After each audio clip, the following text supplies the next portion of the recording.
Hi guys, and welcome back to Let's Talk Geeky with Darren, Jim, and Wend, and me, obviously, PG.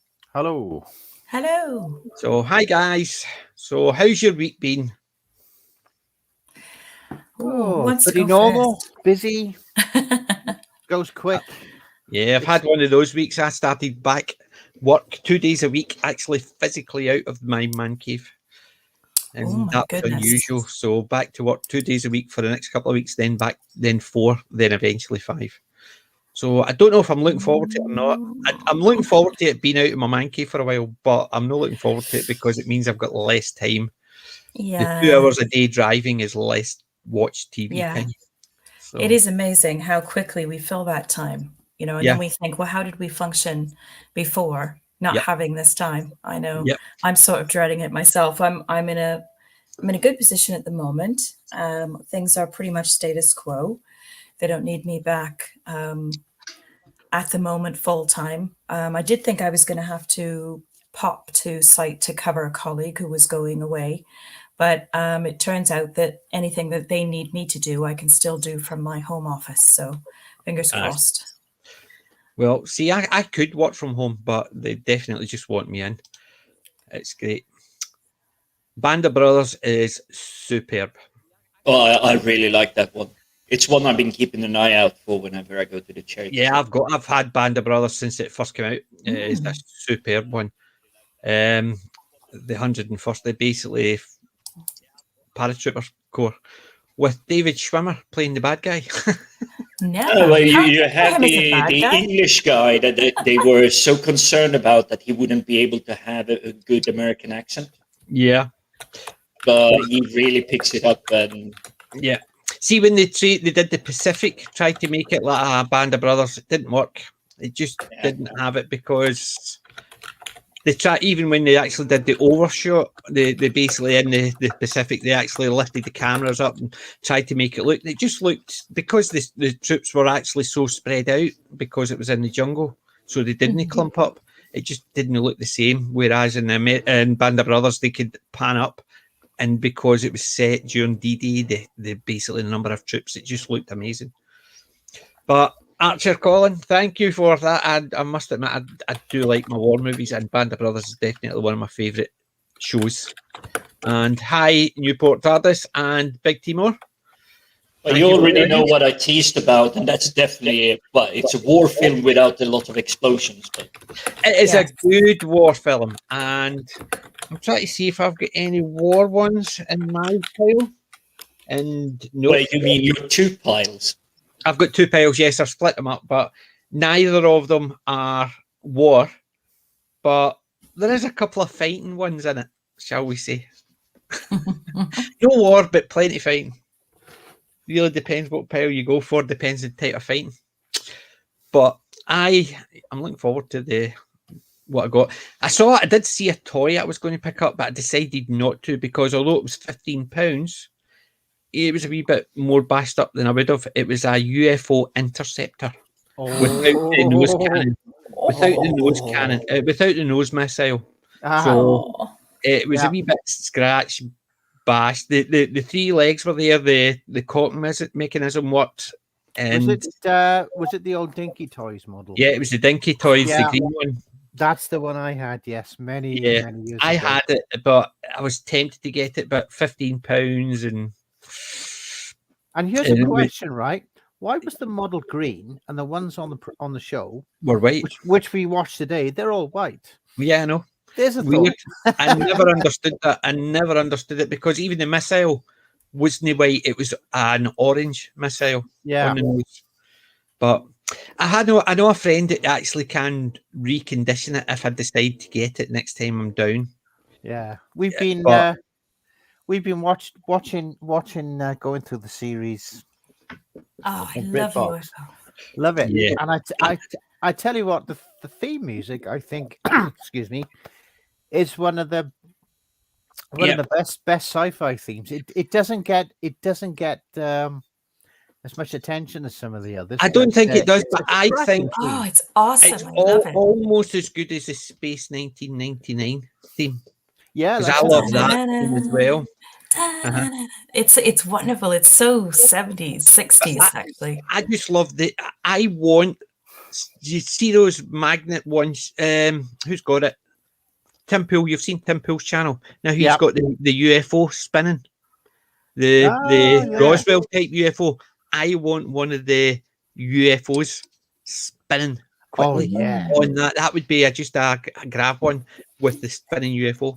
I've always wanted something like that, but never been able to make it. I've had an idea of basically even just having it propped up with a bit of string, dropping so it could just spin freely, but I've never been able to make it. Even at my best, I could never make it because it was just, even though it was fairly straightforward, it was too complex for me. Because it's just, that UFO just coming towards the camera is just iconic. Yeah, so cool. And the sound effect with it. It's a weird thing, but yeah, I love the UFO and the two cars they had. My God, I everything about that show. I love every single thing about that show. I love the purple wigs. I love the car that opens like the DeLorean. You know, what I like. I love Striker. Striker. What I love about it is made in 69, 70, set in 1980, and it's got this wonderful sort of retro futuristic look about it now. It's great, and it's really it's a great watch. Even after all this time, it really has held up so well. And I was commenting on the graphics. I said to Darren, these graphics are amazing. Has this been remastered or something? And he was like, no, it's model work. Did they go over the board? Because it was models they used, it actually looked They look so good. Yeah, they do. Yeah. And I think that's where the big difference with the ones where they tried to use CGI or even early CGI, it looks dated. But because it's model work, it just looks. You look at the submarine. Yeah. It's just the way it tipped up, fired out the whole idea of it. You had different levels of security. So you had deep space, then you had the ones that basically in the atmosphere. It wasn't a case of it was just the one ship. It did everything. They had it even with that. I just thought it was great. Yeah. It reminded me a bit of Thunderbirds with the way they did the models and stuff like that. But I would have. I'm still kicking myself that I didn't pick it up. But £15 for a model that wasn't really in great condition. Apart from having the 3 legs and the cock mechanism working, the paint would have had to be redone and stuff like that. It just looked a wee bit too bashed for my taste. And the missile was missing as well. And the missile was missing. I know you can get missiles out there, but people are actually, you can 3D print the missile, so you can get the missile, but I still want a missile for my 2000 AD Cursed Earth rover. The one I had, the missile, that disappeared as well long ago. Yeah, I remember that. He fired it and it actually went over the balcony. That was it, going into the garden below. Gone. That's it. Oh, and I also had, because I think Dinky, they did a few in the 70s. I also had the Eagle Transporter. Yeah, I had it. That's why I rebought my Eagle. And the bit in the middle, that's lost. I've still got the main part, the body of it, but the bit in the middle, was it the cargo bay or whatever? Yeah, the cargo, because you had multiple different pods. I can't find that anyway. Yeah. The thing is, see, to buy the pod for that, it's actually almost the same price as the Eagle. That's it. Yep. It's almost the same price to buy the pod as it is to buy the Eagle, because I've got the pod, which actually the button still works and everything. But to buy the pod, even if it's not even good condition, could cost you £35 up on eBay, and that's something that actually is just literally almost silver because the paint's come off it. You would have to literally strip it down and repaint it all. And for £35 to £40, you're talking about, really, do you want to spend that type of money on something you have to work on? It's just unfortunate, but I asked my friend to try and 3D print it, but he was trying to get the pad or the for the 3D printing, whatever it's called. It's a CRB file or something like that, just to actually print it out. it's just the idea. I would like somebody to actually make it, but it's one of those things. I've told one of the guy actually does reconditioned if he ever gets one, but he's the same idea. He could pay £35-40, then by the time he actually sands it down, repaints it, you're talking about £80-90 just for the pod. So no, it's okay. If I'm spending £70, I want to buy a Bubba Hotep figure. Yeah. You know, with the 3D printing, you wonder how far as the technology advances. Yeah, you're probably going to be able to recreate just about anything. Well, exactly. Well, you look at some of the older books and stuff like that when they use 3D prints. What they're doing now is almost exactly what some of the books were doing. Like I read the Bobverse books. There's 4 books in it, and I think it was first out in the 2000s. They were talking about 3D printers, and the stuff they were talking about in it, they can do with 3D printers now. Yeah, that was 10, 15 years ago. It first came out, and 3D printers were they were big, enormous things. They were things that filled a room to do a 3D printer. Now they were talking about wee ones that actually sat in a desk and building parts for components for certain things, and that's what they do with 3D printers nowadays. Yeah. So, yeah. But what have I been doing this week? Apart from back to work, I've been watching Community. I would recommend, if you like a good comedy which is a bit out there, Community's the thing to go. You were telling us anything in particular it's streaming on? There you go. If we start with UFO, we'll end up in Moonbase Alpha. Too right. It always happens here. We always start in one place, end in another. But has anybody seen Community? Jim? I have not. Yeah, you used to have it. Jim, you seen Community? I'm trying to check up on it on IMDb because I'm not certain. It sounds familiar. But well, it's basically so many things. It's a group at a community college.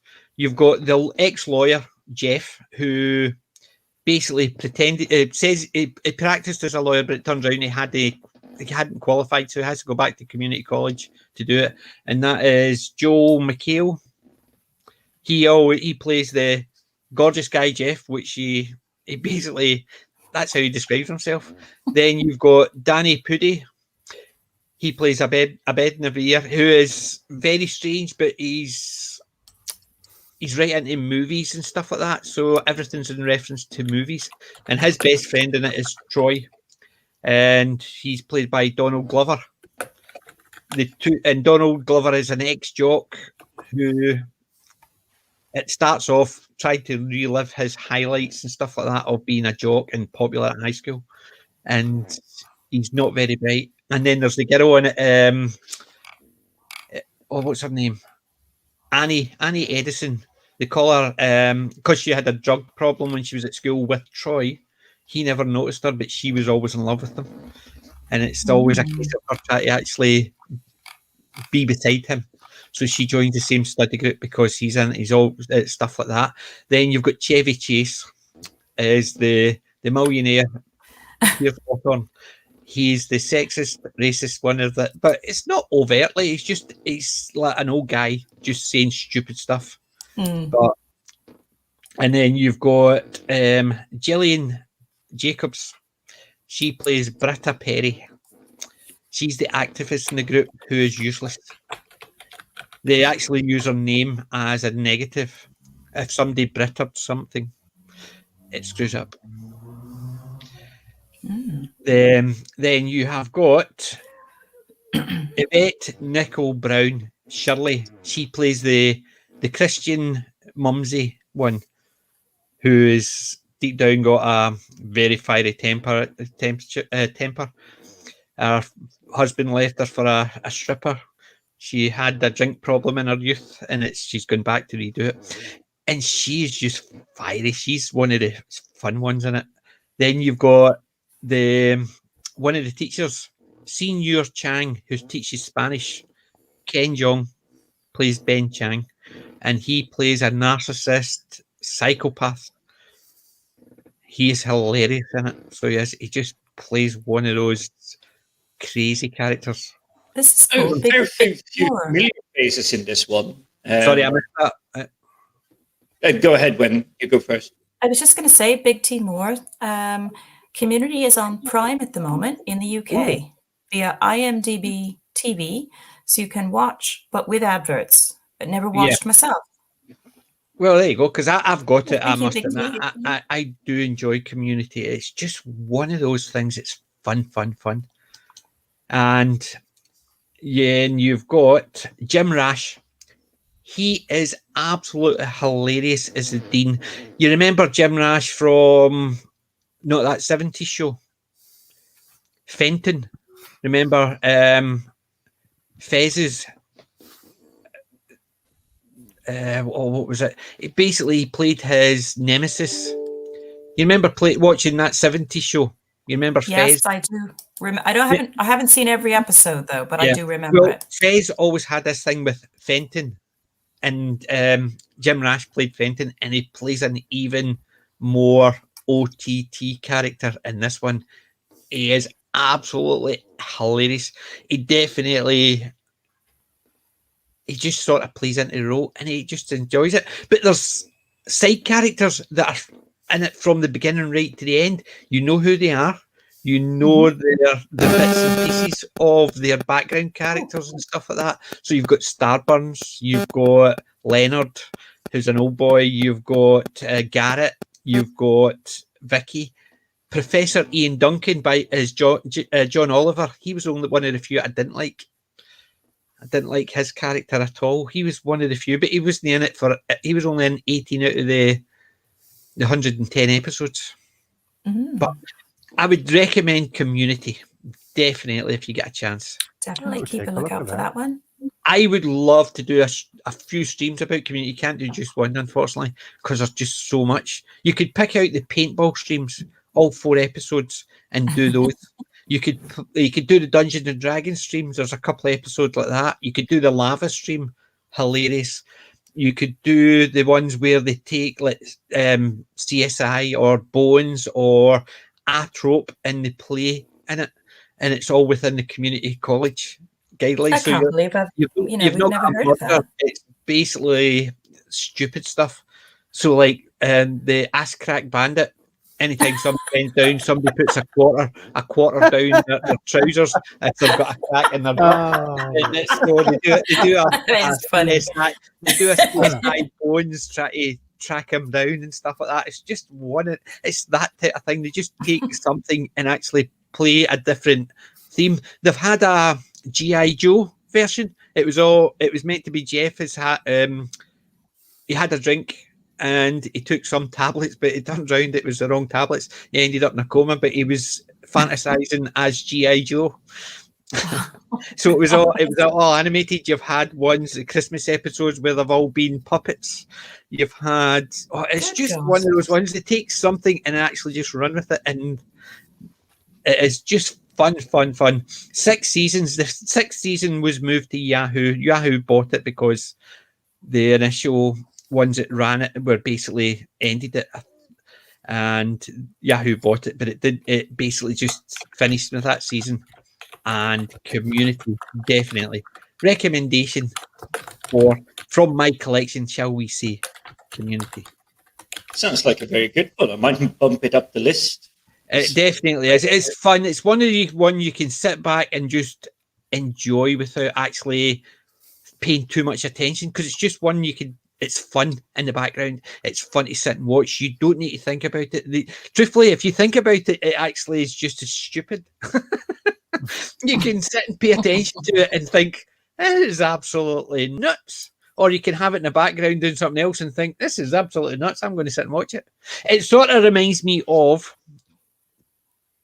Guest House Paradiso. You know how Rick and Ed were and how crazy they were? They would take a situation in their bottom episodes. Well, imagine a less violent version of something that they take something silly and it actually goes over the top. That's what that is a solid recommendation if you're comparing it to that. But I would definitely recommend.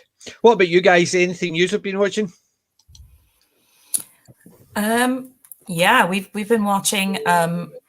Still going through the original Twilight Zones from the 50s and 60s. We just finished watching an episode called 2, which aired on September the 15th, 1961. It's the 66th episode, and it has some very interesting guest stars, which was so awesome to see. One of them is Charles Bronson. Wow. Yeah, and the other one is Elizabeth Montgomery from Bewitched. I know Elizabeth Montgomery as in tick tick tick. Yep. And so it was just, I mean, Charles Bronson, the minute he's on screen, no matter how young he is, he's just so instantly recognizable because he's got such distinct features in the eyes. But it was just a great moment. We were like, oh my God, it's Charles Bronson. It was awesome. See, I love Charles Bronson. I love the Vigilante. Yeah. That was just, you can't imagine anybody else doing that thing. How many times have they actually tried to redo? Yeah, he just had the look, didn't he? He just had the energy.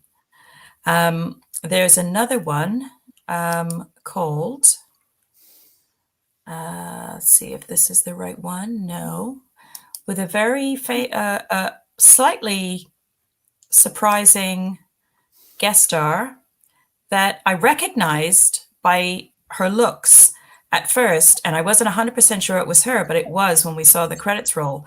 Do you remember the Romulan female commander that falls in love with Spock on the original Star Trek? Yeah. Her name is Joanne Linville, and she was in one of the episodes we just watched called The Passerby in a Twilight Zone. Air date of October the 6th, 1961. And it was a fantastic story and also had some other very familiar actors in it. One of them, if I'm getting this, is the actor by the name of James Gregory, who was also in an original, at least one original Star Trek episode from the 60s. And when you see his face, you'll recognize him instantly. He's one of those actors that's been so many things. What's his name? James Gregory. He played an evil sort of evil scientist doctor in one of the early Star Trek episodes. The Manchurian Candidate. James Gregory. He's just been in everything. He's been in so many different things. Oh, God, I know who you are. Very distinctive when you see him. Yeah, I know exactly who you're talking about. Well, I'm trying to think. He's been in Quincy, Barney Miller. Barney Miller's probably what I remember him most from. Yes, I loved Barney Miller. That was wonderful. But Joanne Linville is one of my favorite actors she played one of my favorite characters from the original Star Trek, which was that Romulan female commander, and she was so good. And in this, she just shines as well. She's just a superb actress. Yeah, but that was a nice surprise. Yeah, it's always good when you see characters like that pop in. There you go, James Gregory. That's you can't mistake him as once you know his name. I recognize him from everything. Yeah, he's just been in everything. Yeah, and we've had quite a few surprises watching these early episodes. There's so many familiar faces here who went on to other things. Yeah. See, I did that when I was watching the BBC's The Unknown, Out of the Unknown. It was a really early BBC thing. You had some character, you see them standing in the back. They're just extras, but you go, I recognise him. He was in 8.5 Hot Mum, played the Charwala. You recognise her. Yeah. She was Anna Gordon. You recognise him. That's Bill Teacher, who played Arthur in EastEnders. You recognise, and it was like that. You're going, I recognise George Cole and stuff like that. And it's basically before they actually became big stars, they were just bit part actors. And it's fun seeing them when they started. it is fun when you see an old program and you see them. Look at them, Leonard Nimoy, innit? Yes. And basically, he walks in, says something, and walks out, and you don't even notice it's him until you pay that attention. Right. Okay. I'm calling it now. Right. We need a Let's Talk Geeky. A bit like one of those shout out things. Every time PJ mentions them, it comes up in every stream. We're gonna have to do something, and I love it because I love that film as well. That's one of my all-time favorite films. But every time he mentions them, we're gonna have a cheer. Can you blame me, considering I've got my artwork? Not at all. Not at all. But I think that would be a great sort of gimmick. We need to have a them. Yeah. Well, I can't help it.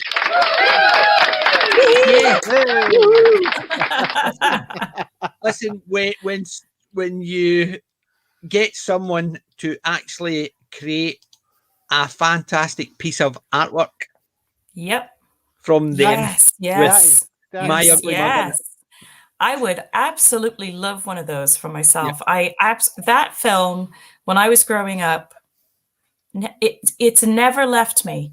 It has never, ever left me. It's one of those films I probably watched while laying on the floor in my aunt's flat in New York City while I was waiting for my parents, because my dad used to be in a local orchestra or a local band. And my mother would drive him to his gigs, and then she'd drop me at my aunt's in the city. And she'd always let me watch the monster movies that were on, you know. So I can remember laying on my stomach on the floor with my chin in my hands, watching whatever was on. And when them was on, I was just absolutely gripped. And that is one of the most iconic scenes from that. That is the one scene I always remembered, even the years I hadn't seen it between. Always remembered that scene where the ship and the sailor gets dragged out. And so I know exactly the scene. My wife loved, because I showed my wife it, and she says, "You need to get that in canvas." Yeah. So I'm getting it obviously only for in a frame, but she says it's actually, so she wants it on canvas. So even she likes it, and she's not a big monster movie fan. Oh, I love it. That's great. So that is amazing. I can't help myself when I mention things. Well, I had like little, you know, like the old like the 5 and dime stores. They'd sell these rubber animals like insects, and I had this huge ant that coincidentally my auntie had actually bought for me, because she was my favorite auntie. She was so it was your aunt. My aunt's aunt, and she bought me this lovely rubber. It was a great big oversized ant toy, and I loved it. When you said rubber, I think I remember them sort of about that size. Yes, yeah, and they were like that squishy material. Yeah. I had loads of those. I had the spiders as well. You used to get the spiders as well with the elastic on the top. You could bounce them up and down. Yeah, she got me the spider, and I happened to have contracted salmonella poisoning when I was a little tiny thing, and she was my favorite auntie because she used to bring me all kinds of creepy crawly toys and things like that I liked. And I was in hospital and I was recovering, and she came into the hospital and she sneaked me this rubber spider, and she said, "Put it under your bed sheets for when the nurse comes in to change your bed." And I honestly did, and the poor nurse, I thought she was going to have a heart attack. I think the whole ward heard her scream. She sounds amazing. Yeah, see, I used to have a remote control spider. Oh my you could program it so you could actually tell it to walk forward, set amount, turn left, and do. And I used to actually, and it was, and then you could put it on timer. So I would take it into work and put it under desks. Oh my God. And one girl had a fear of spiders, and I didn't realise at the time, but I put it under her desk, and she screamed the police down. Then she found out it was my spider, and then she chased me all over the whole 5 floors of work trying to catch me. And she, luckily enough, when she did catch me, she saw the funny side of it. But if she'd caught me before we hit the ground floor from the 5th floor, she would have absolutely killed me. When she chased you, was there Benny Hill music? Definitely better him music in my head when I heard you say that story. But the thing is, the whole office, everybody knew why she was chasing me, because it actually spread. He had a spider under her desk, and they all knew she had a phobia. I didn't. So by the time they were chasing me, everybody was just sitting back going, no help, nothing. Oh my goodness. I actually, as much as I love to sort of collect creepy crawly things, when I was younger, I've always had a lifelong fear of spiders as well, as Darren can tell you. And it's still there, but it's only like the house spiders that get big enough to put a saddle on. Yes. The ones that the dogs fight with and lose. Yeah. Yeah. That's a one way. And I can remember I was in a meeting at the part of the council that I worked in at the time was under the community safety umbrella. And I was in a meeting in one of the police stations with a couple of colleagues and talking about a few different things. And it was this huge, big, long meeting table. And there was some fairly, sort of officious characters, from the police around and fairly high up. We were all sort of sat around in this meeting. And out of the corner of my eye, I saw something walking across the carpet on the opposite side of the table behind the people that were opposite me. And it turned out to be this gigantic spider. And it was like casting a shadow, and it was like marching across the floor, just very determined, between them. And as I'm trying to completely keep a straight face, and I'm picking my legs up in my chair, and I'm pulling them up under me, and I'm pulling my bag near me, because I'm thinking, if that thing crawls in my bag and crawls out later, I will end up in the emergency room. Yeah. And it walked across the carpet, and it wasn't until after the meeting that I was able to actually, as we sort of concluded the meeting, and then it was more just like people were just talking normally. And I said to them, did anybody else see that like horror movie sized spider go across the room? And what it had done is crawled onto the desk of one of the one of the sort of street officers that were there. And I couldn't say anything during the meeting, but I saw it climbing under her desk. And when I said that, she jumped up from her desk. She was like, oh my God, where is it? It was massive. You could tell what desk it was under. The desk was going like that. It was like one of those things. I could have looked in my drink and seen the little vibration, in the liquid in the cup. There's probably something less known for people outside of UK, but the house spider here, they can get like enormous hand size. Yes, they are. They're harmless. They're perfectly harmless. Absolutely, but it's just the fact that they're so huge, and you don't see spiders really that much here in UK. But when you do see the house spiders, because they come in the house around during the winter, September, October every year. Yeah, but now at the moment is when I've got the big bucket. I actually just go over the top of them with the cardboard underneath. Yeah, the bucket is just take small glass and just chunk, because they're too big for just like normal pint glass.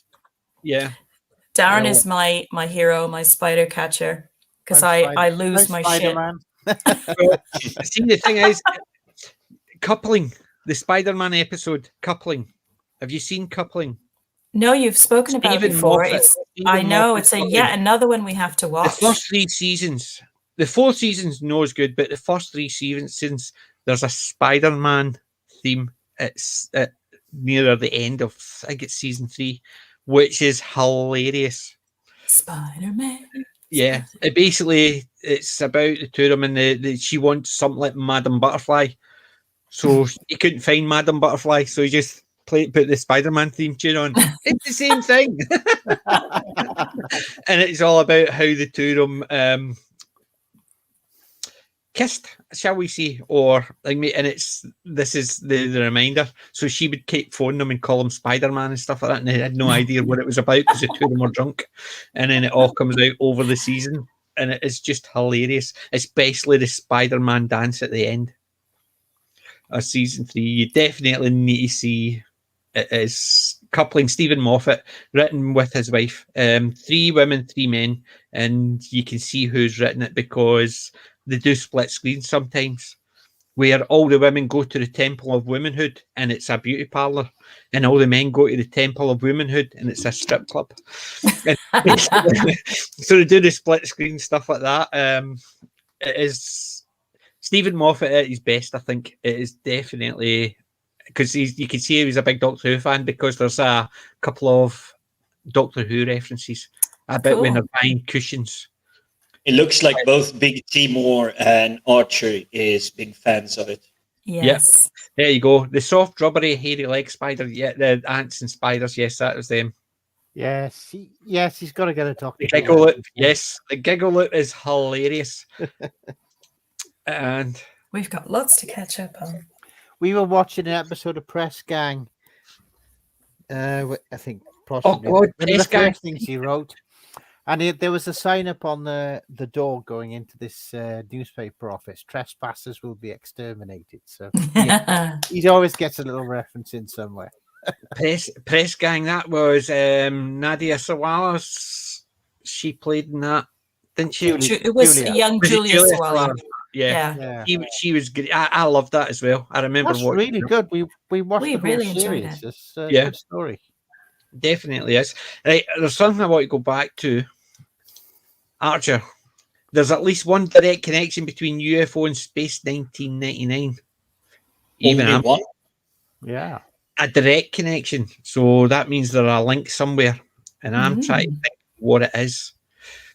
Well, didn't it start off they wanted to make a new series of UFO, and it evolved into Space 1999.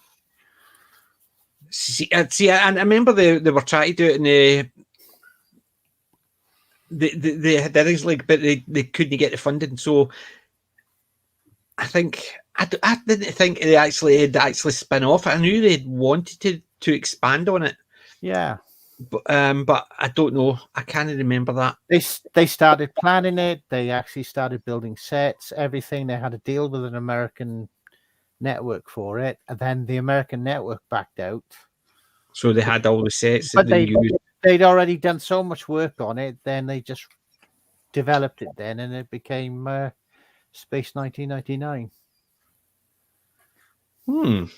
See, I didn't know that direct connection. There you go. So that's one new one for me. One.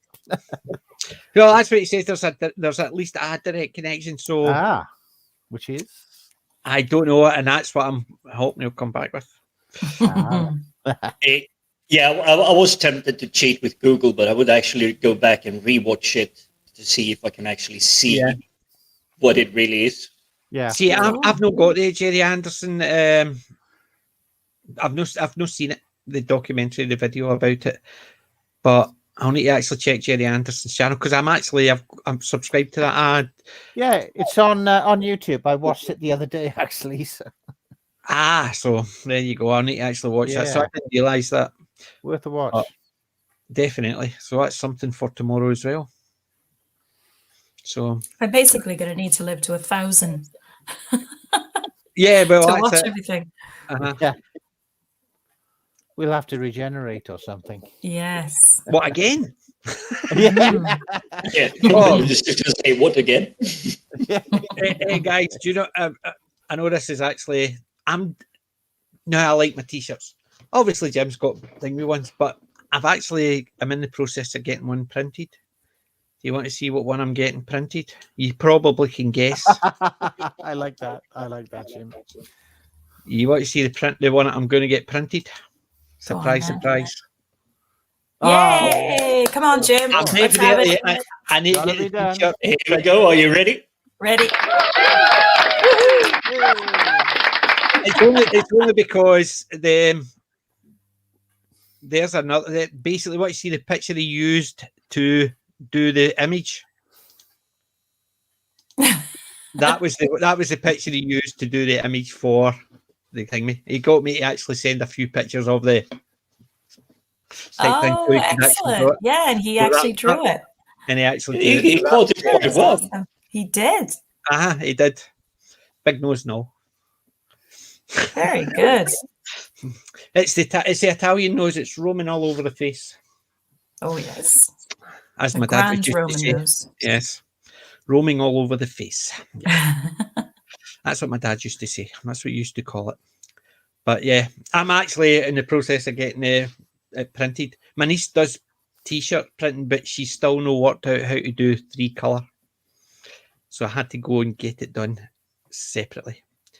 I just had to send them the picture to get it on a black T-shirt.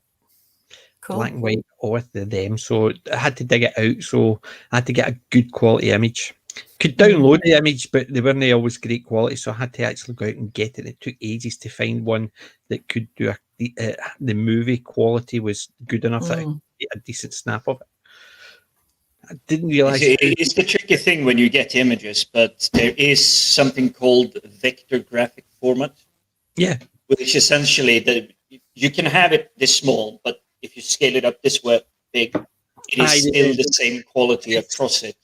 It's a .vi file or a CI file, and something like that. I mean, it's 10, we 15 years ago when I used to work in the VFX stuff. Yeah, we used to use it. We used to use them in work for doing all our cards and pamphlets and stuff like that. The VI files. Big Team Ward, he does have a fair point. Yep. That's another one you need to get. I've already got that T-shirt. I'm not old, I'm classic. Yes, I've had that for over a year and a half. I saw when I was actually nearly 2 years at Comic-Con. Shows you how long ago. A guy had them. I'm not old, I'm retro. And I says, oh, I like that, but I'm not old, I'm classic. He says, no problem. Took my card.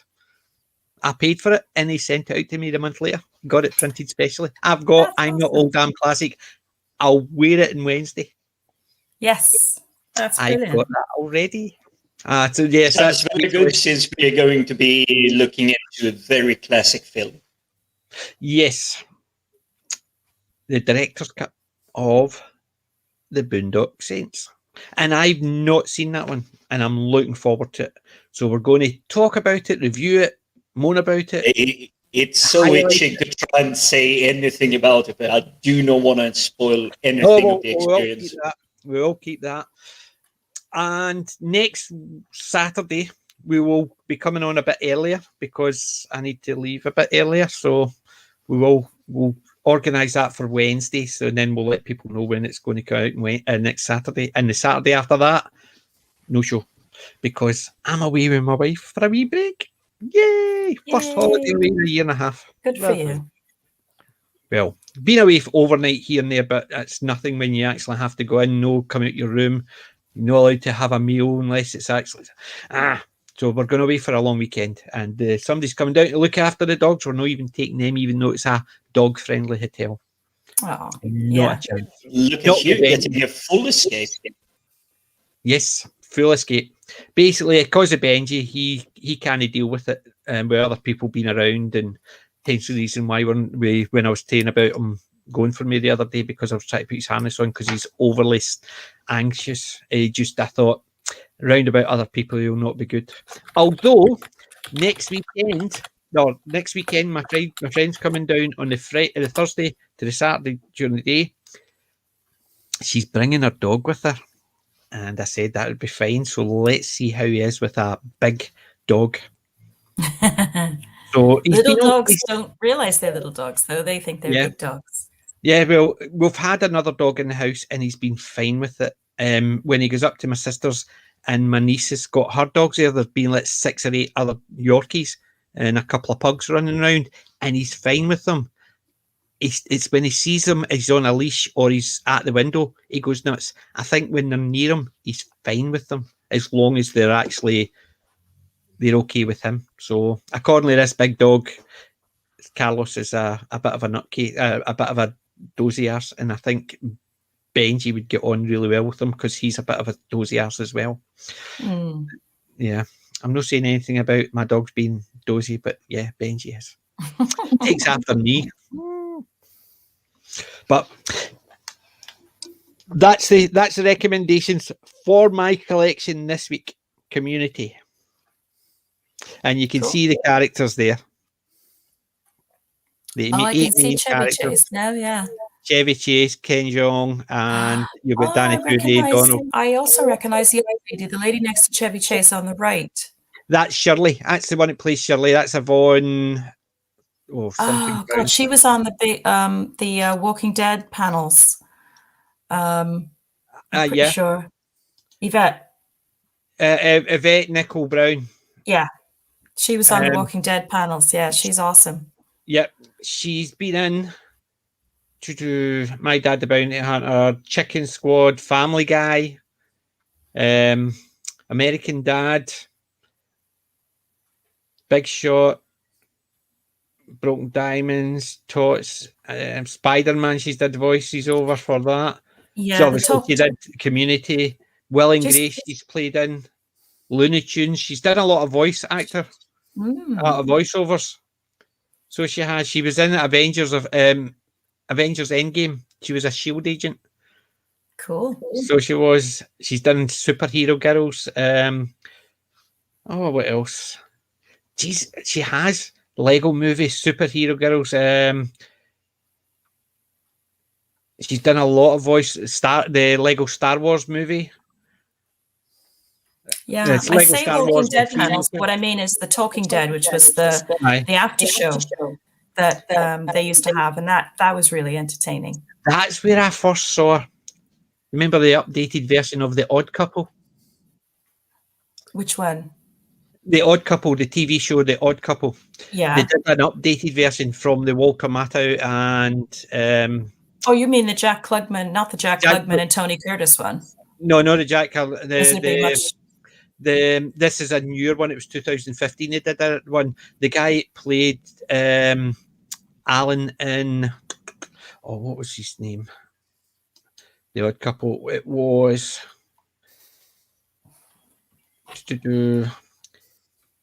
Matthew Perry was in it as Oscar, and Thomas Leon as Felix.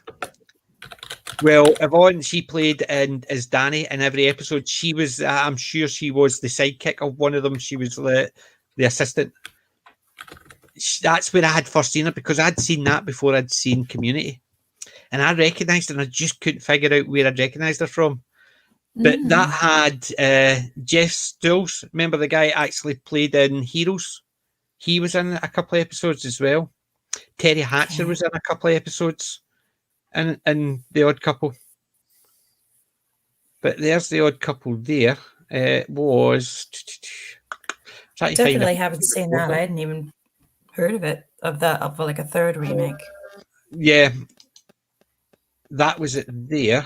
I'm a huge fan of the two. The original with Jack Lemmon and Walter Matthau, and also the Jack Klugman and Tony Curtis one was great fun as well. Yeah, I like both of them. And I think it was because the on-screen chemistry between the two.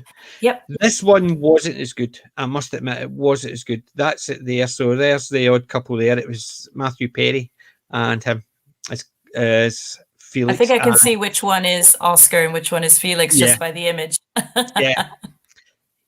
It's an updated version, but it was interesting. It wasn't as good as the originals, and I think the originals were of their time, because you just can't imagine a couple of guys actually living that way nowadays, because it's just, even though you've got the slob, which is Matthew Perry's character, it wasn't the same type of slob, because he, instead of being I think the original Oscar was a bookie or something like that, or a a reporter on the stuff. He's the same idea, but he works from home, and he's it's all internet based and stuff like that. So it's the way they talk is different and stuff like that. The way they act it has to be updated. An updated version, I suppose, can work, but it is a funny thing. It's either going to work or it's not. And if it's not really well done, and they don't hit with the right casting and everything, then it's, Yeah. The thing is that the best I could say about it was okay. It hit enough that you could say it was an okay update, but in comparison to the originals, no. it didn't even, it couldn't shine their shoes, shall we say. Indeed. So, and Captain, by the way, didn't take offense. I loved your stream on me. Thank you very much for. I thought it was hilarious. And yes, if I can get on tomorrow, I will come on. But back to work on Monday, so I can't have a late night. I can't have the same type of late nights where I drag myself out of bed and just sit as long as I'm at my desk for 9 o'clock. I need to be up and driving for 8, which means I'm up at 6:30. So I can't stay late. But I didn't take offense to being having a dream about me. I thought it was fun. And as someone says, we can have different opinions as long as we respect the person that gives it. And thank you, Captain. Yes, I liked Absolutely. it. Can you imagine them doing Morecambe and Wise? God, the nearest I've got to Morecambe and Wise is Ant and Dec, because they try to do a bit of Morecambe and Wise, God. but no. No, thanks. No, I don't want to see that, because Ant and Dec, although I've done a review of Ant and Dec's Alien Autopsy, which I've surprisingly enjoyed so much, I'm not a great fan of Ant and Dec. No, but I think their two are nearest they could actually get to doing a Morecambe and Wise would be Ant and Dec, just because they've obviously got this similar chemistry. But I'm not a great fan. No. My wife loves them, but not my cup of tea. Not my cup of tea. But Alien Autopsy, the movie the two of them did, was fun. Really fun. Oh, I've never seen that, but No. Check my review on it. On screen. Yes, I've done a review. Need to get some more views on the bloody thing. But I was surprised when I first saw it. I enjoyed it so much, considering who was in it. I'm a bit biased, because when I used to play Dungeons and Dragons, believe it or not, even on my tape measures and everything, I always used to put my initials, PJ. And 90% of the time I used to play against a guy called Duncan. So we used to get slagged, PJ and Duncan.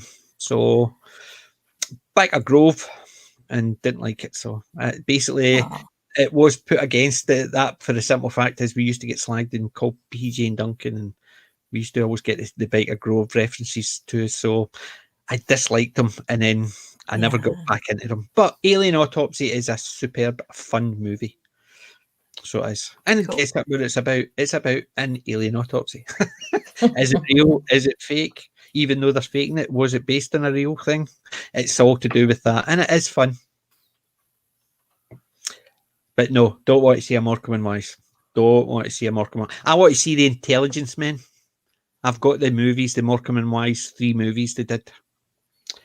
So they did the 5 movies. I've got them. Fun movies. That's Morecambe and Wise at their best. Yes. Yeah. Yeah, I remember those 4 years back. They used to show up on the telly every so often. Oh, I've got the box set of the 3 of them sitting down there somewhere. Yep. And somewhere being the capital word. Somewhere, yes. Next to my Band of Brothers, because my Band of Brothers is just sitting there as well. But Bite of Grow was away past my time. Unfortunately, it was actually after my time, because my kids used to watch it, and that's the only reason I knew the references they were getting. But I was playing Warhammer, Dungeons and Dragons and everything, and because me and PJ and Duncan were actually playing Warhammer against each other, we used to get slagged about it. In my 30s, getting called a kid. But yeah, so what about you, Jim? We know Wend and Darren have been watching UFO, and that's where this conversation started. Yep, and it just went. It took off. I've actually. So this was my first week back at work after 2 weeks break.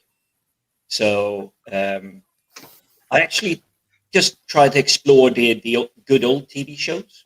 Mm-hmm. Try to look at the first 4 or 5 episodes of it and see what was it that really hooked me. And something I'm actually getting caught back into. It's the not Bewitched. It's the Charmed, with Shannon Doherty, Phoebe. Yeah, I know what one you're talking about. I've never watched it. My kids used to love that. They used to watch it all the time. Yeah, I'm getting definite Buffy vibes from it. Yeah. It's. Go ahead, Wen. I was going to say, it's of that same ilk. Yeah, and it hooks you in, and it has a little bit of that whole. It's detective stuff happening. It's like a bit of mystery, and they're trying to figure out. They're trying to live the normal life and everything. And it's like, this is actually still holding up today, despite everything I've seen, everything I've read since. So it's the one I probably went to episode 7, but I've looked at other. But I wouldn't say Travelers is that old, but Travelers is definitely another one I'm looking back into. So I watched it as it came out, and I really liked that then, but I didn't complete it, so it's on my bucket list of stuff to complete. But it's essentially what I've been up to for the last week, just catching up on old TV shows that I used to like, because I haven't seen anything new on Netflix, Amazon, Disney Plus. Well, the only thing I've really watched up and above that, and that was in Amazon, was Free Guy. And that was okay. It was a better than I expected movie. It wasn't the greatest, but it was still entertaining. A good entertainment movie. Let's Go Brandon is in the chat, and he says, I'd like to shout out the miniseries about alien lizards and saving humanity. Love it. That's an amazing one. And you have Alan Tudyk in the reboot, which carries out quite well. He does a really good one, but I love the original. I love the original. The original is superb. Yeah. And even looking back at the visual effects, the makeup, everything from the original, that really holds up still today. Okay, it looks a little bit choppy. It definitely looks 80s. It does. It holds up. Yeah, definitely. You look at some of the in the back of it. It's a bit blurry, but you can just see sort of the artwork. It's basically good. You could actually turn around and go, really? They're actually trying to say that lizard was behind a human face. It didn't quite work, because obviously they had to make it stick out a bit more, be a bit more lizard-like, whereas the newer ones, it was slightly better because of CGI. However, they were still cool. They were still cool.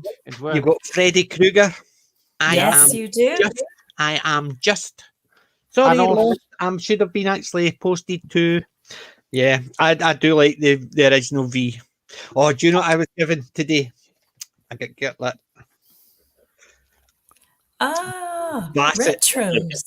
Retros. Bubble gums. Yum. Blackjacks, fruit salad. Oh, wow. Hubba Bubba and stuff like that. Dip dabs. Oh, Hubba Bubba, that they were the best.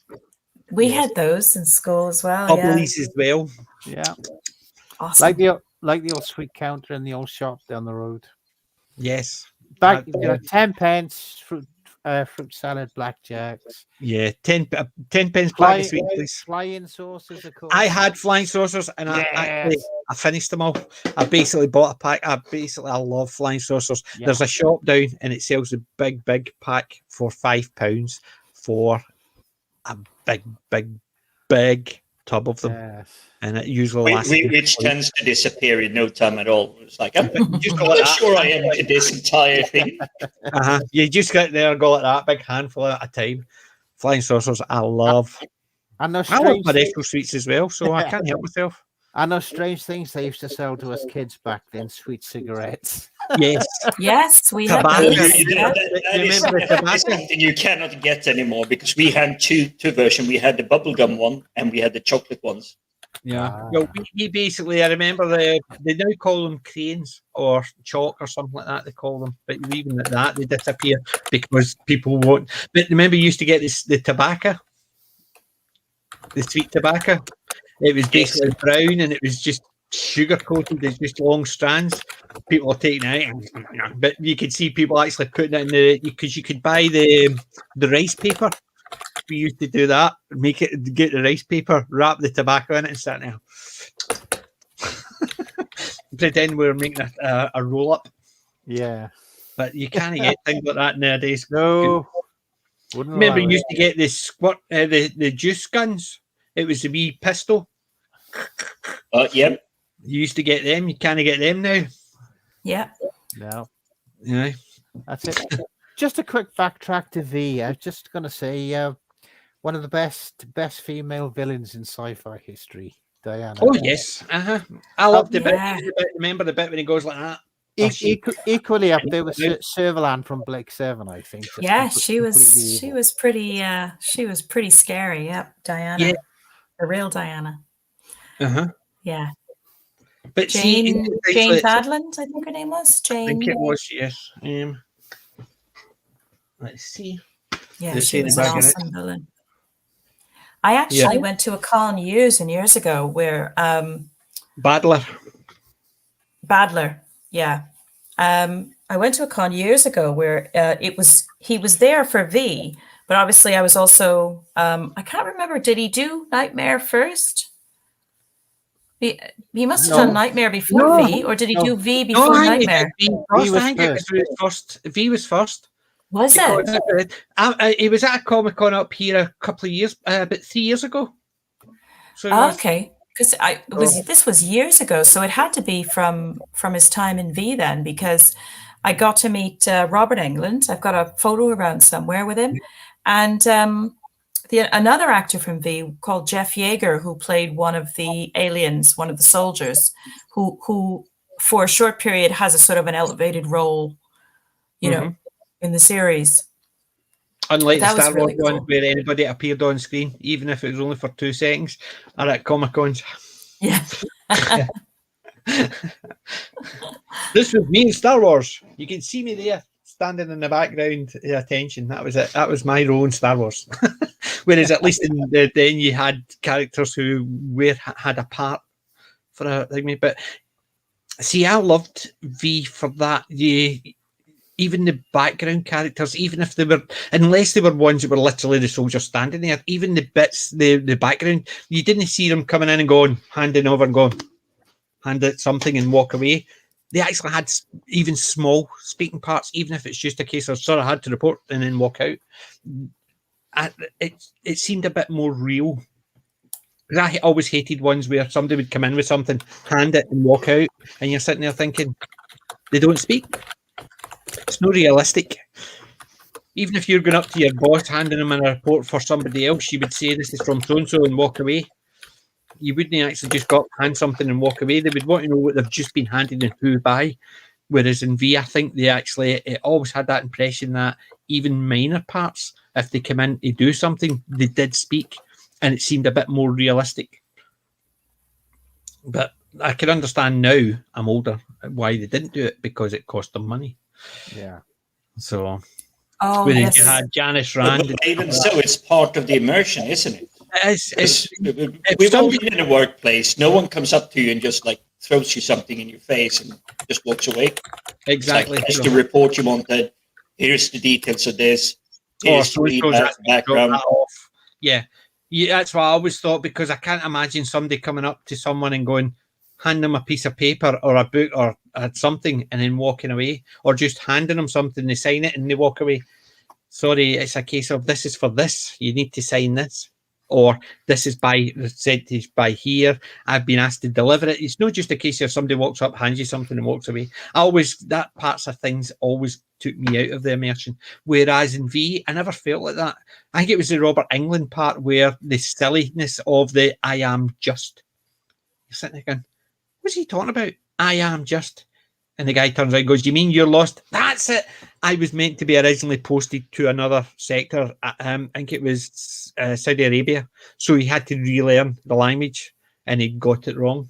But it took long enough for that. And it just seemed realistic. You can just imagine something like that. Somebody who didn't know the language and has just been thrown in after learning another one and just mixing bits and pieces up. Yeah. that's why I felt V was a bit better for that. It was more immersive in it. But I saw a B5. What's that one?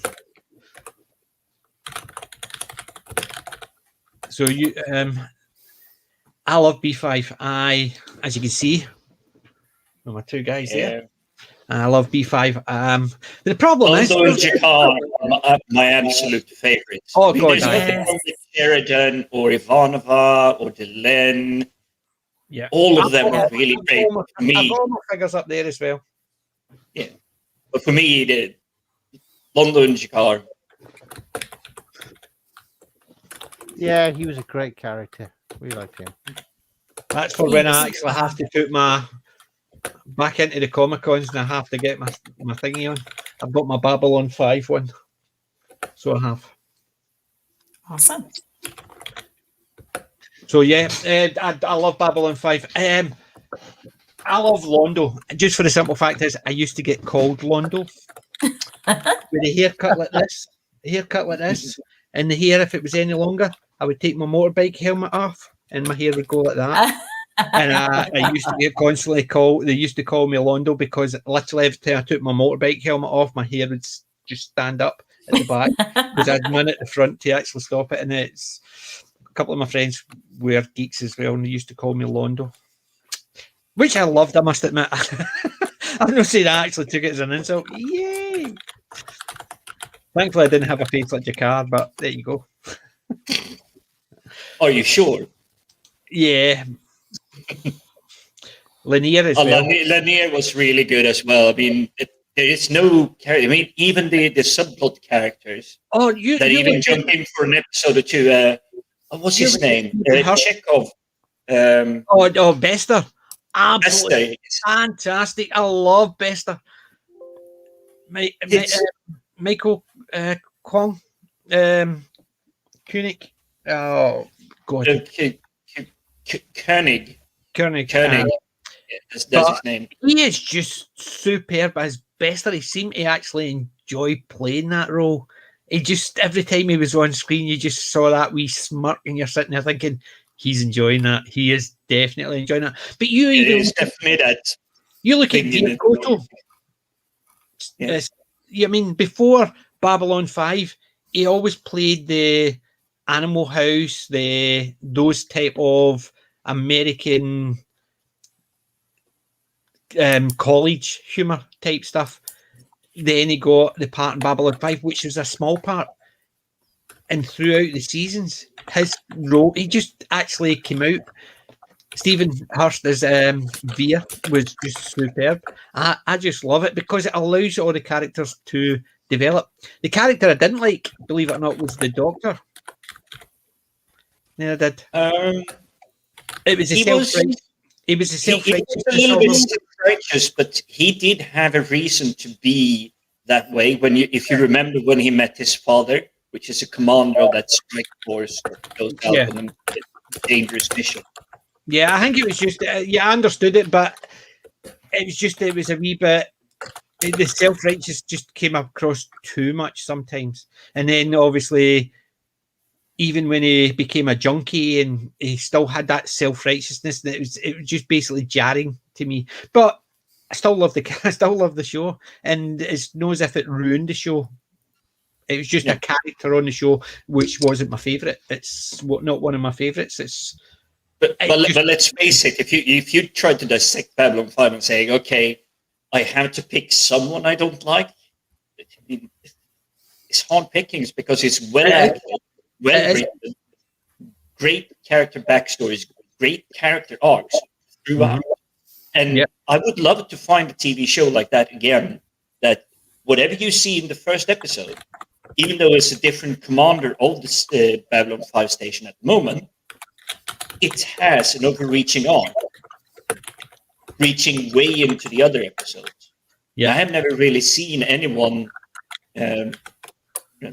Free Talia into. But I've never seen such a well-planned script, other than when I'm reading books, especially book series. When someone has a plan, when they want to go, even if it's like 3 books, 5 books, 10 books, or our favorite, Wheel of Time. Although at the end it crumbles, but it's because it wasn't the same person doing the overall art. Yeah, I agree with that. I always wanted to, even Danger, even just it was a case of somewhere there had to be a robot, and then somebody would turn around in the ear and say, "Danger linear," something like that. Just I wanted that line. I was expecting a play on it. Like, for instance, I was expecting somebody to turn around and Danger linear or something, but it never came around. But yeah, it's a shame that there's so many of them have passed away. It's kind of weird though. A lot of the Babylon 5 ones seem to have died young. I mean, even Delenn, she was 60, 65. Yeah. Very, very strange, very curious how some shows seem to have that happen. Well, the Curse of Superman, remember? They said there was always a Curse of Superman because the Reeves, the first, no Christopher, is it James Reeves? Who played you're talking about, oh my God. The movies. Basically, he passed away quite early. George Reeves. He passed away quite early, and it was something that it's just out of the blue. And then you had Christopher Reeves, who had the accident and ended up paralyzed, and they called it the Curse of Superman. Yet Dean Cain, what do you call him, the young guy that played in Smallville? He looks very different in Lucifer. He surprised me. Yeah. Tom Weller. Tom Weller, yeah. Wellington. Aye. So yeah, I mean, so there has been other people who have played Superman. It's just that because these were the two that played it on screen, and the two of them had accidents that caused they called it the Curse of Superman. Yet you think about it, it wasn't really. It's just obviously because the two main actors. But it's just unfortunate. It's just such a. It's a shame that when you got great actors who are taken out early. Brandon Lee.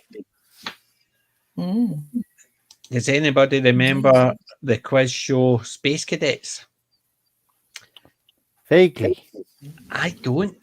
Is that Craig Charles involved with that? I'd say I recall it. It sounds familiar, but I can't recall it. Just double check. For some reason, Channel 4 or Channel 5? Somehow I've got it's the same company that did Space Cadets, did the adventure game and Dungeon Crawl. Remember they did the Dungeons and Dragons type one, where the boy had to wear the helmet and go through with what his friends would see in the screen, and he had to solve puzzles. And then there was also an Adventure Time one with the quizzes. I thought it was the same company. Just I recognise the name, but I don't think I've seen it. But somehow it triggers something where it was the same company that did those things. But ringing some bells. It's ringing some bells, but I can't say that I recall having seen Space Cadets. But it does have Craig Charles and Bill Bailey as the show hosts, apparently. Yeah, Bryan Cranston. You said Craig Charles, yeah. Bryan Cranston was in 2 episodes of Babylon 5. There was one early on where but they got the one where he got his death orders, his marching orders, where he had to not sell the secrets too cheaply. So he was sent to his death, but he had been in it once before as the same character, Bryan Cranston. So he was twice he was in it. But that's just me. I notice things like that. I never had the same idea, Big Team, or I don't know about Space Cadets. Oh my God. Yeah, Claudia Christian was definitely on it. With those two on the same show? Yeah, definitely. We'll have to have a look at that. Do you know my first Babylon 5 figure was Ivanova? My second one was Sheridan, but my first one was Ivanova. I love Ivanova. I love. She's mad. I still wish I'd actually met her. It was my own fault. I was meant to meet her at a Comic-Con in Edinburgh. and the day the Comic-Con ready to go, I had the figure for her to sign, and we got an opportunity to do scuba diving. And I says, well, we'll get a Comic-Con's going to come around another time. I'll get a chance. And she's not been back to the UK since. Whereas scuba diving, I could have done that anytime, but I didn't think it was going to be something that I would be allowed to. Because I'm diabetic, I'm not technically meant to be allowed to do it. But I had that fact. So I did.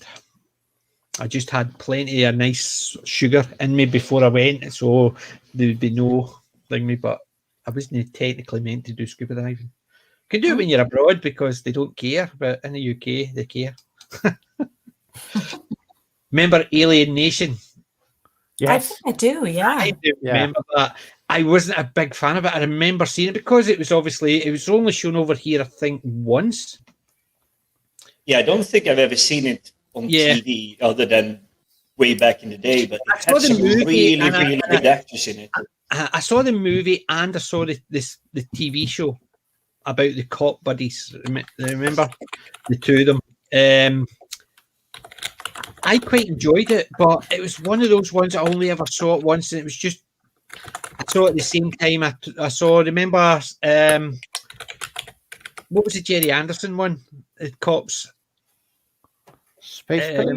Space. I think it might have actually been Space Patrol or something like that. Something like that, yeah. Yeah, I kind of remember it now. I love that as well. And I to me, they were so similar but so different because you had the alien and the human joined up, whereas one was sort of played for fun and the other one was played more seriously, like a gritty cop drama. And but yeah, I remember it. It's just, it was unusual. Well, Ivanova is God. That's the rule. Been looking doing his chores. Yeah, you should always listen to Ivanova. Yeah. Yes. Never argue with Ivanova. Ivanova is always right. Too right. I never read the books for Alien Nation, I must admit. I saw the film and the TV show. And the X-Files. I've got the X-Files. I've got the full box set. Oh, we do as well. I inherited them from my mum. And she passed it. She basically told me I had to take all her DVD collection. And I've got the X-Files in her Columbo collection. She loved the X-Files. Oh, Columbo. That's another one we need to get. Yeah. The X-Files is fab. Space Precinct. That was it. Yeah. Space Precinct. I loved that show. The Jerry Anderson Space Precinct was just fun. I have got a DVD somewhere. It's one of those ones that's actually probably sitting in another pile somewhere. With the guy from Knots Landing. Was that the blonde guy? Yes. I never watched Knots Landing, honest. I never watched it. I did. I remember that. My mum used to watch it. That's what I know. It was the blonde guy. He played in Space Precinct. He played the human. The actor's name was Ted something. I can't remember his name off the top. Yeah. Long time ago. Yeah. God sent me. That's an Ivanova quote. But the problem is, there's too many good old TV shows. Not many good new TV shows. I'm trying to think of a TV show in the last 5 years which has been fun to watch. Anybody actually seen any TV shows? There's occasional movies here and there. Especially this year, I've noticed because I've been recommended to watch them. Ted Shackleton. He was Ted Shackleton. I knew it was a Ted. See, the guys in the chat always know their stuff. That's right. All hail the chat. Right. I've never seen Star Cops. Never seen that one. Oh, that's worth watching. Is it? I remember that, yeah, from 1987 thereabouts. And it was one of those, again, another one of those things for sci-fi sort of preceded or perhaps even influenced technology, because the main character in it used to have a little device, like a sort of portable radio thing, and he used to talk to it. It was called Box, and he would ask it questions and it would answer. And here we are today with our Alexa. Hello. Do you remember the one? Do you remember the one? It was about the guy who come back. Who? Alexa, shut up. See you mentioning her. I know I've got one here as well. Oh, Archer in the chat pointed out one thing: The Expanse. That has been a really good sci-fi show in the last 5 years. I watched that. There's so few. They're so unique now that you're right. The old TV shows, they actually focused on story, well-crafted characters, like telling stuff, because they couldn't hide everything behind CGI. Right. That one there, Vanishing Sun, sounds quite good. It's about two brothers running away from China because they participated in the Tiananmen Square and came to the US and became gangsters. Vanishing Sons. Never even heard of that one, but it sounds quite interesting. And yeah, Resident Evil, Resident Alien with Alan Tudyk is superb. The Expanse, I liked The Expanse up until about season 4, and I just could not watch anymore. It just sort of got ridiculous. I thought it started really, really strong, and then it just sort of dwindled. Well, The Expanse for me starts to feel a little bit like towards the end of Stargate's TV shows, where they started defeating the Goa'uld, they started defeating everything, they're getting too powerful, and suddenly it comes this just massive, like, teleport ring or the like Ori. Extremely overpowered. Yeah, Ori. the Ori. Yeah. I didn't like the Ori storylines, I must admit, in Stargate. I liked the Goa'uld. I even like. Although with the Ori, we got to play around a lot with Ben Browder and Claudia Black. And although for me they're always Farscape, I still enjoy the chemistry they do have. Yes, but did you see the episode where Vala is actually telling everybody about the adventures she used to have, and she was actually just describing all the TV shows that she'd watched the night before, and they were all playing parts. So there was a Farscape one where they were all playing different parts. There was a Star Trek one. They did different shows, and it basically she was telling them about her adventures, and it basically had them all in those roles from the TV shows that she had watched. So they had a Farscape one where everybody was a different character. So those two from Farscape played different ones in Farscape. That was a fun episode. Yeah, but here's another thing: the complaining, shall we say, media journalist crowd. Never those strong females. Erin Soon from Farscape. Yes, but she was from the very beginning. It wasn't actually, look, I'm a female. She was just strong. Yeah. She was the one. She was the one who was it a prime minister or first minister or whatever of Earth? Wasn't she? Is that the right one I'm thinking of? No, Erin Soon from Farscape. Oh, sorry, Farscape. Sorry, I thought we were still talking about Expanse.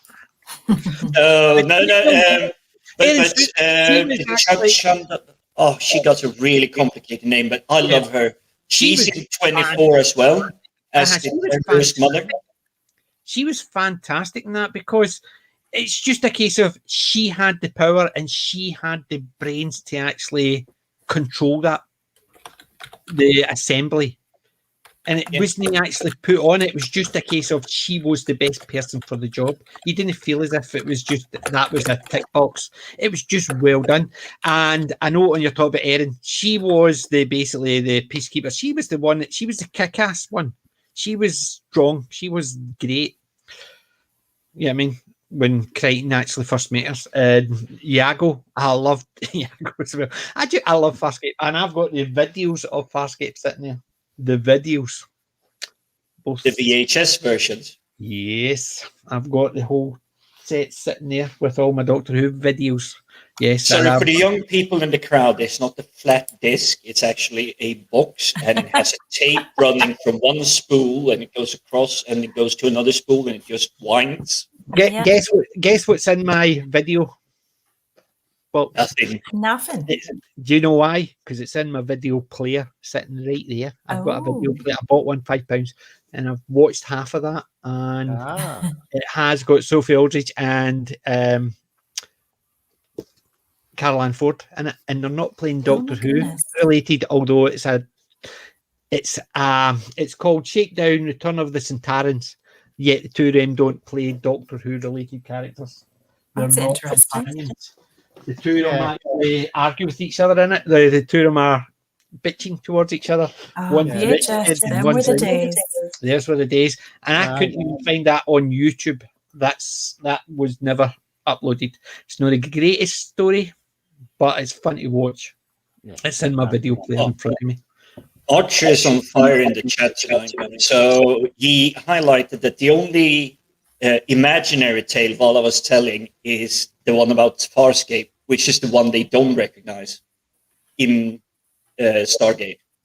And there's also, he clocked the name of the actress, Avasara.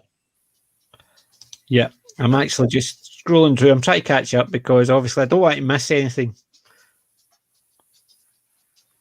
Right. Season 1, I never liked Westworld. I liked the movie, the original movie. Didn't like the Westworld at all. I didn't think it needed expanded on, the movie. It didn't, but season 1 was great. I never started season 2 at all, and then I just started hearing so much. Yeah. Well, see if you don't get any further in the Expanse, it's not a great thing because it actually starts fizzling out near the end. I have heard a few. Yeah, I've heard a few sort of comments about it as it progresses through the other seasons. I think it was Colin that said the first Disaster Area said the first 3. Yes, we're good. Say we might go back and check out the third one eventually, but I have heard sort of like much later on it got a bit. I didn't even get it halfway through season 4. It just basically it was the point I just switched off halfway through an episode and just thought junk. Whereas the first 3, I was surprised I enjoyed it as much. No, I did, but season 4 was the part where it actually just seemed to go downhill. Yeah, that's the one with the Centauran in it. Yeah. Yeah. Shakedown. You've got Mind Saga. I've got Shakedown. You've got Demons Rising. Are you sure Shakedown's not on DVD? Well, I would say this. It might cost you a fair few pennies, but there are DVD, VHS to DVD converters. Yeah. So, but I recognise the name cost a bit. Because I've got Mind Game and I've got Demons Rising and I've got the one with the Brigadier. I'm trying to find it off the top of my head. I can't remember it. It's is it Down something or other? Downtime?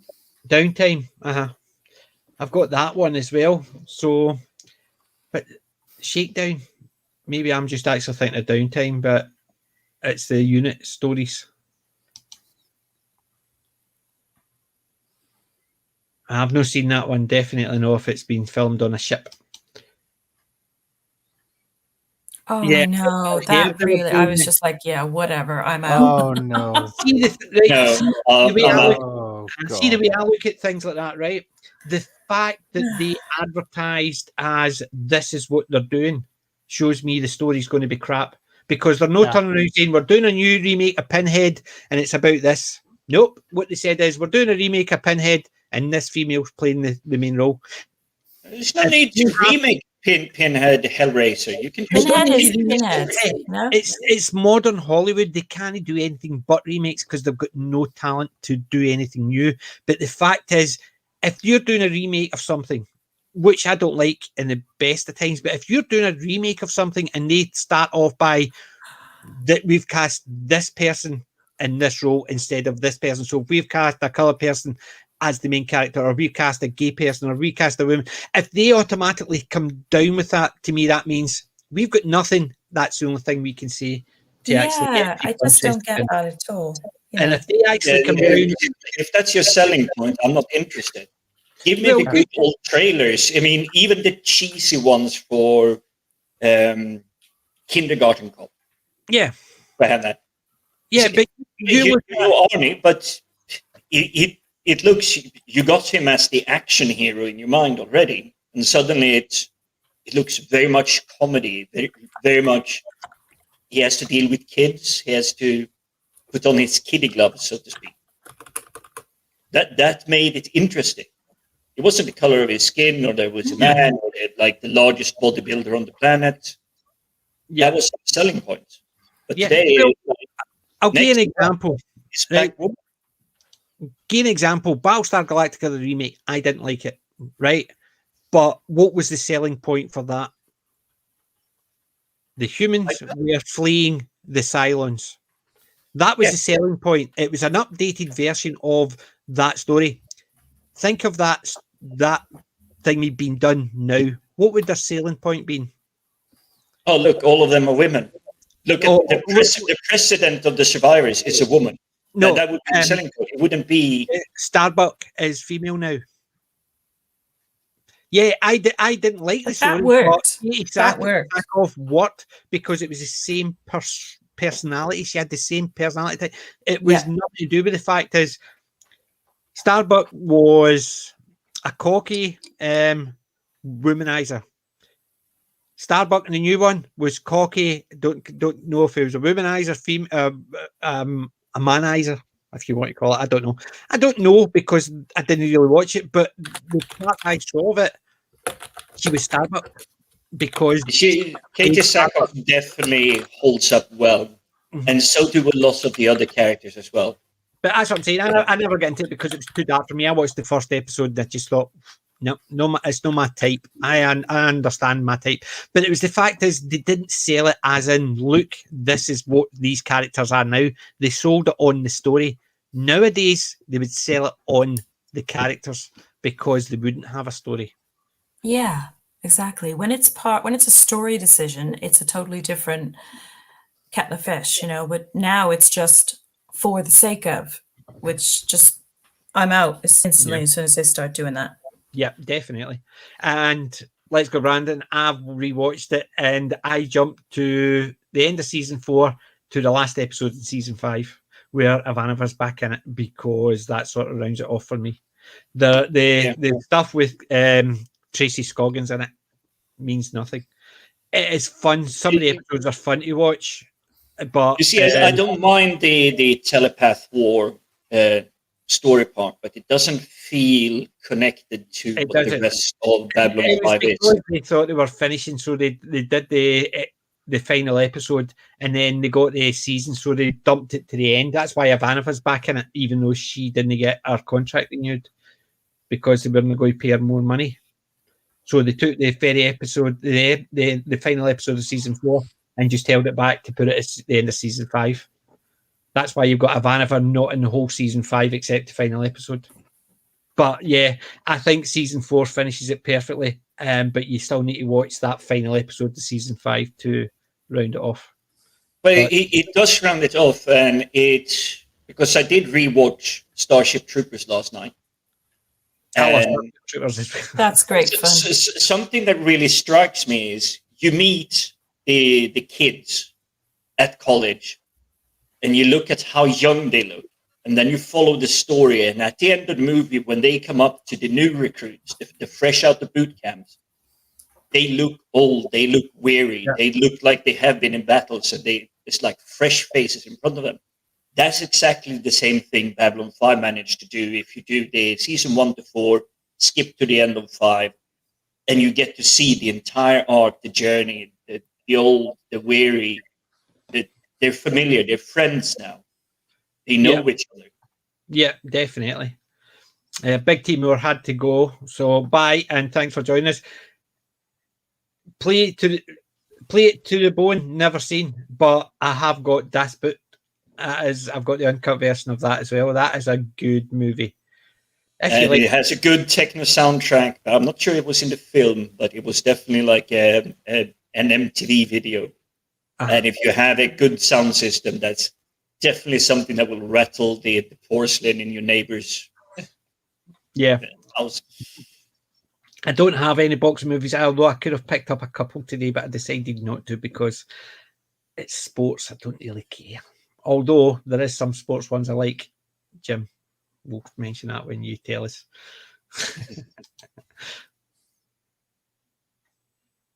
Chat is really flying here. I'm trying to keep up. I'm trying to keep up. But see, I knew it wasn't for me, but the things that annoyed me was nothing to do with the gender swaps or whatever. It was the fact is it was just too dark for me. I didn't think the story was bad. I just thought it was.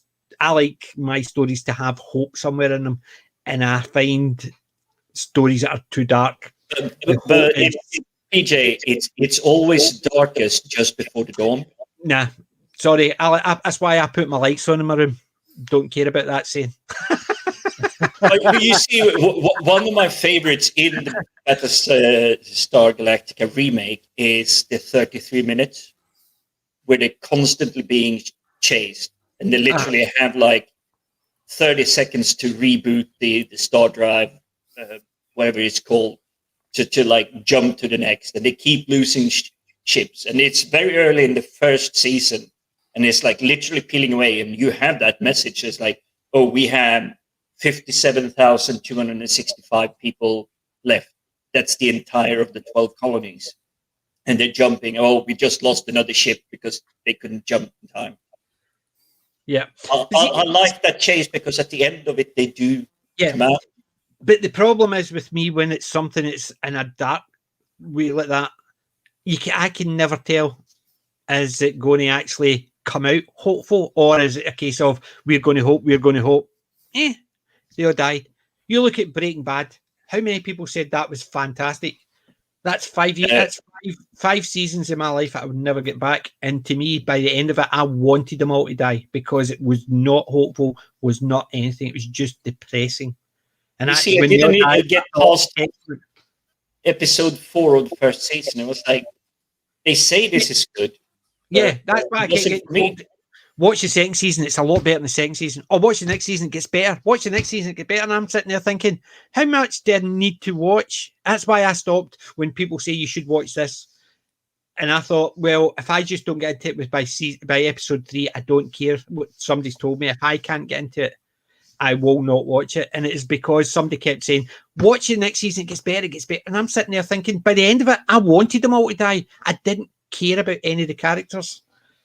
You see, I had something like that when I went to a convention called Sci-Fi Weekender.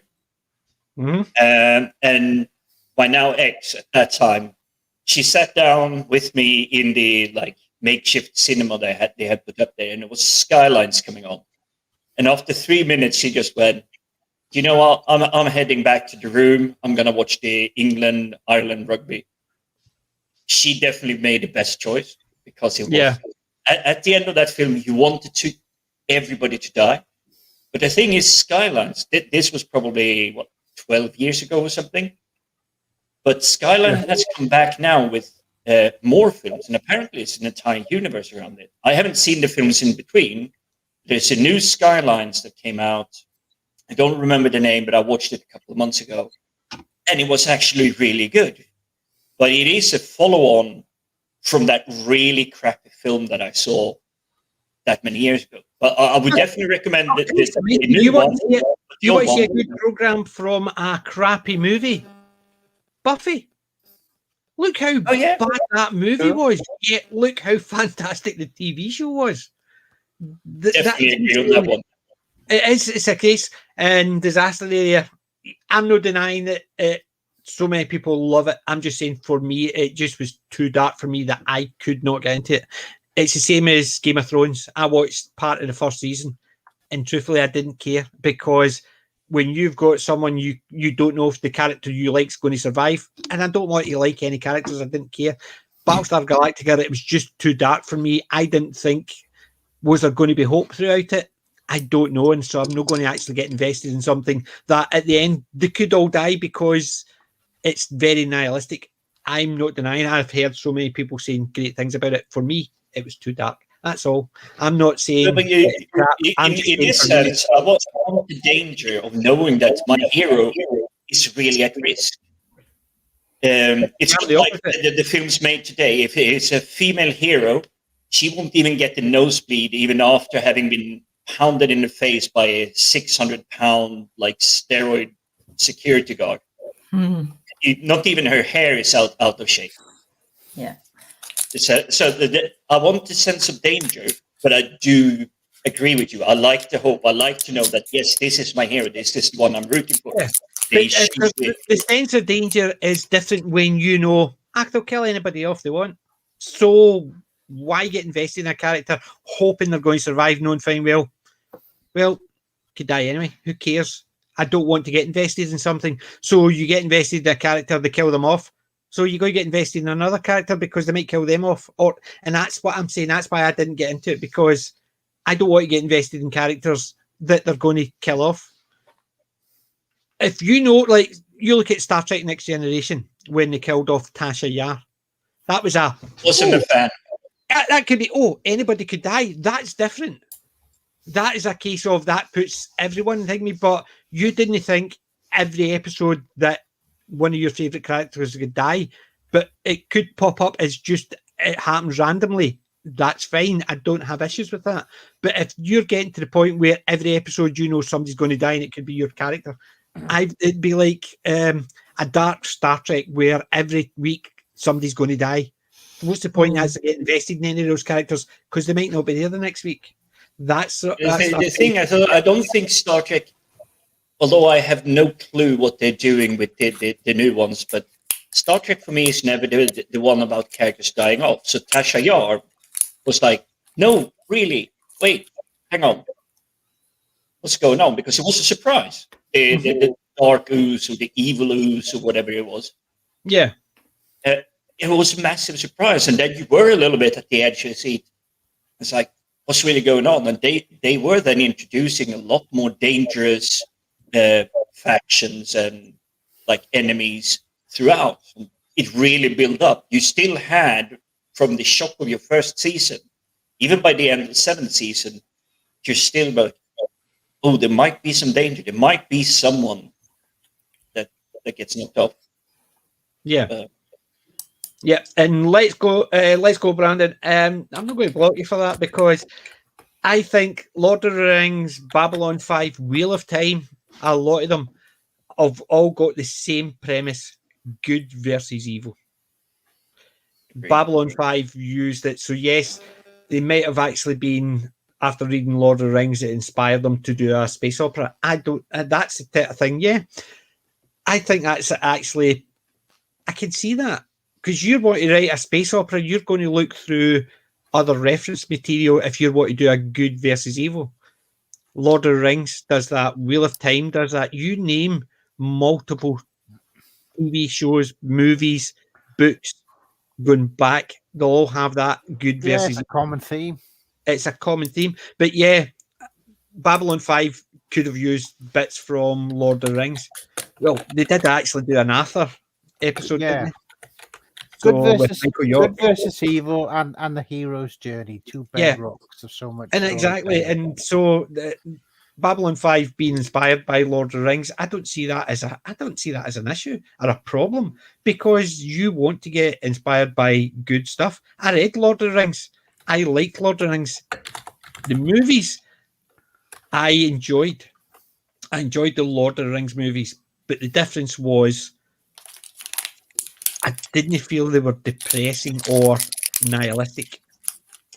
Depressing, I would say they definitely were, because something Peter Jackson brings in quite well is the depressing and oppressive nature of carrying the ring. You definitely see Frodo's suffering. But that's what I'm saying. That's different within the story of being the oppressing of it. But when you've got a depressing story, if you know you go into a story knowing everybody's going to die, doesn't matter. Or you start watching something, you think, all those characters, they might die, so what's the point in getting invested? That's the type of thing about a depressing. I don't want to get invested in something, because whereas Lord of the Rings, I enjoyed the books. I remember reading the books, didn't know any of the character names because I read them, and it was a case of I can't pronounce that name. So in my head, I knew what that name meant, but I couldn't have pronounced it. God knows what Gandalf actually was originally when I was reading it. They probably guess Gand. That'll do. So every time I see it, I know that's a character, but I didn't read the name because when you're reading to yourself, if you can't read, you put your own words in there. So Aragorn and all that, or just probably Aaron, that'll do, and stuff like that. And in your head, you just put the words, you know what it means. But no, so when I was reading, and when I had the audiobook afterwards, I'm sitting there, oh, was that character's name? I didn't know. I would never have been able to read that. And it's that type of thing. So when I read Lord of the Rings, then I got the audiobook of Lord of the Rings. I preferred the audiobook because somebody could actually read all the big hard words that I couldn't read. But I watched the movies. I enjoyed it. The only part of the movie I didn't like was the third movie, the last 20 minutes or something. It was just too. The book you could probably get away with a lot of the bits and pieces, but when they're all going on their journey, and I don't care. Finish. If I'm going to be brutally honest, I do like all three of them, but it feels toward the end that they just like showcasing what Weta Workshops can do. The CGI, Industrial Light and Magic, because they really want to boost it up. And let's face it, a lot of the CGIs we've seen since comes from the team, the crews that actually built and crafted these programs, the softwares, everything required to make it happen. Yep. But it felt more, it was a selling point, and it's something I hate working in the IT industry. I'm technical, I'm hands-on. If you drag me into a meeting with a lot of salespeople, they will have nothing to tell me. They want to sell a product, but they can't tell me how the product is supposed to be working once I get stuck with it a couple of months from now. I know. Unfortunately, we used to do that when I was at uni all those years ago doing computing. We would go into places like Curry's and look at computers and ask the salesman, so how many bit bus has that got? And they would go, huh? Try to tell me the computer. And we would just take all these, like, even though we didn't know half the stuff we were probably mentioning, however, you're just watching all these salesmen going, I'll need to go and check that. Hold on a second. And you're sitting there thinking, so, but yeah, mind you, we did get caught out when we actually went in and tried to actually do that. But somebody actually explained it right down to the actual motherboard. And we're all sitting there going, we don't even know half the words he's saying.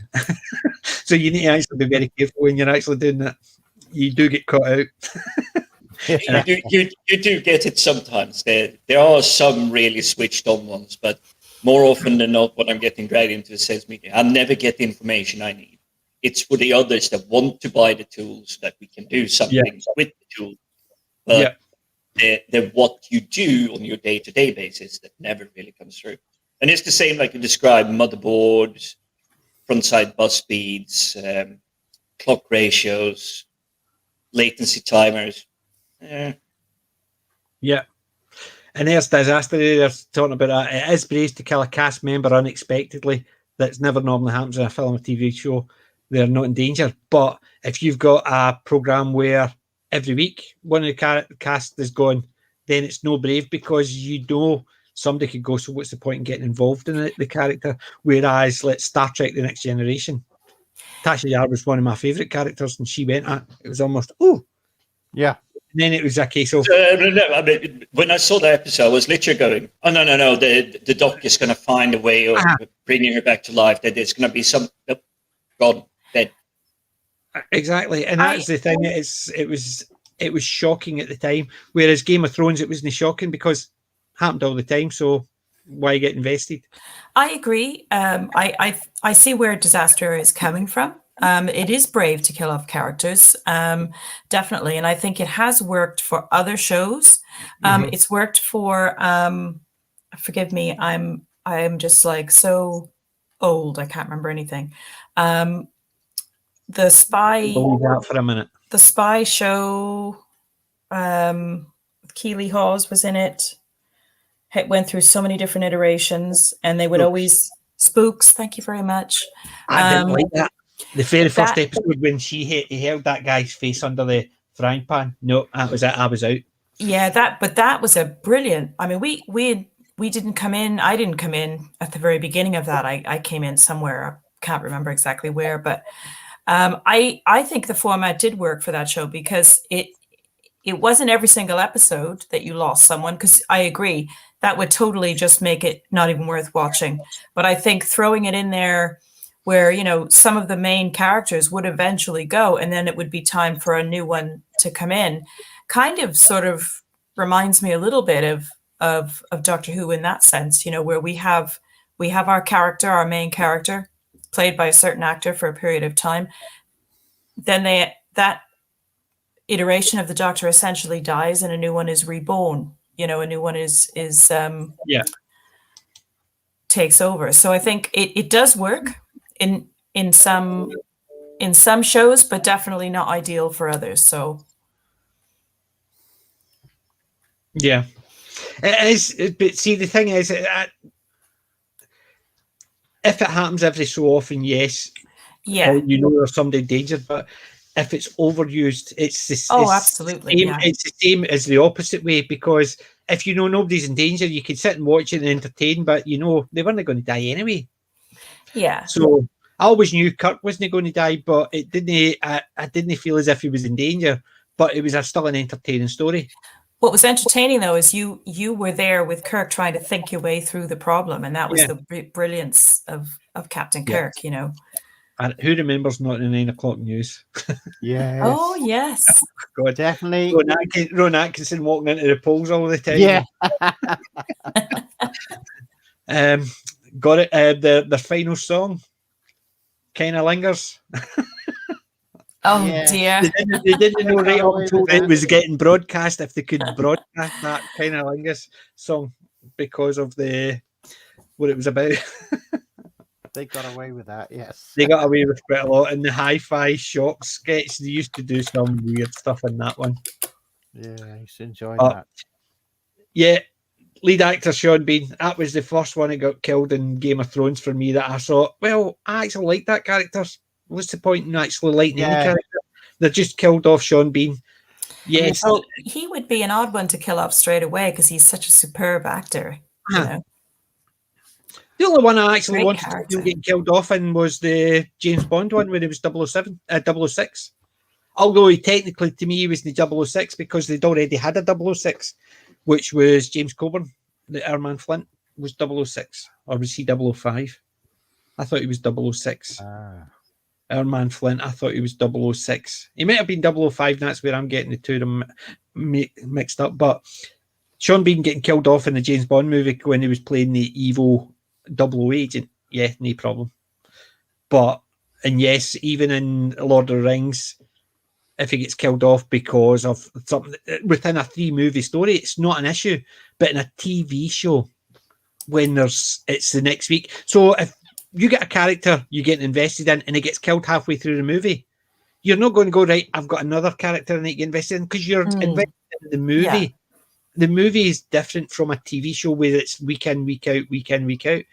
What's the point in getting invested in every week? Somebody's going to get killed off. You don't know who to actually get involved in. Yeah, I mean, Game of Thrones overdid it. Yeah. Whereas say with Blake 7, I mean, the main spoilers in case anyone out there hasn't seen it, but our main character wasn't killed off till the second series, and then of course, and we all know how it ended. But that was the way that was done. It was done better. Yeah, and that's the thing. Let's go, Brandon. Tasha Yar coming back was better. That was shocking. It was as a Romulan. It was actually better when she first appeared, when the Enterprise A came through the rift, and they basically Picard turns around and there's Tasha standing there, no explanation, and then they had to work it out. That was, to me, was a great way of doing it. It's just a case of you weren't expecting him to turn around, you were expecting Worf to be standing there, and there's Tasha Yar. That to me was a more shocking way of bringing her back just to kill her off again. obviously it didn't. And then you got her brought back as the Romulan, her daughter, which I thought was really, really good. The way they did that, I thought was really well done. So it was. He did find Sharp. Do you know, I was so looking forward to the Sharp series, and I was a bit disappointed in it because I read all the books, and the books have a unit of 500 men, the best of the best, the survivors from a full column. And then in the book, in the TV show, I knew it was going to cut down, but I thought it would be a bit better. But it was cut down to like 5 of them. And you're sitting there thinking, you would have at least expected about 50 of the guys, and these are the main 5 characters, but it didn't. It was almost about these 5 were the chosen men, and the chosen men were what was left in the company. They were, it just, I don't know, it just, because it was, they couldn't actually have the numbers they needed to make it compelling. It didn't scale well for the TV show. The books were absolutely amazing. If you want to read a good Napoleonic books, the Sharp series, start with Sharp's Rifles. So that's the very first book I read, and it's basically about how he ended up in charge of the company, and the attack, the fight with Harper and all that is different from the TV show than it is the movie. Sorry, the book. So the books are far better. They could actually weave it a lot better with the larger company. Sharp Rifles is definitely the way to start, and it is superb. But yeah, Sean Bean didn't die in that one. And I was nice enough to give the spoiler alert. Yeah. See, I was it. Who was in Spooks? Was it? He played Jeff in Coupling. He played Moise von Litvik in Terry Pratchett's Discworld. Cole, Jeff, what's his name? I can't remember Cole. He played, what was his name? Come on, somebody in the chat knows his name. Was it Richard Cole? Was the one that was in Spooks? So he played it. He played a comic character in Terry Pratchett. He played a comic character in Coupling, but he played in Spooks. So I was looking forward to being a bit more humorous, and then watching it, and then they actually get the person's face and put it in the chip deep fat fryer, and I went, nope, that's it, I'm out. I was obviously expecting something, and it just did away, and I just didn't like it. And Richard Cole, I'm sure he was in Spooks, but I can't remember off the top of my head. It's terrible. Me talking about curries remind me of the high five. Well, I had a curry today. I can't help it. Yep, Ivan lives. Definitely. Yes, they killed Adric, but they also killed Katrina in Doctor Who as well. They were unusual events. You weren't expecting them. It's no like you were expecting that from all companions. Whereas in the new stuff, you didn't know what was going to happen with your companion. Were they going to get killed off? Because at least a lot of the order stories, the companions always had not an ending as such. They were given an ending, even if it was dumped in let's say Sarah Jane, dumped in Wales or something like that instead of home or in a new planet or something, whereas a lot of them did. Adric died, yes, but so did Karina. Was it Karina or Katrina? It was one of the early companions. It was William Hartnell or Patrick Troughton. She got killed off after she was only a companion for 2 seasons, or 2 episodes, should I say. She actually travelled with the Doctor and then she got killed off. She was the first companion to get killed off before Adric. but it's a wee while ago, and I'm actually just. I can't think. I'm sure it was Katrina. Her name was. I'm sure it was a William Hartnell story. She was only on the TARDIS for a couple of episodes, so she may have actually come in one story, and then in the next story she died. Disaster Area has a Katarina. Katarina, that's the one. Yeah, that was the one that got killed off. So yes, they did kill off Adric, but it wasn't the first one to die, and they killed her off. Oh, and Archer Collin had said it as well. Yeah. See, the guys in the chat know a hell of a lot more. Yeah. All hail the chat. The chat is on fire. The chat is almost worthy of being called Ivanova tonight. Yeah. Yeah. Predestination, I've not seen. Ethan Hawke's, but a cop trying to stop time travelers ruining the time. Was that the one where they couldn't touch each other, or was that the Time Cop I'm thinking of with Jean-Claude Van Kickham? I do remember seeing the sort of PR for Predestination. I can't be sure if I've ever seen that one though, but I do remember that. Yeah. The wonderful Liz Hurley, yes. Yeah. Cannot disagree. No. I'm saying nothing. No, definitely against Liz Hurley. Heinlein. I love Heinlein stories. So the chat's been talking about Heinlein, and Predestination is I think it's not the pure Heinlein, but it is based off of a Heinlein story, if I recall it correctly. I remember what Heinlein story it is, because there is a few Heinlein ones with... Oh, you're going to make me Google this. Google it. We chat it. Oh, yeah, we'll give the chat a couple of seconds, then I'll Google it. Right, let's see. What else? Can I give a quick mention for a birthday? Yes. Okay. For someone who is very well known and beloved to many of us. He's 85 today. Brian Blessed. Yes, I saw that. Yay! What could I say? The great Brian Blessed.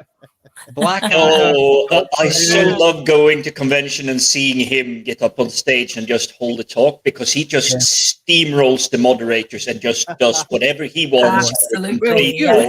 Absolute legend. Lodge Collins alive. You know what I mean? And what I'd love to see is him have a sort of a chat with Tom Baker. Could you imagine? You could sell tickets to that. That'd be fantastic. Oh, I have an even better thing. Yeah. I was with him in the VIP area when he met up with Sam Jones for the first time since the film they made where Gordon was alive. Yeah. And that was in 2016, I think it was. And I have somewhere on my phone a photo of both of them, like hunking over, sitting like head to head, just talking with each other. And the crowd around them, they're just standing back, letting them have a chat. Ah, that's brilliant. Wonderful. Yeah. Brian's alive. Yes. See, the fact that he was fantastic in Flash Gordon, he was great as in Blackadder, the first Blackadder. Yeah. And Doctor Who, he was fantastic. Anything he's been in, his personality just comes out, and it doesn't. Even though he's got one of those personalities that can steamroll, it doesn't always do that. It just sort of enhances everything round about, and that's what it is. He's just such a. I love Brian Blessed, I must admit. Anything he's in is always fun. Look at the list he's done. I mean, obviously, he started with Z-Cars. God, you appeared in an episode of Blake 7. He was some religious leader who, of course, was very loud and shouty. Yes, that was the one when they went down to the planet? It was. Right. And they were basically, it was a convict planet, and he was the first generation, or so. He was descended from the first generation. I remember that one. It was the first planet they stopped off at to rescue the members from ship. Yeah. And they killed him off then by teleporting him into space in the end. That's right. And he was shouting. Right. And he's also obviously very well known for his Shakespearean work and things like that. And one of my favorite Shakespeare adaptations is Kenneth Branagh's Henry V. And he's in that. And anything he's in, he's just superb. He's marvelous. Yeah. So Yes. So special mention for him. Definitely one of the legends. Yes, yeah, and he was in the Space 1999 as well. That's right. And Star Wars and everything else at some point. PC Fancy Smith. That's it, Z-Cars, yeah. Going way back. There's a connection between Z-Cars and Doctor Who. Was it to do with the very first person who appeared in Doctor Who was a policeman? It wasn't actually the Doctor. The very first actor to appear on any show of Doctor Who was a policeman. That's right. We just watched a couple of minutes of that today, actually. That's the only connection I can think of, apart from the fact that it's a police box, but I think it was... Was there a police box, or was that Dixon and Doc Green had the police box as well? Because of the time frame, I think Z-Cars would have had them, but it's not something they would have used because they were using the radios in the car. Yeah, so Dixon and Doc Green did. Yeah. But you know why they actually chose the TARDIS, didn't you? Yeah. Go on, then. They chose the TARDIS to be the police box, should I say. You know why they chose the police box to be the TARDIS? Because they didn't know they were being phased out. They thought they were going to be a common sight in Britain for the next couple of decades. They didn't know the police were phasing them out and for personal radios. That was the reason why the police box was the TARDIS. Because they wanted to be something common that is seen in every city and in most areas. A police box. So everybody could see a TARDIS when they walked down the road. They didn't realise at the time they were going to actually phase them out. Aye, they didn't realise they were going to phase them out because the police had started introducing personal radios. That was when the police had to go to the call box to actually find out what they had to do or else to make a call. And little did they know it would become a cultural icon. Yeah. That's why a police box has got the blue light in the top. Because they couldn't actually radio anybody to tell them they needed things. So what they would do is actually the light would flash in the top. The police officer would know they would need to call the station because something was happening. They had to get a report. There's some nice moments in some older films we've seen where they were filmed in the 50s or the 60s and an actual police box will turn up. Yeah. I think that is it the Lavender Hill mob is one. And there's a couple of others who turned up. They just, a car will go down the street and suddenly there's a police box. And, what was it? There was some sci-fi film from the 50s. I can't remember the title, but me and Wayne watched it on Talking Pictures last year. A monster movie attacking London. Something came out of the tent. I can't remember what it was called. But there was one scene of people running away, and there's the police box stood in the street. So we thought, he's turned up to sort it out. Well, have you seen Chelmsford 123? Did you watch Yes. 123? Yes, Did you see it? Yeah. We loved that. The doctor comes out with that and actually freeing and he goes back in and bugs off. And it's basically, as soon as I saw that, I thought, superb. They've actually got the doctor in ancient Rome or Roman Britain. I thought, superb. It's just the fact he comes out, does that with the rain, back in and away. Has a little mutter and goes back. Yeah. Yeah. Brandon, I'd like to shout out Ad Astra, starring Brad Pitt, because my father passed away of cancer, and every day I hope he's still alive. Sorry to hear that. And yeah, Ad Astra, I've not actually seen that one. I've heard about it. But then again, I've not seen a lot of Brad Pitt stuff. There I have.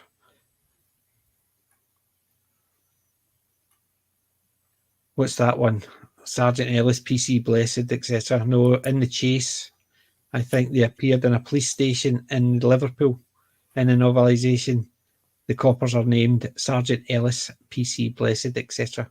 Ah, very good.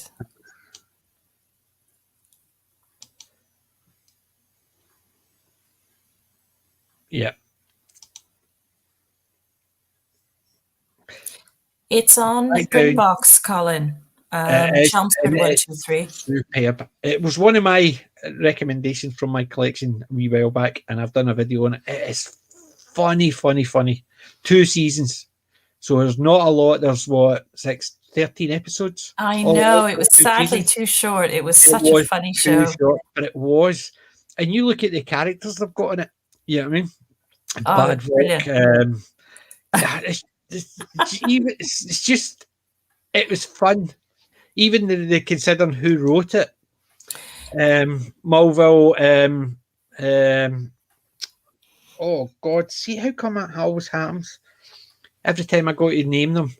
So you've got the 2 main characters, and the one that played the Druid, because the Druid was the one. It was Badvolk. It was the other guy, Andy Hamilton. He was part of it, and he was in it as well. They were good. It just goes to show, because Andy Hamilton went on to do stuff like Drop the Dead Donkey. Mm-hmm. And that was fantastic. I loved that as well. But it just goes to show there is that TV show. Have you seen Connections, where they actually show all the connections to all the different shows and stuff like that? How they all came from, where they came from. So they would do like Blackadder, but it would show you all the cast and all the directors and where they all came from, where they worked with each other in the past and stuff like that. I think there's a couple of episodes on YouTube called Connections. So you've got Blackadder Connections, and there's other shows like that, and it's just all about how all the actors and the writing team and the directors and all that came together, and where they'd worked with each other before in the past. So it's actually just a whole thing where the characters and actors, their career and how they got to that point, which is quite a good show. So there you go. Fab. What's that? Liz Sladen was in Zcast. No way.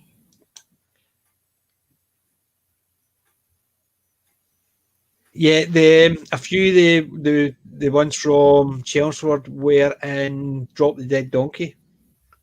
So they were. Which is another one I had very high on the list. It's literally number 2 on the list of the recommendations I have. I've got all 6 seasons of that on DVD. It is superb. I love it. It is dated because a lot they brought in a lot of things that were happening at the time. They did the stories out with, and then they would actually put in the wee bits at the last minute. So the story for the week were in that episode. So if you're not aware of what was happening in Britain around that time, you wouldn't really understand a lot of the political humour. But they do say things like in this episode, this episode was aired, so and so happened in the media and stuff like that. So it gives you a wee bit of a background of certain things happening. Comedy Connections. I think it was Comedy Connections. It could be. It's been a while since I've seen it, but I just remember it was Connections, and it was all to do with all the characters. So what we'll do, right? Let's see if I can get this. See if I remember it. I still actually think it's a bit OTT, but Take of the week. Still think it's a pants intro. I think it's all right. Yeah. Hey, it serves its purpose. It serves its purpose, I suppose. So maybe because I can hear my voice. It's like Ronnie Barker said when he did Porridge. He wished he didn't do the intro as the judge. I suppose it's because I can hear my voice. I just wish I didn't have my voice in it. Not that I'm classing myself the same as Ronnie Barker, you understand, but I can understand what he was meaning. He didn't like hearing his own voice as the judge sentencing Barker, or Fletcher Barker. Okay, who wants to go first? Let Wendy go first. Oh, thanks, Jim. Oh, well, I could go, but you said you had, you teased us that you had a really nice DVD delivery coming this week. Yeah, well, the DVD delivery, Darren can speak to the actual season. It was another addition to our Doctor Who collection. It isn't always the most favorite of Doctors for some people, but it was the next set of Colin Baker episodes. So that came in the post this week. It's the Trial of a Time Lord box. The Trial of a Time Lord one. Yeah, that came. And then the re-release Blu-ray set. Yeah. So that's going in the collection. Yeah. And we've actually just put our pre-order in for Tom Baker's set when that comes out as well. Yeah, season 17. Looking forward to that one. Yeah, that's well worth getting the pre-order in on Amazon if you can. I've already got the stories on DVD. In fact, we watched them last year, but yeah, there's new features, extra bits coming in, remastered, etc., and they're always just great set of enjoyable stories to watch. But the pick of the week, please forgive me if I've said this on a previous stream. I don't think I have, but my pick of the week is quite an unusual film, and I dropped the link to the IMDb listing in the private chat at the very start. And the film is called Kafka, and it came out in 1991, starring Jeremy Irons and an extraordinary cast of actors, including Ian Holm, Joel Grey, Armin Mueller-Stahl, Alec Guinness, Keith Allen, just trying to think of who else. Many, and also a brilliant actress, Teresa Russell, who I think we've not seen. We should have been able to see more things with her in them. I know she did another thing called Black Widow, which was very good. It's also got a link to Porridge, considering we were just talking about that just before. Brian Glover. Brian Glover. Oh, wow.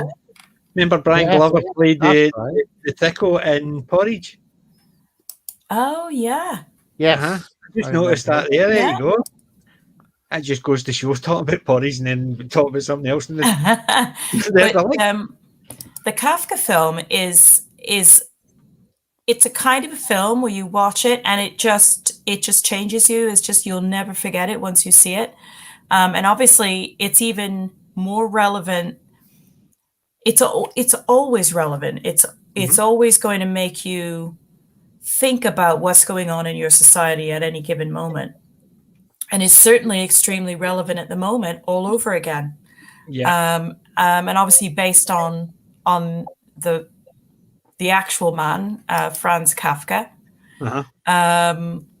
and his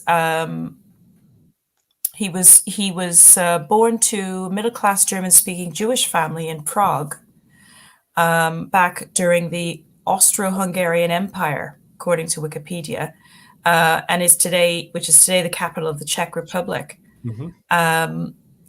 But the dramatization in the film, he's played by Jeremy Irons, who does a fantastic job. Oh my God, the whole film is it is mesmerizing from beginning to end. You put it on and you're just away.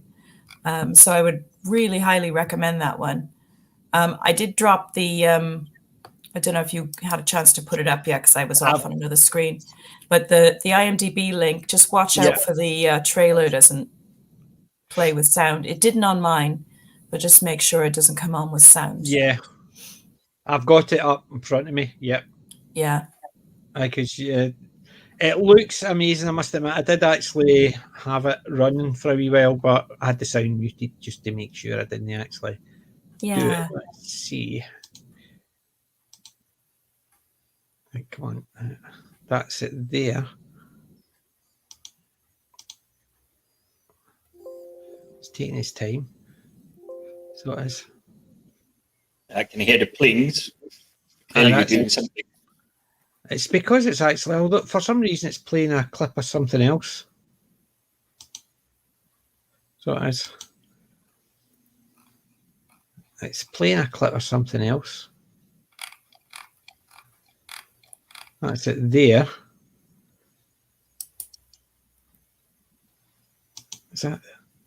That's it. That's it on. There's the trailer for it. So that's an IMDb, aye.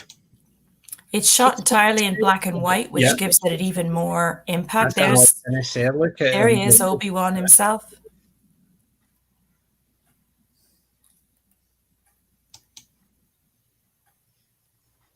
That looks really interesting. It's fascinating. It's so good. And the cast is just mind-blowing. It is, aye. It definitely is. The only time I can never take Jeremy Irons seriously, I think it was Jeremy Irons when he was in Playaway. You see, I like him, but the Dungeons and Dragons films that he got roped into. Yeah, but you want to see thing we just put in Jeremy Irons Play School or Playaway, I think it was, kids TV program. And he's singing "Play Away, Play Away." And so Jeremy Irons standing there singing and dancing in a kids' show is a wee bit disconcerting because you can remember a lot of the characters they played, and you're sitting there thinking he started in a kids' TV show singing "Play Away." That is disconcerting watching him. Oh, do you know what came up right after that on IMDb? 66 Batman, the trailer for that. Yeah. It's actually came up straight after the Kafka. That's quite a contrast. It is, isn't it? So it's obviously just flicking through different ones, and that was the one it was actually up was there. So I'll switch it off and I'll start watching it. But no, I think that's actually something I need to definitely have a look at because that Kafka looks really good. I'm sure it is. Somewhere. I bet the best word I can give for it is surreal. It's got a real surreal, mysterious quality. It's very sort of film noir, that wonderful sort of, monochrome look to it. Yeah. It's unlike any other film I've ever seen. Do you know what it reminds me of? I know it sounds silly, but because it's black and white, do you ever see the Steve Martin one? Dead Men Don't Wear Plaid? I know of it, and I can't remember if I've actually seen it, and if I did, it would have been absolute ages ago. It would have been. It's basically Steve Martin, and it's got old movies clipped in with his story to run through it. So you've got things like Heat, you've got you've got James Cagney and all that in it. So he's playing along with, and his stories intermix it. So it's in black and white because it's bringing in a lot of old black and white movies into the story, and it is just surreal, shall we say? Whereas because that was filmed at a time when they had colour TV and they're doing it in black and white. Things like that always remind me of that type of movie, even though that's not a comedy like Dead Men Don't Wear Plaid. But that's a different story. But the Kafka one looks really good. The one thing I would say about Kafka, one final thing, is that it is worth having your full attention on it when you watch it. It's just because there's so many nuances in it. There's so many wonderful little expressions. I mean, Joel Grey is absolutely brilliant. You'll hate him in the movie, but he is absolutely brilliant when you just watch his little personal quirks and things like that. Really good. There you go. Didn't Kafka write a story about a man turning into a cockroach? I don't know. And has anybody seen that one, The Twilight Zone? Little Girl Lost? Probably have, because I've seen a lot of The Twilight Zone, but I can't remember it, I must admit. Which series was that in now? Let's see. Little Girl Lost was the 91st episode. Another Richard Matheson story. That one came out March 16th, 1962. We haven't got up to that one. Oh, no. No, we haven't got up to that, but we're not far off of it. Because you've got the lot. You've gone through them all. Yeah, thanks for that recommendation. We look forward to seeing that one. So there you go. So, Kafka, your pick. I am looking forward to it. I think I'll actually try and dig that one out. So where's my pen? Right, got it. Still got my notepad with all the wee recommendations in them. I've still got a couple to get, but how come everybody keeps on nicking my pen? I'm the only person that's meant to be in this room, but for some reason my pens keep getting nicked. They're with all the socks. Yeah. I like to call it the sock nebula. The thing is, I've got my wife's pen. Ah. It's a wee teeny thing. It's a wee teeny well, thing. There you go. It serves you right then. Yes, they go into the Twilight Zone. Yes, of course. Yes. I was going to say you need to call the supernatural because pens just they just keep wandering off. I'm sure I've got a monkey. Oh, that's a community story. I'll leave that about pens and monkeys. I can get around watching Community. Lovely.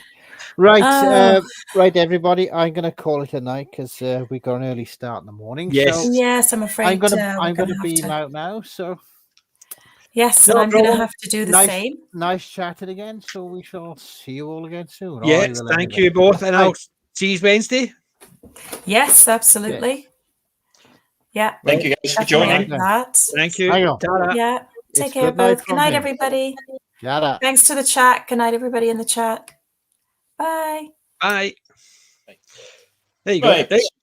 Jim, what is your collection and pick of the week? The pick of the week I've already brushed on it. Well, you know my pick. I've already mentioned my pick of the week. Yep. I'm back into the old good TV shows. I'm more exploring why did I actually get hooked on them. So it's been shows like A-Team. I even brushed quickly in on MacGyver, but I know I like MacGyver. Now, look, we get another company there. Yeah, I've got it. But Charm for me is by far the one that is standing out amongst the older ones. I like A-Team. A little bit over the top sales pitchy, and I don't remember that much about it. So I'm kind of still wanting to keep that one on the back burner. But for me, it's Charmed is surprisingly gripping. It's getting me back into that good old classic stories that they used to have, like the afternoon TV shows when you came home from work.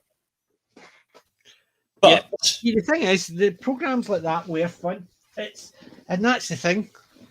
The two of them are actually trying to get some attention, so I thought I would lift them up. Well, you're going through your pick, what you picked up at the charity shops. Well, you see, I managed to get more of the mature ones, but let's begin with the really good one. But it's not the best pick of the week. It is a fantastic movie. So it is. And it's got the classic war theme. Yeah. It's a really, really good one. And a rather unique cast mix. It has. Sylvester Stallone, Pele, Michael Caine, American, British. You've even got a lot of Russian. See the ones that actually played a lot of the Russians and Poles. They were actually, there was a few Russian Poles football stars in that as well. Yes. So considering it was actually, it's a feel good movie. Considering actually they still had the concentration camp and they had shown how they treated them. They actually had some well-known football players playing their nationality and how their nationality was treated in those camps. So it was well done, and it has got such a wide cast. Right, will you go and sit down there? Yes. So the next pick that was literally next to it on the shelf is another war film, and I really like this one. Enemy at the Gates, got it, love it. I absolutely love this. It's nothing to do with Rachel Weisz being in it and being gorgeous as always. But the story of Vasily Saichev, I can't pronounce it properly. Basically, Russia's top sniper during the Second World War. Yeah, versus, well, I'm not sure if he was the top, but he was one of the best German snipers. That, unfortunately, is it's the Russian propaganda, because you get that good feeling that the film is telling it from the Russian side, and this is telling the soldier, look, we have this amazing guy out there on the battlefield. He can do all these amazing things. That's basically what the film is, the propaganda version that was told. But the true story is Russian and German snipers did that. They were basically hunting each other all the time. They had no proof that a ace sniper was brought in to Stalingrad to deal with Vasily. But it is one. The only part of that movie I didn't like was the part at the end. Why would the German sniper sort of go through the two shots? Have you seen it? Yes. The bit where it goes down and up, down, and why would they actually try and zero in on two different targets? Considering what he could do early on in the movie, it just didn't make sense. But I love the movie. It's a fantastic. I've got Enemy at the Gates. Yeah, and again, this is definitely one of those where you have the sense of danger that, okay, you're good, so is the other guy. Mm-hmm.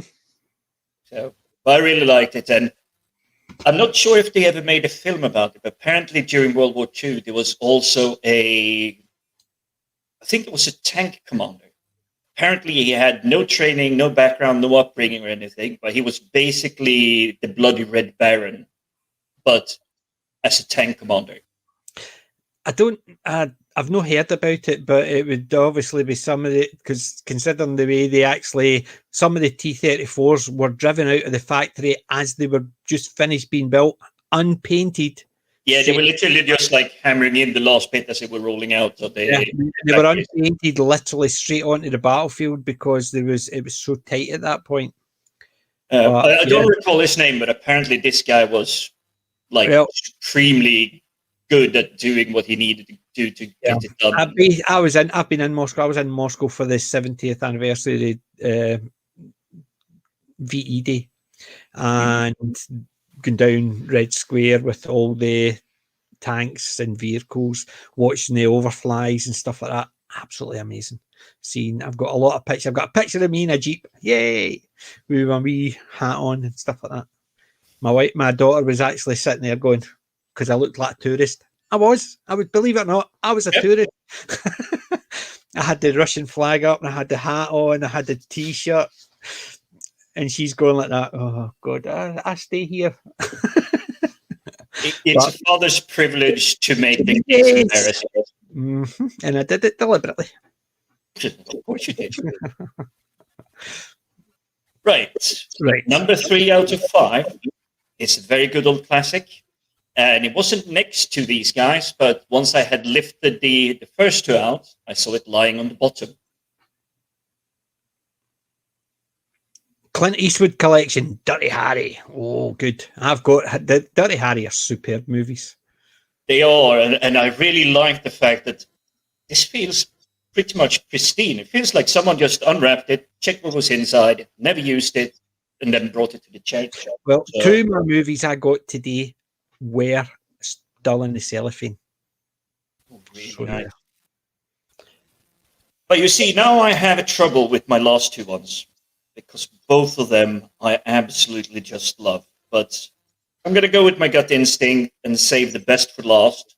So I'll start with this one. Young Guns. Yes, I remember that. It's a nice, good cowboy movie. It's probably one of the last really good cowboy films that were made that still had that gritty feeling. Again, sense of danger, not uncertainty. And the fact that they brought in a lot of younger characters rather than you had the old, like the Clint Eastwood or the Lee Van Cleef and stuff like that. It sort of worked because a lot of people who in the West at the time were bandits or whatever were younger. They didn't live long enough to be old gunfighters.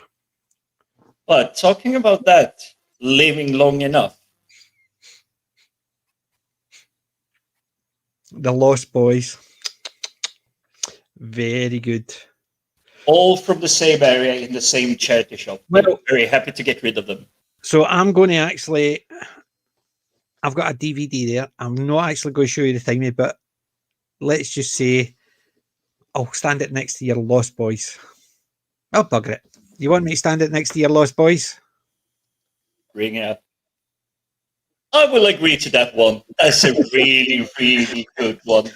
Yeah, Dusk Till Dawn, a two-disc collection edition. So I picked that up. So many big names in that one as well. Yeah, there is. And I actually thought that was quite good because I'm not a great fan of the director because I think a lot of his stuff is very same. It is very same, but he's very good at doing it.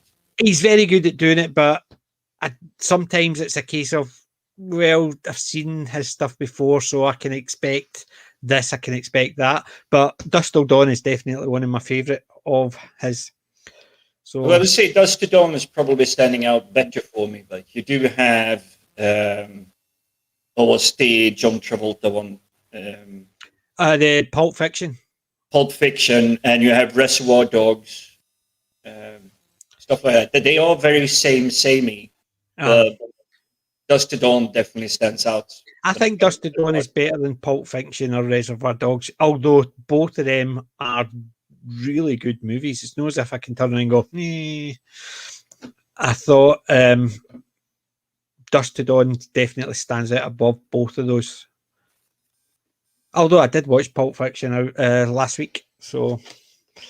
Well, again, it isn't like that they're bad either, but if you go up on the shelf and you haven't seen any of these films in the last 3 years or something, Dusk Till Dawn would be the one I pick first. Yeah. So, I've got a pile of DVDs, two piles. I was going to split it for next week, but I'll probably be out next week anyway, so... First one, obviously, is Dusk Till Dawn. You've seen this one, Guest House Paradise. Oh, yes. Rick Mail and Ed Edison. I love the two of them. Very bottomish. And the one I sort of mentioned earlier, just sort of went like that with it. Have you thought about what it is yet? It's like itching. I recognize what the top is, but it's like, oh, Karate Kid. Yeah, the Karate Kid. I picked that up, the classic one. It was right next to the one with Jackie Chan and Will Smith's son, and I ignored that one. Although I love Jackie I'm giving it a miss too. Yeah, although I love Jackie Chan movies, no interest in it. Original one. And Leon. I've seen that once and I loved it. And I thought, as soon as I picked it up, I thought, oh yeah, beauty. I just loved that movie. Just the whole idea of it. It just seemed a bit creepy when the first time the first part of seeing it, and then you realise it's nothing special. He's just treating a little daughter. Whereas I think it's not only that. Natalie Portman's character is basically, what is she, 12, 13 years old. She's been receiving nothing but abuse. Yeah. And there she is at a very, very life-threatening situation. And he is the first person ever to treat her nicely. Treats a little daughter. But the thing is, you imagine that getting made nowadays. He would be an old creep. So but you can't just skip on without mentioning Gary Oldman in that one. Yeah. Oh, Gary Oldman's fun, and I think he looks as if he actually enjoys his role. Yeah. Gary Oldman is absolutely fantastic. Yeah. Yeah. And picked up that. Where have you at? Knight Rider. It's the first 3 episodes, so it's only a thing. I just picked it up because it's the Knight Rider. You got kids.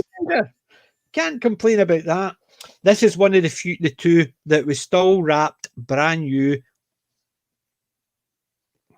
Old Boy. Oh, it's the original Old Boy. Yeah, it's not the remake one. Tartan Asian Extreme. Old Boy. That is the original one. That to me is I've seen the remake. The original one is just amazing. So I got that to look forward to. Brand new. It was still in the cellophane. So I thought I'll have that. And the other one that was in the cellophane was Here's Johnny. That was still in the cellophane as well. 2 of them like me. So perfect. I got a couple of okay ones or mediocre duff ones. Deuce Bigelow. Bigelow. I remember seeing it and I was really laughing at it because I'm not a great fan of Rob Schneider, and there's only been 2 movies I thought he was okay in, and it's the Deuce one and the one when he played. He was in prison. He had to go to prison. I can't even remember the name off the top of my head. No, it wasn't. This was one he starred in, and it had was it David Carradine who was his trainer? So they had he was going to prison, but picked up that one as well. My daughter Pilgrim versus the World. Yeah. See, I wasn't too big of a fan of it when it came out. I haven't seen it. My daughter always recommended it to me, but I never got a chance to see it. So I saw it. It was 30p, so I picked it up. You see, the film I recommended from last week, the lady that stands behind him with the pink hair. Yeah. Mary something. She's playing Kate in a film, and I believe it's out on Amazon Prime. It's John Wick-ish, but not really. She's good, she's strong, she's capable, and she has a purpose. She has a mission that she needs to finish. Good. I'm looking forward. Maybe try and dig that one up. Picked Steve Martin. Bring down the house. Bring down the house. I'm not a big fan of Queen Latifah, but she was really good in that one. I thought the 2 of them worked quite well. The chemistry between the 2 of them was quite good. But that's definitely what brought the film up a little bit more, because it's the same. I don't think I really recall much I've seen her in, but in that one, it was definitely, it had good chemistry. Yeah. Well, I'm going to leave 5 more. I've got the top 5 sitting there. So I'll bring up one of the other ones I picked up. Happy Gilmore. Why don't you get in the hole? The thing is, I don't know. Sometimes Adam Sandler just really annoys me. But I thought Happy Gilmore's probably his best movie. A lot of these other ones are meh. I'm still okay with Little Nicky and Waterboy as well. Waterboy is good, I suppose. And the other one was Pixels. I have not seen that one because I'm so about it. Peter Dinklage is in it. It's just fun. It's one of those ones that you can just sit back and just ignore the absurd premise and just watch Peter Dinklage having fun. Adam Sandler, it's not, but I'm no bothered. But because Peter Dinklage is in it, it's freaking amazing with him in it. He just seems to be enjoying himself. Right, my top 5 TV show, the original Spider-Man animated. Look at that. And what do we have? Octopus. Dr. Octopus, yep. Yeah, I mean, the old J. Jonah Jameson. That's the original 1970 television in 1967 and some action-packed 2-part tales. So 1967, that was the original one. So you can imagine, I mean, you look at the disc as well. Oh, look at that. Yeah, I mean, Kingpin. Yes. And James Jonah Jameson on the warning sign, whatever it was. So picked that up and I thought, yeah, beauty, because I have got a good few of the Spider-Man, but I didn't have any of the original. And I picked up this one. Oliver Hardy. Romeo and Juliet. I've not seen this one. I thought I had every single Laurel and Hardy ones, even things that they'd done out with the two of them, their early stuff. But this one, I've got the Kentuckian with John Wayne. Oliver's in it. I didn't know he did another one. So you see, surprises can be found in charity shops. Yeah, I know, you're not kidding. Picked up this one. This is my third. Falling Down. The Critical Drinker did an amazing short snippet on that one. Yeah, I've seen it a few times, but when I picked up the physical media, I thought, yeah, beauty. These are my last two. Very similar type-ish. So I'll show you the second last one and you can tell me what you think the last one is. So here's the second last one. Omen. So we will have... and it's not a sequel or a prequel or anything like that. So it's not the original one. And so no, I'm saying the next one on my list in top of my picks isn't the Omen Part 2 or Part 3. That's what I mean. So there's the Omen. That's the movie I picked up. That's my second one. So based on the Omen, what is my top pick? I don't think it's going to be 2 or anything like that. I think we're going to talk... Definitely not another Omen. It's not Omen 1, 2, 3, 4, 5, 6, 7. No, that's what I'm thinking. Something along the line of Wicker Man or... is it not? Prophecy.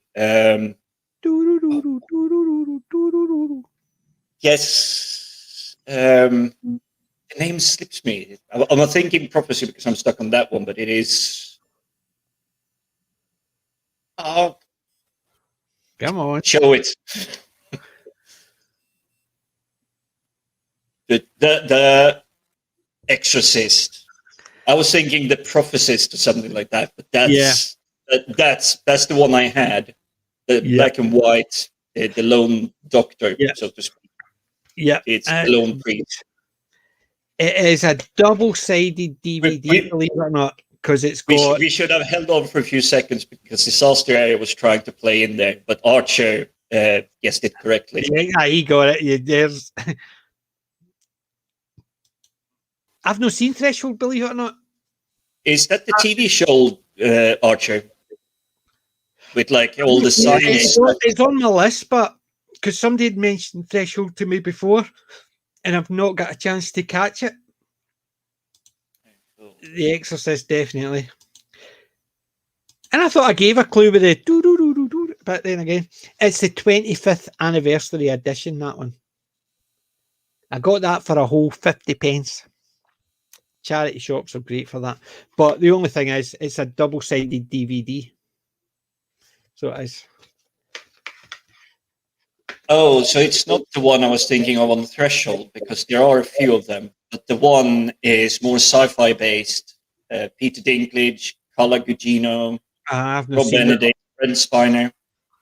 Oh, Brent Benedict, come on, that sounds good. That looks really nice and shiny, that disc, though. Yep.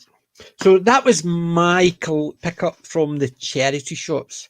I did nearly pick up an Interceptor from UFO. Yeah, you said. But you also said it required a lot of work if you're going to pick it up. Do you want to see my top pick? The Retro Scannies, yes. Retro Sweeties, yay! You see, for me this evening, I'm wondering whether or not I'm going to go. I was in the Twilight Zone. Come on, Buggery, I'm not that bad. I think one of these will be the film for the evening before I head off to bed.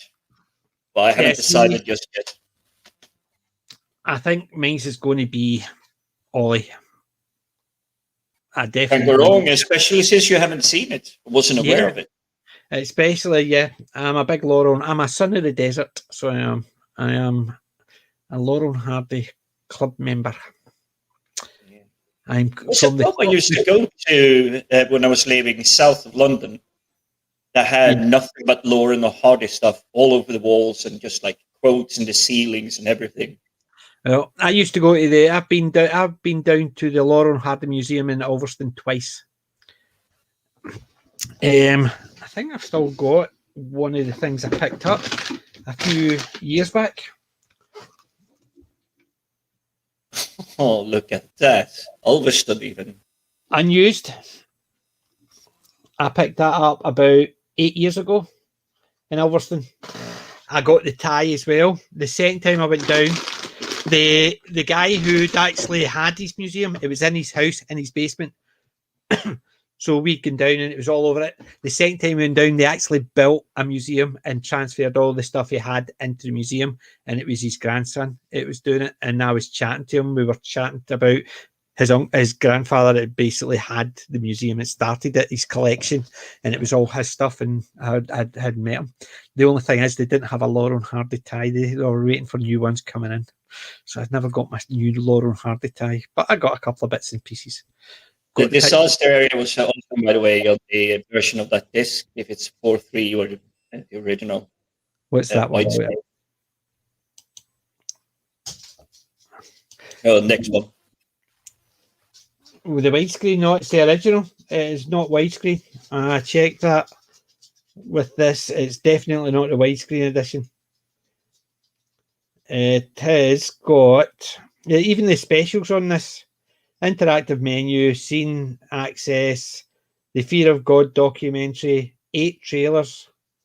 Nobody expected it, beyond comprehension, flash imagery, Exorcist 2, The Heretic, Fallen, Interview with a Vampire, and Beetlejuice and Devil's Advocate. Why they've got all those in that. Then you've got 6 TV spots. Beyond comprehension, it's the same idea. It's got a list of things between it. It's got interviews with the original cut, Stairway to Heaven, the final. This has got a load of stuff it seems disjointed from it. It's also got the original ending as well as. So it's got the 2 endings on this. That's something I actually really never paid attention to when I'm picking them up. I'm just surprised to find them in nice condition, like this one. And I didn't look at it, but this is the old school cinema format, 240:1. It's the same for Lost Boys, 240:1, but the more modern ones, they go 235:1. 235:1 for the Dirty Harry as well.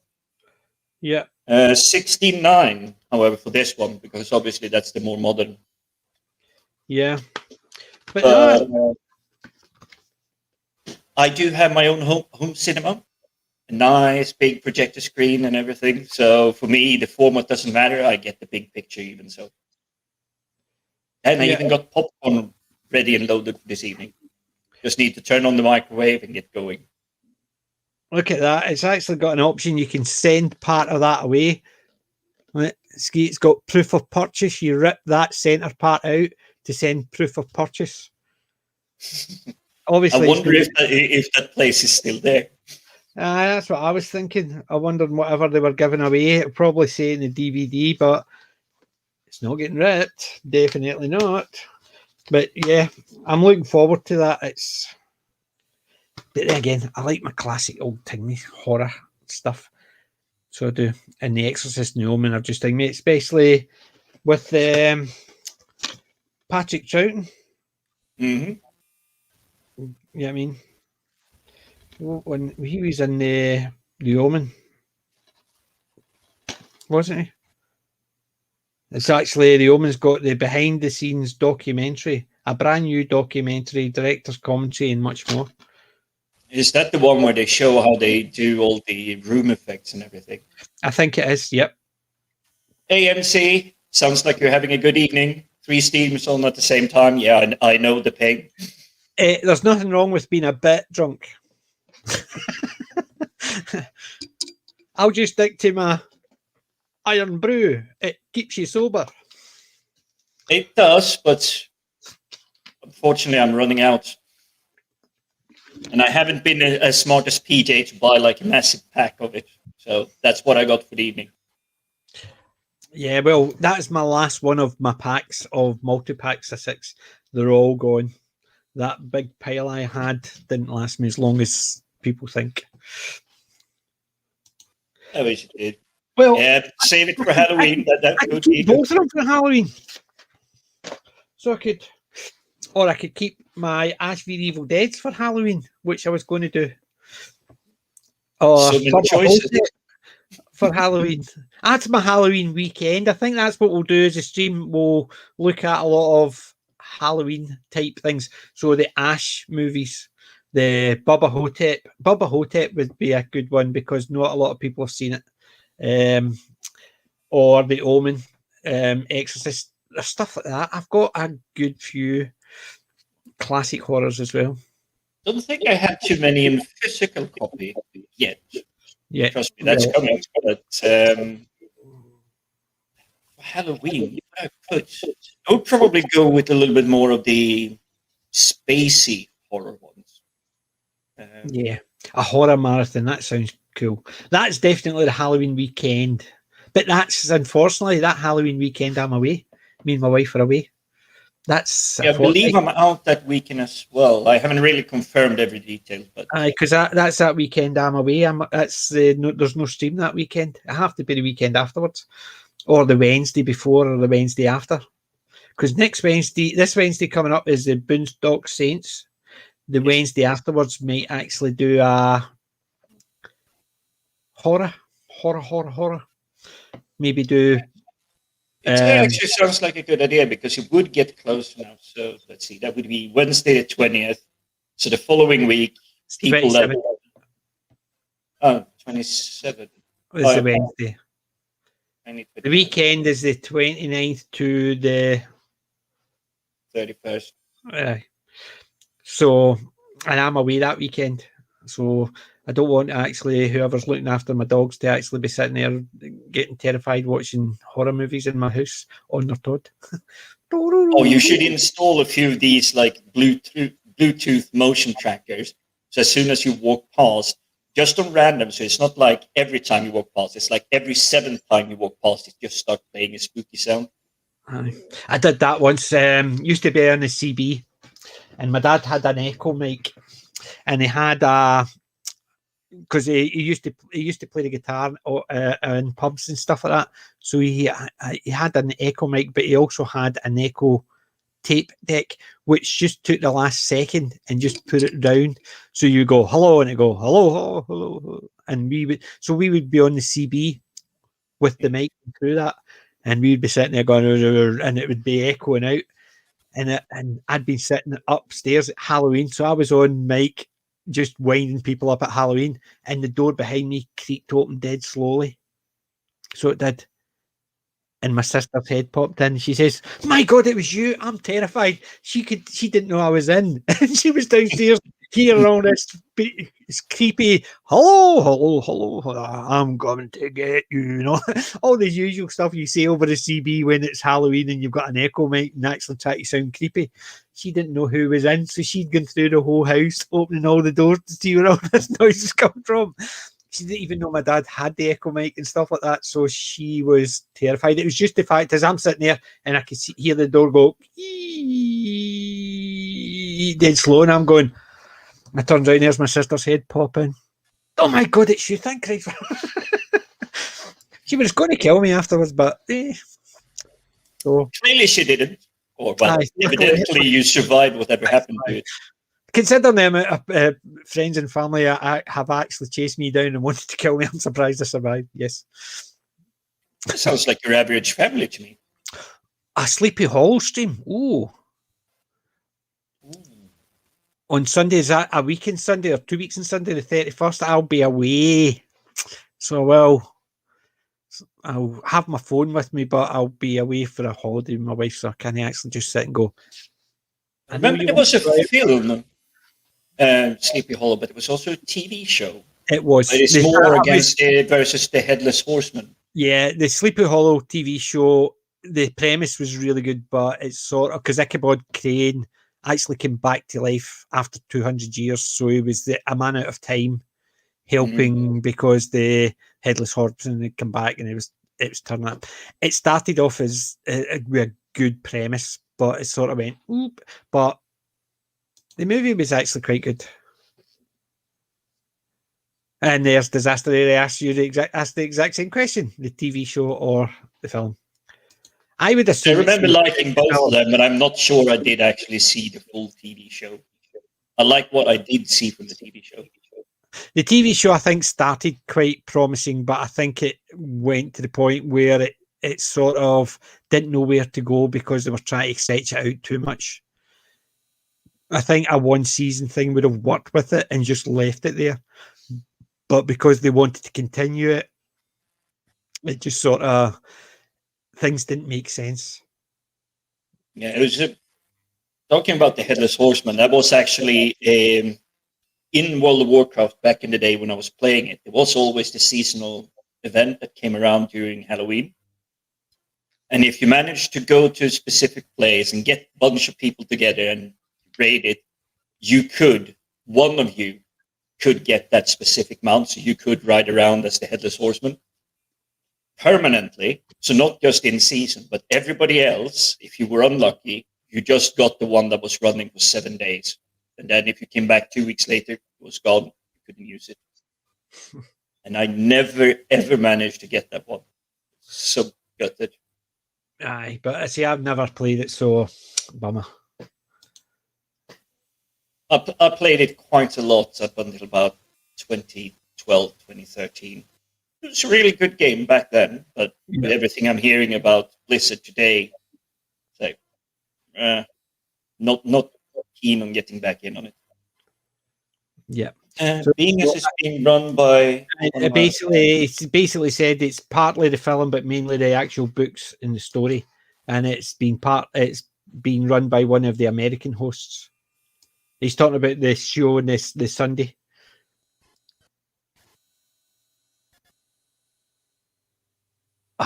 Yeah, I remember that, the Ichabod Crane one. That was actually quite funny because he was sort of dead tall and lanky and running away. I remember the Disney one. There's a lot of good stuff in there. Yeah. Getting rid of... that's harsh. Hi, guys. So, but it's the thing is, I wanted to do something for the Halloween, but because I'm away, but we normally have we normally go to a friend's Halloween party, but his house got flooded and he's still getting it rebuilt, so he's no party this year. So we are going away for the weekend. Hopefully, he's not going to have to suffer like you did with your roof.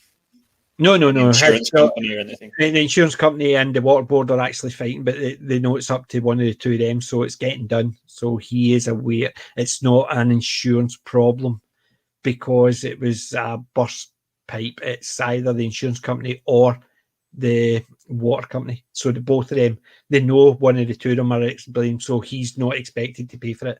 They know it's to get done, and then they're fighting about who's paying for it, but they know it's one of the two because they know it's not his fault or anything can be situated as in, it's an act of God or whatever. It's just the water pipe above his house burst and it flooded him out. And it wasn't the actual water pipe, it was the sewage pipe. His house was completely flooded, so the whole house has to be completely stripped out, defumigated, and then rebuilt on the inside. It's been 6 months, and they reckon it will go and be another 6 months because it has to be dried out. It has to be, all the woodwork has to be treated because they can't have any. Yeah, and it says coming up on the wrong season to dry out the house now as well. Yeah. Well, in the inside, because it's in the inside, the outside's not the issue, it's the inside, because it was the inside that was flooded. And yeah, but even so, to get rid of the moisture, you need to be able to unload it. But if it's heavy moisture outside... I know, but the good thing is they've got rid of the moisture because it's been 6 months it's been going on.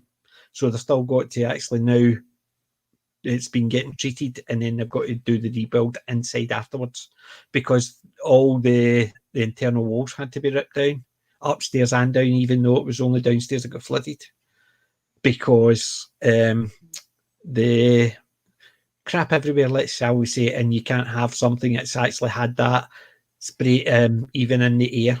So it all has to be completely gutted. So that's why we're not having a party this year. And we are going away. So I'll not be here for the Saturday stream for us, and I'll not be here for the Sunday stream to watch, unfortunately. We will have our Wednesday stream where we're checking out. We'll have our Wednesday, yeah. And this Wednesday we are doing the Boondock Saints.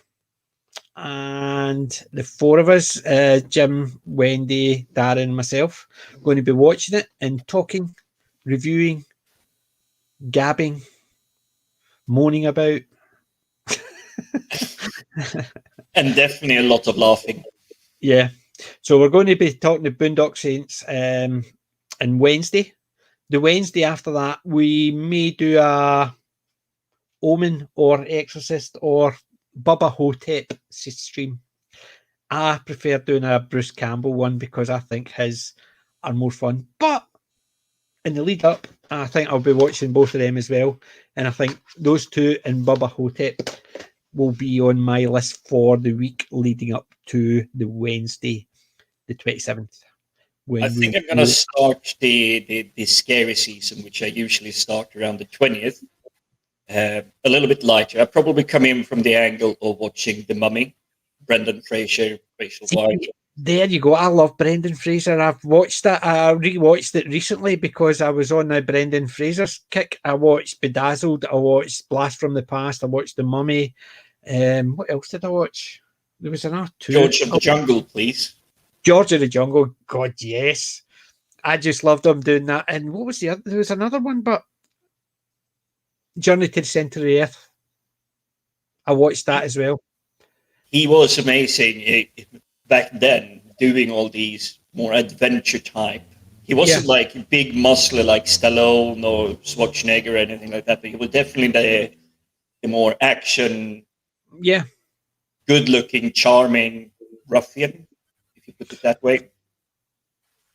Yeah, I do like his stuff, and so I watched them a couple of weeks back because I was on a Brendan Fraser kick and I watched a load of his movies. I got Bedazzled and Blast from the Past. I had to dig those ones out. So I did. The other ones I had, but those two I had to go and get just so I could sit and watch them. It's the same when it comes to Bedazzled, again, Liz Hurley's contributions, as was mentioned in the chat earlier.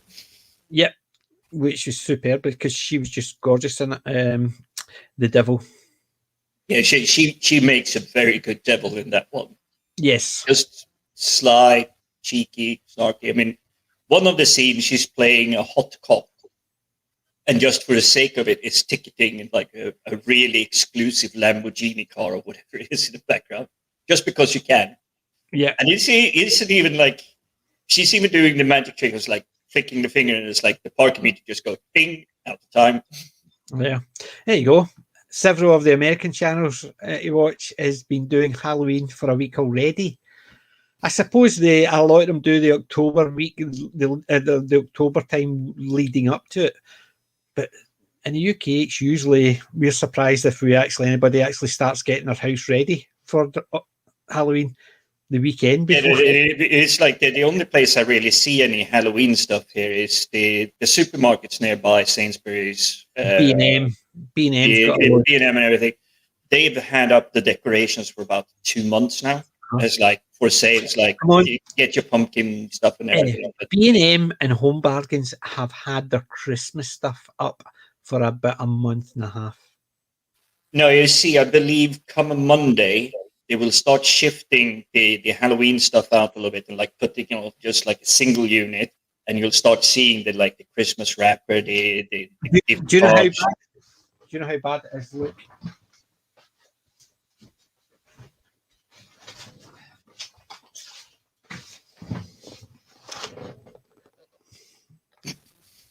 Already got Christmas stuff in for the Dugs.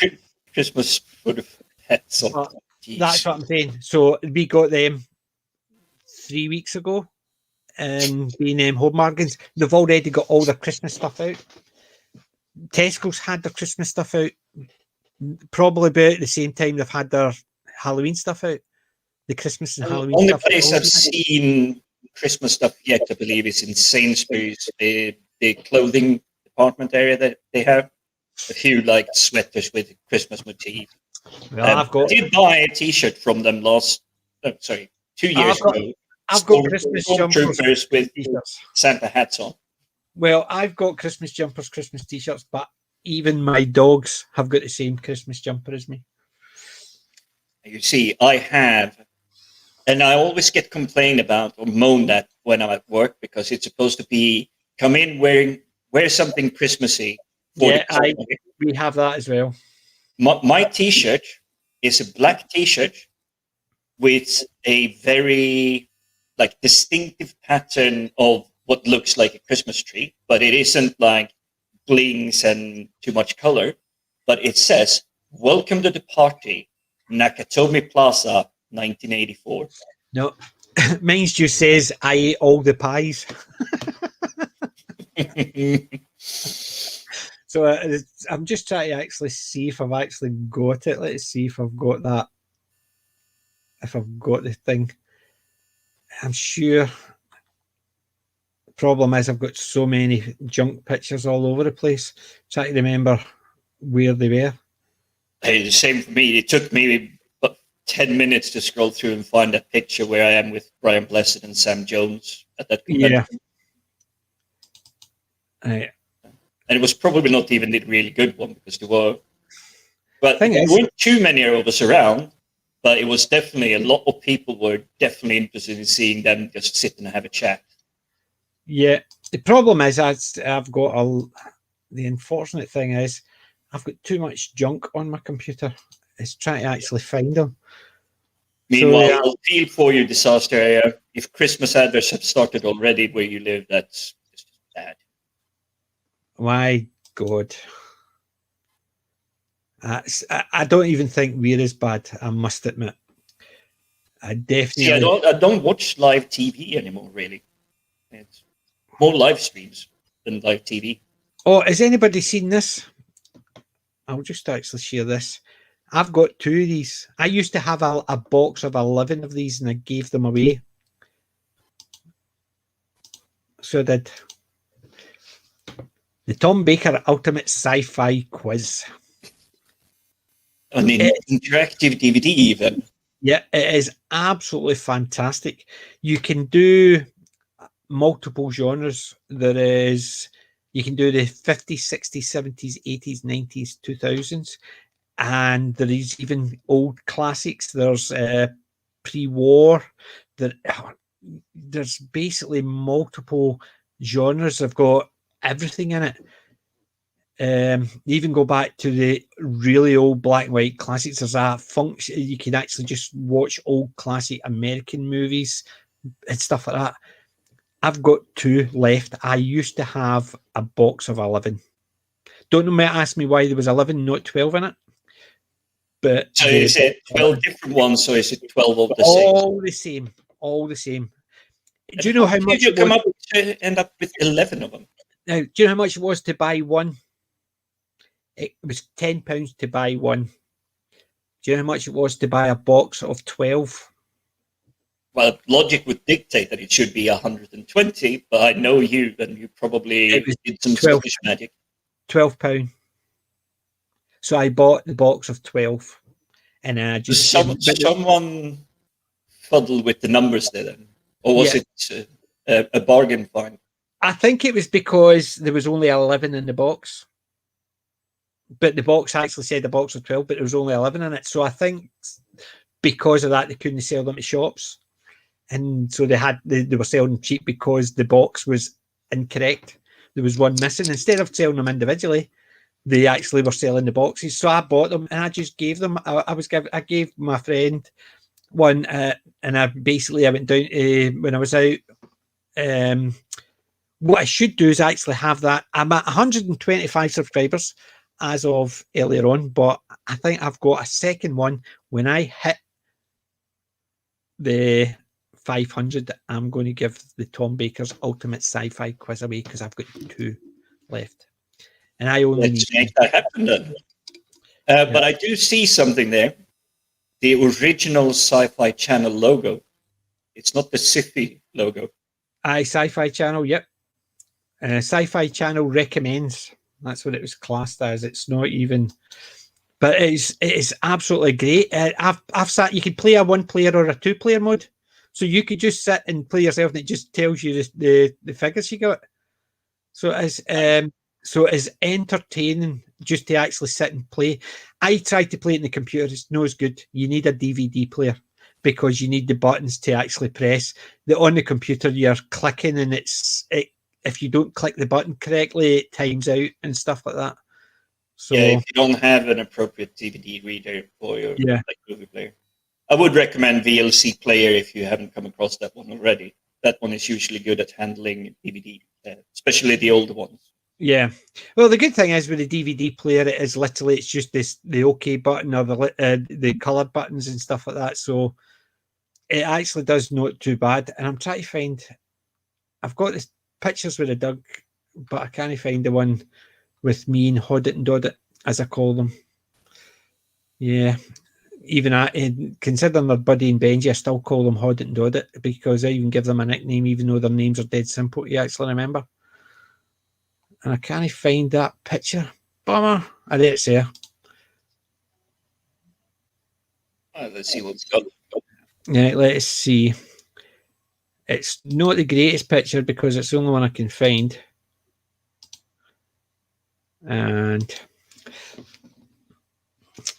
there says here for the food. Mine says here for the beer. I used to have that on my student room door when I was at uni. A picture of an alien with the rude sign bird up, and then the text going, "I'm only here for the beer." Yeah, well, I've got the T-shirts the same as the dogs. Mine says only here for the beer. They said only here for the food. So it is. Even though they got this last Christmas. Let you see this. They've got 2 variations on this. Prosecco, still wine for cats and dogs. They've also got Dog's Bollocks, a beer for dogs. It's called Dog's Bollocks.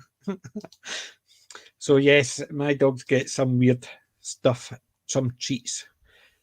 And I can't find any of the other pictures. It's really annoying. It's really annoying when you can't find the ones that you're looking for in it. Because I've got a picture where it's actually you can see me and them in the same jumper.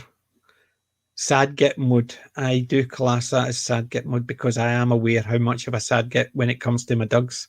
That dog's alive. Although my dog is an absolute geek. So yes, his favourite sleeping place. Right across the Spidey. Almost looks like it was made for him. Aye. But yeah, that was his Christmas jumper. They've got sad. Basically, they've got loads of Christmas jumpers. I'm a sad so and so. There, it's there.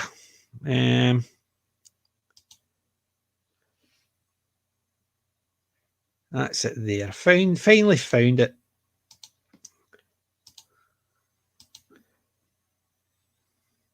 Here for the beer and there.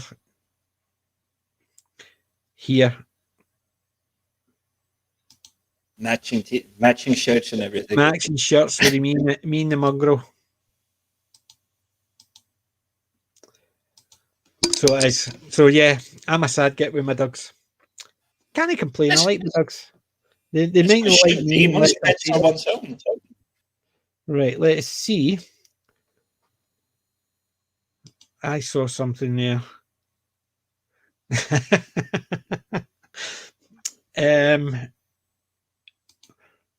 Shall we say I'm watching Community? What am I watching Community on there? Oh, I don't know. Could that be a VLC media player? Yeah, that's my default. So it is. because I rip all my I rip my DVDs off, so it's easy, so I can just have them on a loop.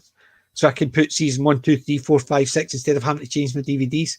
So that's what I do with all my DVDs. Although I like physical media, I rip them myself. So I've got a copy of them. But VLC is. I prefer to have it digitally as well. And it's one that I popped up to Archer there and saying, if you want a good media center, although you need to have your computer on at home, but your media library that you have in digital format, you just sign in on your mobile phone, on your tablet, on a laptop somewhere else. I even managed to stream while I was working night shift to my work laptop. Well, the thing is, I've got iTunes, so I basically just link it in iTunes, and I've got it to go anyway, so I can log in into my iTunes on my phone or my PC, and just I can. I found out iTunes sometimes is a little bit cheeky. It can be flaky. If it works great. But I've not tried Plex. I'll have a look at Plex just to have a look. The only trouble is, but even if you're doing the iTunes version, you'd still have to have your computer on. But yes, if you know you're going to be. My machine's on 24/7. Yeah, so is mine, unfortunately. It gets restarted, and that is it. It does not get switched off. The only time my machine gets switched off is my dad. Before dementia kicked in, he basically used to come. He was right into computers, but anytime he touched a computer, it broke it. So he came up. My uncle was up decorating my house, and my dad came up to drive him. So while my house was getting decorated and we were moving all the furniture, my dad sat at the computer, which hadn't been switched off in 3 years.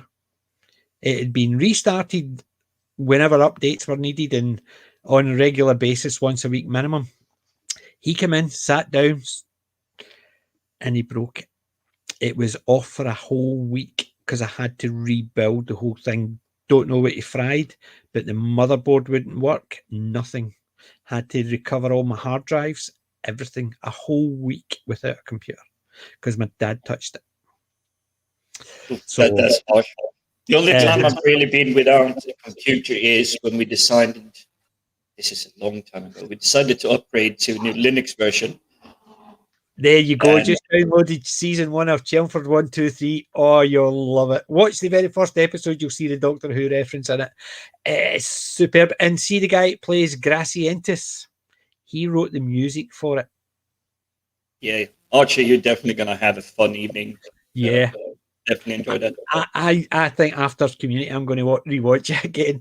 I just love Chelmsford 1, 2, 3. It's one of my favourite all time. I go back to it very regularly. The only other one I like as much is Chance the Million. Chance the Million with Brenda Blethyn and God, he was in Doctor Who. He played Dickens in Doctor Who. Played Tom Chance. I've done a video on it. It's in my channel. And his name's just completely went click. Can't remember what you're talking about. So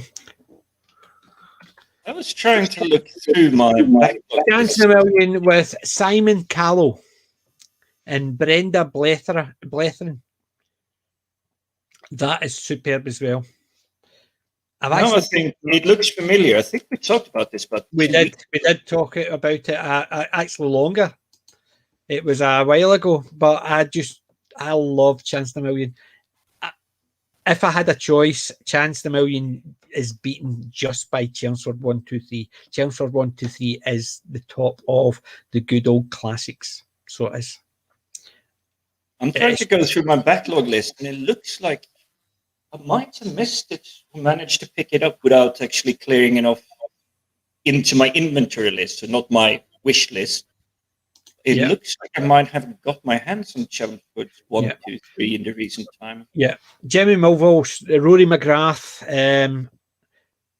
to name a couple of them. It is just fun. So it is. Yeah, even the Roman Emperor right at the beginning. It's a very well-known name. I can't remember his name off the top of my head, but he's a well-known face. And he plays a perverted Roman emperor very well. It's just fun. Chelmsford 1, 2, 3, and I think after I finished Community, well, I've got a couple of things I want to watch. As I said, I want to watch that tomorrow. And you know what my wish list is, but I still haven't decided. One of them. Young Guns or Dirty Harry. I haven't seen either of them in a long, long time. Well, my Dirty Harry is sitting down there next to Magnum Force. So it is. I've got the Clint Eastwood collection as well, next to my John Wayne collection. Yeah, I'm a sad kid. I'm okay with that. I'm actually physically running out of space for my DVDs and all my other stuff. I'm talking about getting another 2 of these shelves just for my DVDs, so I can actually take them all off, so I can get all my figures back on. Because as you can see, my DVDs are actually starting to double up. Yep. So they're, you know what I mean? And there's probably a layer behind them as well. Yeah, that's what I'm saying. They're doubling up. So that's behind that whole shelf is DVDs, and then that's starting to that there, same as that shelf, and same as shelf above, same as that shelf is double. Look, that bit there. You see it is two layers. Yep. And then down at the bottom there is 1, 2, 3, 4, and the whole it's basically doubled up. Down here, I've got 1, 2, 3, 4, 5, 6 layers in that one. Basically, it's all DVDs and videos in that one. So I've got my videos on top of my videos, all my DVDs, and there's DVDs behind them. So they're front and back, and both shelves are front and back. Yeah, I'm running out of space. You'd be surprised how much you can squirrel away like that. But it looks like MC has picked up a really fine thing. £3, not bad. Wow. Rocky Boxing picked up for £3. Do you know I nearly picked up 28 days later and 28 weeks later? The problem was, the first one, but I never got into the second one. The problem was one was DVD and one was Blu-ray. And if I bought both of them, it would have been £5 for both of them. But if there were two DVDs, I would have picked them up. If there were 2 Blu-rays, I would have picked them up. But didn't see point in picking up one of each. So I left both of them. But the DVD wasn't much cheaper than the Blu-ray. £2 for the DVD and £3 for the Blu-ray. That's why I was saying if there were 2 DVDs, I would have picked them up, or Blu-rays. But having one of each just didn't do it for me. Yeah, you see, the only Blu-rays I've seen so far in this area are mainly of the sappy TV shows. So I'm not interested in picking up Sex in the City and same here. But I did see this on Blu-ray, but it wasn't this version. It wasn't. Where the hell did I put it? I mean, there's nothing I got against the shows themselves, but it's more like I don't want to use up that in my collection, taking up space just because it's Blu-ray. I think I've actually lost the DVD. Right. I thought I'd actually shown it, so why is it not here? I'm sure it's in your spreadsheet somewhere. No, it's actually one of the ones I got today, and I can't see it. Yeah, MC just said you can get both of them on Blu-ray the 28 days I know, later. that's what I'm saying, but in the charity shop they had one either. Because I do charity shop. There it's there. I've actually put it beside the other one. Because I had that. So I did. I had that. Clash of the Titans. So I did. That's the new one. Mm-hmm. Picked that up today. Why? The same one. That's the original one. So yes. That's the that's the modern one, and then the other one. Yeah. So I had that one, and I picked this one up today. I was wondering why it wasn't in my list. It's obviously because I was double checking, make sure I didn't have a double. But I picked that up today. So my collection isn't that large, but I have started when I go into the charity shops. I have these films, I have this film, I have this film, I have this film. Do not pick up any doubles.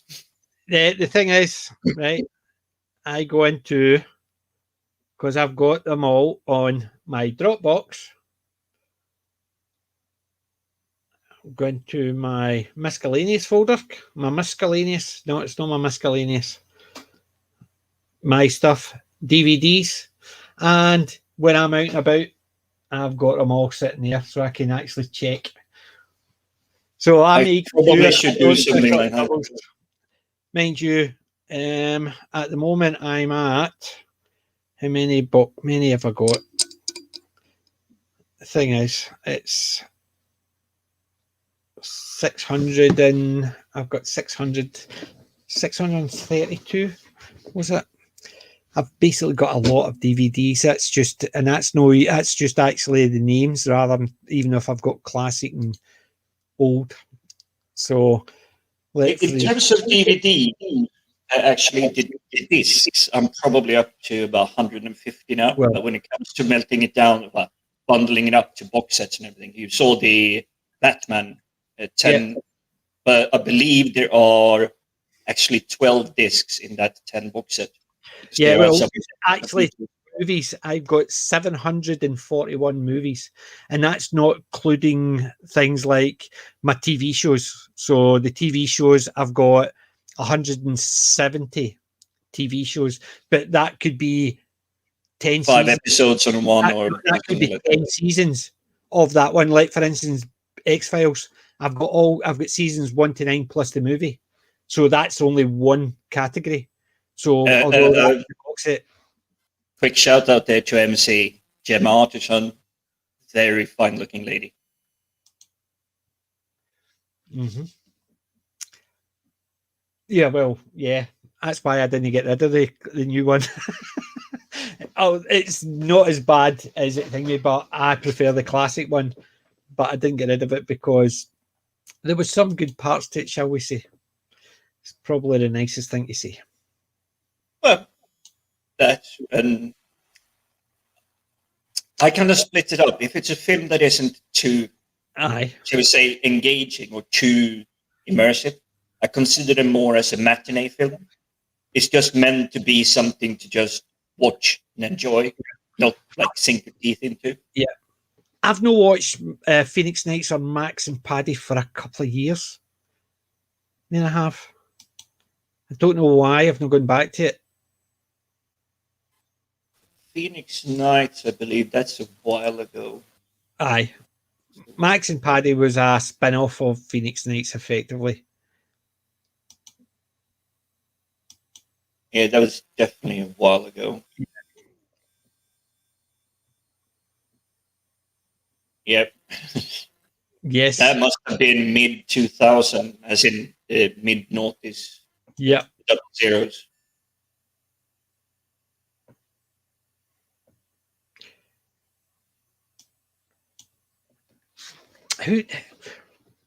Erin Gray is still my favourite. Commander Wilma Deering, Buck Rogers, 25th Century. Erin Gray. Didn't I pick up Buck Rogers last week? Yes. Or if you want to actually look at the top totty or gorgeous woman, Jenny Agutter. Yes. Walkabout, Blake 7. Isn't she in Railway Children? Mm-hmm. Yes. But Walkabout, Blake 7, it's just absolutely stunning.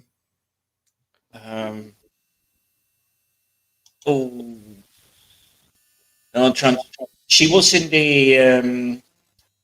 It's not The Running Man. It's an actor. Do you know she was actually in? What was it she was in? She only played a wee bit part in it. It wasn't boss level. It's something I've watched recently. She only played a wee bit part. It was an actor. She played a over the top actress with a sword. So that sounds boss level. Because you have two fighting. Burke in here. I don't know if I've actually mentioned it. I picked this up a wee while back. Burke in here. That one there. 2010. Simon Pegg, Andy Isla Fisher. Uh-huh. Or however you pronounce it. Yep. Yes. Isla Fisher, I remember this one. Wilkinson. It's got some Tim big Curry. names in it. It's got some Tim Curry's in it. Jenny Agutter's in it. Christopher Lee's in it. It is absolutely, it's hilarious. As I said, it's a true story about Burke and Hare, unless it's not. So in effect, they take the Burke and Hare story and just play with it. They twist it. It's nothing to do with Burke and Hare. What's his face playing the new Sherlock Holmes against the lady, Lucy Lee? Johnny Lee Miller. I've not seen it. He with another one they did, Plunkett and McLean, which is basically a Burke and Hare story as well. Yeah. Well, this one is just a comedy, pure comedy. What do you call him? Bill Bailey is in it as well. Yeah. Oh, you may wish to have a look at the cast list for the Boondock Saints. Yeah, Logan's Run, thank you. It's Australia. That's the one I was thinking, but it's Jenny Agutter again. I said Blake 7. I meant Logan's Run because it's Logan 7, Logan 5. It's obviously that was the name it was in, but I said Blake 7, but it's no Blake 7. It was Logan's Run. Basically, it's because he's Blake 5. He's Logan 5. It's just the number was sticking there, and I said that. You see, for the longest time, I always thought he wasn't British. The actor, the main lead in it. Yeah. Because I always got like more like European, Eastern European vibes from him, the way his mannerisms and everything was. But no, I like those good ones. Do you know who's my top 10 of the 80s? Kim Cattrall. Oh, yeah. Porky's, Police Academy. Definitely do not go wrong with them. Yes, she was in American Werewolf in London. That's true. I forgot about that. Yes, she's in that. Didn't know she was in Captain America Winter Soldier, I must admit. Did not pay too much attention to that one. Yeah. Or MC seen it, Burke and Hare, the Simon Pegg one. It is good. I would recommend that. I'm going to do a review of that one. I actually was surprised. I enjoyed it so much. I am putting it the railway to watch again list. Yeah. I Jenny Agutter, first time I saw her, I didn't see it. It was in the Railway Children. It was in Walkabout. As a teenager, it was very influential to my growth, shall we say.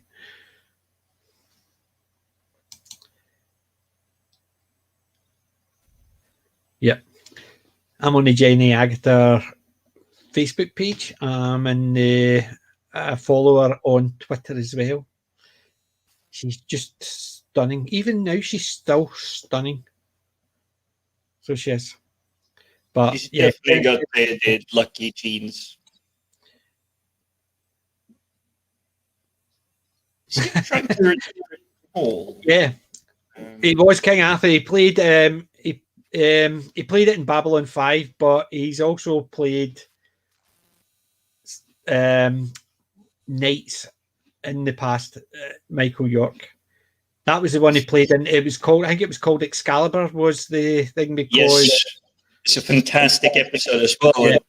But it's just the other things I've seen him in Babylon 5. It's that by that time I already knew it. But when I saw Logan's Run the first time I go, it's like, nope, I didn't. How lucky is Disaster Area? He met Jenny Agutter at a Collectomania a few years ago. She's never been to the Collectomanias in Scotland. I've no been the last 6 years. She's no been, which is unfortunate because bummer. So many people. I mean, if the lockdowns never happened, it'd still be touring the conventions, go out and like meet the people. But how many have you not missed out on because the seasons are locked down? I don't think we're going to go back to the conventions for I don't maybe think until early next year. Well, you look at what they were doing in the States with the conventions. People were going up to get pictures, so they were paying like, well, over here it could be anything from £10 up to £100 and odd. But in the States, they were going to see some of these big names to get their picture, and they had to stand 2 meters apart and with masks on with the act. Bugger that. See, if I go up and say I want a picture and they say, okay, but you need to stand 2 feet apart and you have to wear a mask, I'll say, give my money, I'll walk away. I'm not going to go and get a picture where I could actually just get a picture from the internet. If that was the case, if I'm not actually in the picture with the person, just standing 2 feet apart, no thank you. I've got the one with Chloe Annette back to back with my Red Dwarf outfit on. Yeah, that kind of thing. I'm not talking about I want to go, oh, I want a picture of you. It's I want to be standing. A lot of them I've got standing next to or something. It's just, no, I'm not going to stand so far apart that I might as well not be in the same picture. Because then again, all they need to do is actually take one picture, take a picture of you, and then just super glue the two pictures together. Because, yeah, I mean, it's going to be an industry that a lot of people are going to miss out on, because I don't think we'll get back to those personal, like, fan actor photographs anytime soon. Which is unfortunate, because it's the type of thing I go because I like meeting Katie Manning. Beautiful woman. So nice. I don't always go to get pictures taken either, though, really. It's just like the one I sent you with Sam Jones and Blessed. It was just to meet them. Exactly. But I like going, but I usually go to meet them and get an autograph and chat while I'm doing that. But what I like to do is go and get a picture with them and then go back and get it autographed.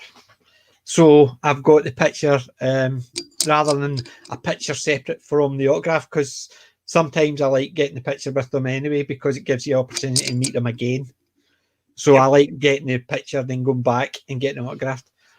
It's the same with Deborah Watling. I went for a picture and I was up and I says, I was hoping to get the picture and then get the autograph next. And she says, the pictures have all been done. They were all done first thing this morning. I says, and I checked my thing and I says, oh, I missed it. I says, I didn't get in until 10:30. The pictures were 10 o'clock. The convention didn't open till 10 o'clock. The pictures were at 10:15. So I was still standing in the queue. And she says, oh, well, she came round, gave me a big hug and got somebody to take a picture with us. That's really nice. She gave me an autograph because I'd already paid for the picture I didn't get. To me, there you go. I was happy with that, because she basically gave me an autograph and gave me a picture because I'd missed it. Well, not only that, you also got to the fact that you realised they're a nice person. Yes, and I got a cuddle. But that's definitely a win-win. Right, I might have missed a couple. Let's see. She might have. That appears in the silhouette in the Winter Soldier. Isn't that the one that the Black Widow disguised herself as? See, I'd not seen the movie, so I don't know. I might give it a rewatch, but I don't really recall much of the Winter Soldier. I was starting to kind of like phase out on the whole Marvel universe. Well, I phased out the Marvel universe because I just felt as if I never watched. I think I've watched the first Guardians of the Galaxy, but believe it or not, I had no money in the game because I didn't know who they were, so I didn't really care. So I Am Groot and Rocket. They didn't affect me because I'd never heard of them, so I didn't really care about them. Yeah, there's some characters I'd never heard of until I'd seen the TV show or the movie, and I love the characters now. Tank Girl. It's not the greatest movie, but it's definitely not the greatest movie, but it's definitely a movie. But it is a fun movie, and Ila Djokovic, she was the one that played Tank Girl. Was it? Who was it? Because Tank Girl was, I think it was her only role that she ever played. She might have made one more. What's her name again? Ila Djurkovic, the one I'm thinking about, if that's her name, is the one it was in the Bruce Willis one, The Fifth Element. Mila Jovovich, yeah. Mila Jovovich. Element, but this one is Laurie Petty. Yeah. Tank Girl, there it's there, 1995. It's a very good year. A lot of good films came out there. Yeah. Well, I'm sure Laura I will have to caveat it. Tank Girl isn't exactly a good film. Because Malcolm McDowell was in it, and Malcolm McDowell's in Community, by the way. He gets around it. Yeah. The one I liked, was it Sam, or was it Jet Girl? Was it the one, and then Naomi Watts that played Jet Girl was her sidekick? But Laurie Petty's actually done quite a lot. She did Orange is the New Black. She's Hawaii Five-0, the remake, House, MD. She was in Broken Arrow. She's done CSI New York. I don't recall her in Broken Arrow. Broken Arrow is the John Travolta one where he's trying to steal like a... Yes. She was also in Voyager for one episode. So she was. Star Trek Voyager. Which episode? She did voiceovers for the animated series of Superman. She did the voiceover for the new Batman adventures. She was in Star Trek Voyager Gravity. She played Nos. I think I know what that. I remember that episode. What else was she in? ER. She did one episode. CSI New York. She did one episode. Cryptid. She played in an episode of that. Broken Arrow. She played Erin. Broken Arrows. Hold on, that might be a different thing because it's not Broken Arrow. Broken Arrows. A love story and a struggle over the virtues of free will versus. Must have misremembered because I thought she only. It might have been me just reading some junk journalism. No, it could be because she's been in things like Transformers, Robots in Disguise TV series. She did the voice of one of those. She's done a lot of voice work. Orange is the New Black. She was in 24 episodes, or a good few 24 episodes. Twilight Zone. Twilight Zone. We got her in. Is that early Twilight Zone? Because that was that before Twilight Zone '86. Aye, so that is well before because the Tank Girl was a lot later, but she was in Alien Nation. I believe we talked about that chat earlier on. Tank Girl was 95. She was in Alien Nation, the TV series, one episode, but that was 89. So Tank Girl was when she fought her first movie, I suppose. But the girl, Naomi Watts, if that's the one I remember playing Jet Girl, she was fun. I liked her character. Question from Archer. Wasn't Laurie Petty originally a singer? She might have been. She might have Unless been. I'm confusing the names.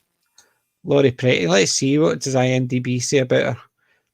After the offbeat actress Tennessee broke into. After this fetish, highly offbeat actress from Chattanooga, Tennessee, broke into TV in the early 1980s, she immediately set herself apart from the norm with a prime role as new owner Bud Corty and a female friend in a bizarre miniseries, Bates Motel. But it doesn't actually say anything about her career. She was born.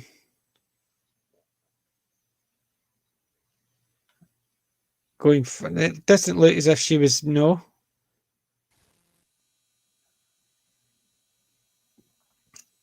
No, it doesn't actually say that. She's basically born, let's see, the US. Her father, a Pentecostal minister. Her keen talent first lent its towards being a graphic artist in Ohio, Omaha, Nebraska. But the impulse desire to act quickly took precedence and soon off to New York, where she took acting classes and pounding the pavement for jobs. So no, doesn't look as if she was actually a singer. So I missed that last one. Sean Bean. Sean Bean, basically, a friend took a selfie of Sean Bean at work the other day. Amazingly, Sean made it out alive.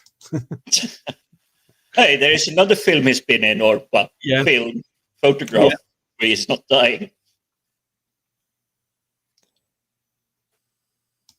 Yeah. Mila Jovovich is in Resident Evil. Yeah, I've got the Resident Evil set. I love Resident Evil. I think it's a good one. She's just so amazing in it. But Jet Girl, if I remember right, Jet Girl's the one, the brown hair, mousy with the glasses, and then she sort of came out herself. Is that Jet Girl, or was that another one? Or was that the one that played Sam? But I don't know. It's been a while since I've seen it. So I'll need to actually go back to it. So I will. I will definitely be putting it, if I find it in a charity shop, that will be literally the first thing. As soon as I go back home, it's straight in. I must admit, God knows where my Tank Girl is, because I think I may have loaned it out, so I don't even know if I might need to rebuy it. But I'll need to dig out, because I don't have it in my list. But I know I had it. That's the problem. I know I had it because I have seen it multiple times. So I'll need to actually double check. And the thing is, I might have actually even ripped it. So because I've ripped it, I've loaned it to someone and then I've forgotten. Because even my Neverwhere, I've got Neverwhere, Peter Capaldi's in it. It's a Neil Gaiman story. It's a TV show. And I bought that and I've loaned it out. I know how I've loaned it to, but I don't want to say. And I've got that ripped so I can watch it anytime, but I don't have all my extras, which is on the DVD box set. And that's sometimes something you miss out on when you do the ripping, because it can't distinguish. No, but the thing is, I never rip out any extras. I only rip out the shows, because if I want to watch extras, that's where my DVDs come in. It's only if I want to let Community, for instance, I've ripped them all off so I can actually just put every episode from season to season and then just watch them one after the other without having to constantly change the discs. Whereas if I want to watch extras, it's usually because I want to watch extras for a particular season, so I don't rip the extras. It's the same as a movie. If I've got the movie, I'll rip the movie so I can watch the movie and put it on a list with a lot of other movies, but I don't rip the extras. I do the same with my Doctor Who. My extras are separate. I always keep them separate, because if I'm wanting to watch an extra for, like, say, for instance, Burke and Hare. Yep.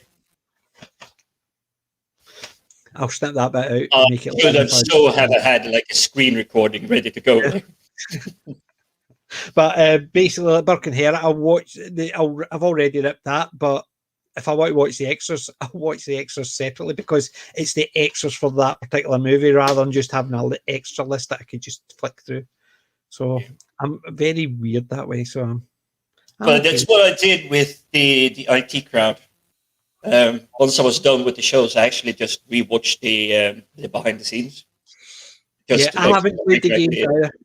I haven't played the game, so I quite. No, the IT crowd, the show. Oh, well, I've got the IT crowd. I've got the IT crowd. Did you see the American one? No. No. It's a shot-for-shot remake. See the guy it's in American one? He's the one that plays Jeff Winger in Community. Back to Community, because you mentioned it. The one that plays, so Moss is in it. So Moss is the same. So I think my laddie is still in it as Moss. But what's the Irish guy's name? Donnelly or Docherty?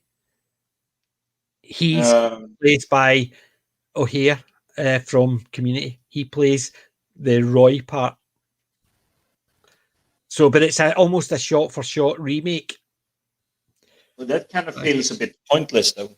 It does. It's you basically see it, and I watched it, and it's just almost like a case of they've literally just shot it with a different actor. Obviously, they didn't. Obviously, they wanted an American actor in it, so that's why they've done the shot-for-shot remake. But it still makes no sense. I mean, the original one is good as is. Yeah, the problem is same as like Coupling. American seasons are longer. So like if you watch Coupling, 3 seasons are 6 episodes per season. Right? It's only 18. Even if you take the 4th season, in America, that's not even 1 season because they want minimum 26 episodes for a season. Well, that was more on how they used to do it back in the day, because nowadays a season can be any number of episodes. Yes, now, but when they were doing that, that's what they were doing. So when they were actually looking at taking the IT crowd, they didn't want just a couple of. They didn't want to take the 18 episodes across for the 3 seasons and actually just have them. They wanted to actually do it so it could be longer. They could extend it. They did it with Coupling. They made a US version of Coupling. It was crap, but they did something like 27 episodes. And that was the first season. It was the only season they got. And that was effectively the first season sort of stretched out and changed and messed around with. They do have weird stuff over there in the States when it comes to TV time. I remember the first time I was over and actually saw ice hockey live. And it's nothing like European ice hockey leagues. In European ice hockey leagues, it's like straight go. 20 minutes, play, only if the referee blows the whistle, you stop. But in the States, it can be a stop and then a break for a good 45 seconds to a minute, just to let some adverts run on the TV, and then they get back into the play. Or at least it was back then, but I'm not sure how it is now. Yeah, I was never a big fan of The Office. No, I was an Alan Partridge fan rather than The Office. Very similar types of shows, but I preferred Alan Partridge rather than David Brent. I was an Alan Partridge boy. I would say to you, Archer, if you do come across them, you've run out of your Netflix, your Amazon streams and everything, try to make sure if it's IT Crowd that you pick up the British version, the original one. What's that? Coasters? No, it's the ones you got. It's just the DVD and the actual. Oh, so DVD and paperback. Yeah. So, season 1, season 2. I picked them up from the newspaper. The newspaper were giving them out, so I managed to pick them up. The Mirror. So that's really good stuff there. And hey, they don't take up that much space. Exactly. It's the ones I'm going to put in my case. I've got the wee case that I was showing you on Wednesday. The old CD case.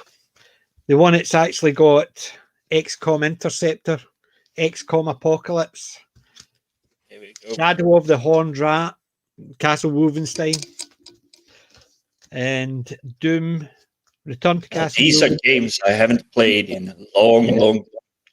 Yeah, I've even got a couple of games here and there lying around. Age of Empires, Age of Mythology, that type of thing. But I think Age of Empires has been remade recently, but it's pretty much the same, just nicer graphics. Yeah, but the thing is, I like the graphics as they were, so I usually stick to those ones. I'll stick to watching. I may actually reinstall Age of Empires and Age of Mythology. I've got Fog, which is an old one, which is a Napoleonic one. That is fun, but you can't actually. I've not seen it online or anything like that, but you have to have a code, and the code was actually in the booklet you got. So it would say what page and this and that. What's the word you need to put? Oh yes, I remember them. That was really clever stuff. But people have uploaded PDFs of those books, so you can find them again. Yeah, but I would recommend if you're gonna revisit the old games, check out. I think it's called Abandonia.com. Basically, they have all the games from back in the days, including PDFs and everything. Not all of it is free, but whatever has been given out for free is for free. Yeah.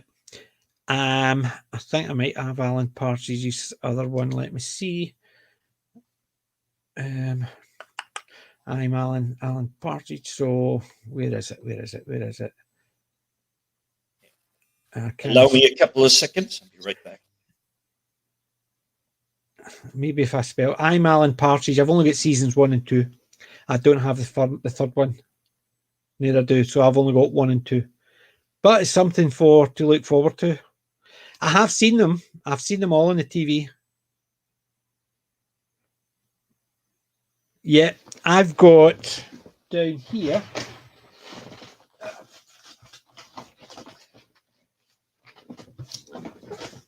War in the Air. So I've got I think there was 6 War in the there was 6 War in the Air. I got them to start off with. That's password recoveries and wedding videos. I also got that one, Napoleonic War. That is just it's basically a history thing. It's just a lot of data and information. It's not a game, but it's still fun. That's when I do my Napoleonic stuff. And the other stuff I've got is here from the Mirror and the Sun, believe it or not, is apart from my 2 Alan Partridge, I've got a Doctor Who one, which is Peter Capaldi. I've got Up Pompeii from the News of the World. I've got the great comedy greats, Frankie Howard, the 2 Ronnies, Tommy Cooper, and Morecambe and Wise. I think that's basically it. So I did start a lot of my stuff off from that, but it's a load of other stuff that I'd originally cut. But I've decided to stop cutting them to disc, because what I would do is rip them and then put. So I would rip a DVD or 6 episodes, and then I would cut them all on to another DVD, so I could watch them on my TV under my DVD player. But what they would do is have every single episode, so it would have the 18 episodes over 3 seasons. And then I decided that just bloody crazy, stop doing that. So no, I was just showing. So back in the day when it took about 2 hours to burn a disc. Yes. But I did have everything on one rather than having it across multiple discs. Yeah, I've got the World at War, so I have, and I've got Churchill's Bodyguard, but I didn't get them. They are sitting over there. So yeah, because I've got the Victory at Sea and I've got the Churchill's Bodyguard stuff. World at War. I've got a load of them, but I didn't get them on the newspaper discs. I've got the box sets of them, and they're really good. I basically did what Archie was just saying there. I used to get the newspapers as well, because you used to get some discs with them every now and then. But I basically just chucked most of it in a shoebox once I... See, the thing is, I think I recognise that Mars Sports.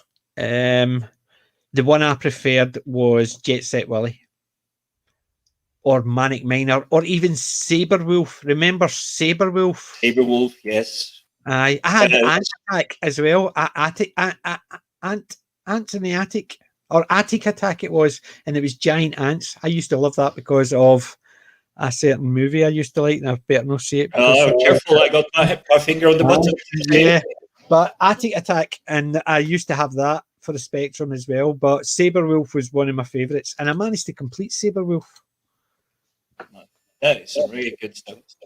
Because most people I talk to that played the games back in the day, most people admit when you really push, did you actually finish it? And most people go, no. Yeah. See, Archer Collins got a lot of the stuff as well. And that is the way to do it. It's basically, they're so easy, those boxes. You just to actually just pile them all together, and they're easy to store. I wish they actually had a lot more smaller cases like that, but unfortunately, we've got the DVD cases now. One of the Night wasn't Lord, the first game I came across, but one of the, shall we say, AAA game. I came across Civilization 1 on my Atari. I believe it was an Atari 500, not the 500 Plus, because it didn't have the hard drive. It just had the discs, and it took forever to load the game. And it was a 10-minute, once you got the game started, it was a 10-minute running intro episode that you couldn't skip. Oh wow! I've got the World at War, but I don't have the extras. It's 78 episodes, I think, was it, all in all? But that was a fantastic show about the hell of war. So it was. It was pretty much also the first war, really, that was getting documented. Yeah. As in visuals, yeah. Live action, so to speak. They were there at the event of it. Yeah. From World War One, all you really heard was this horror story when they came back from the front lines. Yeah, but it was, and it just shows it was harrowing. It basically, I've got there's a book which is A3 size, the whole book, because it's all the newspaper front covers from the war. And it basically, even some of the newspaper reports at the time, you're sitting there thinking they would never report that now, even though some of these news stations are absolutely nuts, would actually show things that you wouldn't think they would get away with. But some of the things that were being reported on the front page during the Second World War were harrowing. Even now, they would be classed as people would look at it and go, my God, is that real? Is that what they've put on screen? Whereas, if you look at the two most, shall we say, more recent big conflicts, so you have the Afghanistan and you have the Kuwait, Iraq thing. The Kuwait-Iraq thing, they were showing tons of, shall we say, live footage. Obviously, nothing too up close and whatnot, but you saw the rockets flying through the air, the barrages, the attacks, the explosions. Afghanistan, like, we're going to war. And then basically media blackout. It's like, oh yeah, we're over there fighting. We're doing something over there.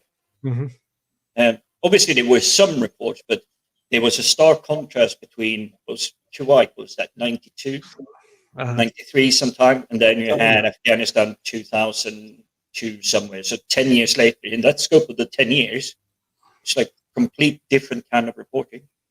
Yeah. Archer basically, he's old enough to watch World of War when it first broadcast. There was one episode I think my parents wouldn't let me watch at the time. I think I know what that one was. That was the one about Auschwitz, because my parents wouldn't let me watch it either. I remember seeing it when it was first broadcast. And I can still remember the tune with the World at War just sort of fading to flames. And it was do do do do do. So I still remember it from way back then. And I think it was the Auschwitz one my parents wouldn't let me watch, and it was the similar idea. Well, back then, that would have been fairly much more fresh in the memories. I mean, yeah, it's a very nasty thing but, that had happened. Yeah. So the camps, it was basically, I think it was the same one. My parents wouldn't let me watch, and it was for the same idea. But my grandfather would tell them what I was allowed to watch because he'd obviously fought in the war. And, he just basically always told them no matter what, just to make sure what's coming up. Not that I'm saying he was basically just monitoring what I was watching, but he was monitoring what I was watching. But my grandfather, I'm called after him, so I'm okay with that. He let me off it. Yeah, but even so, I most of the time disagree with the age ratings and whatnot. I think they shouldn't be like, okay, you're 12 years old, 360 days, you can't watch this PG-13 or whatever they have. Yeah. But I believe those guidelines should be more for parents, because there are some really nasty, horrible stories out there that can be told. And if you don't have no clue what your kids are watching, then you might be in for a surprise. See, the problem is I do think you need some basic guidelines. Like, for instance, no sex on a kids' TV show.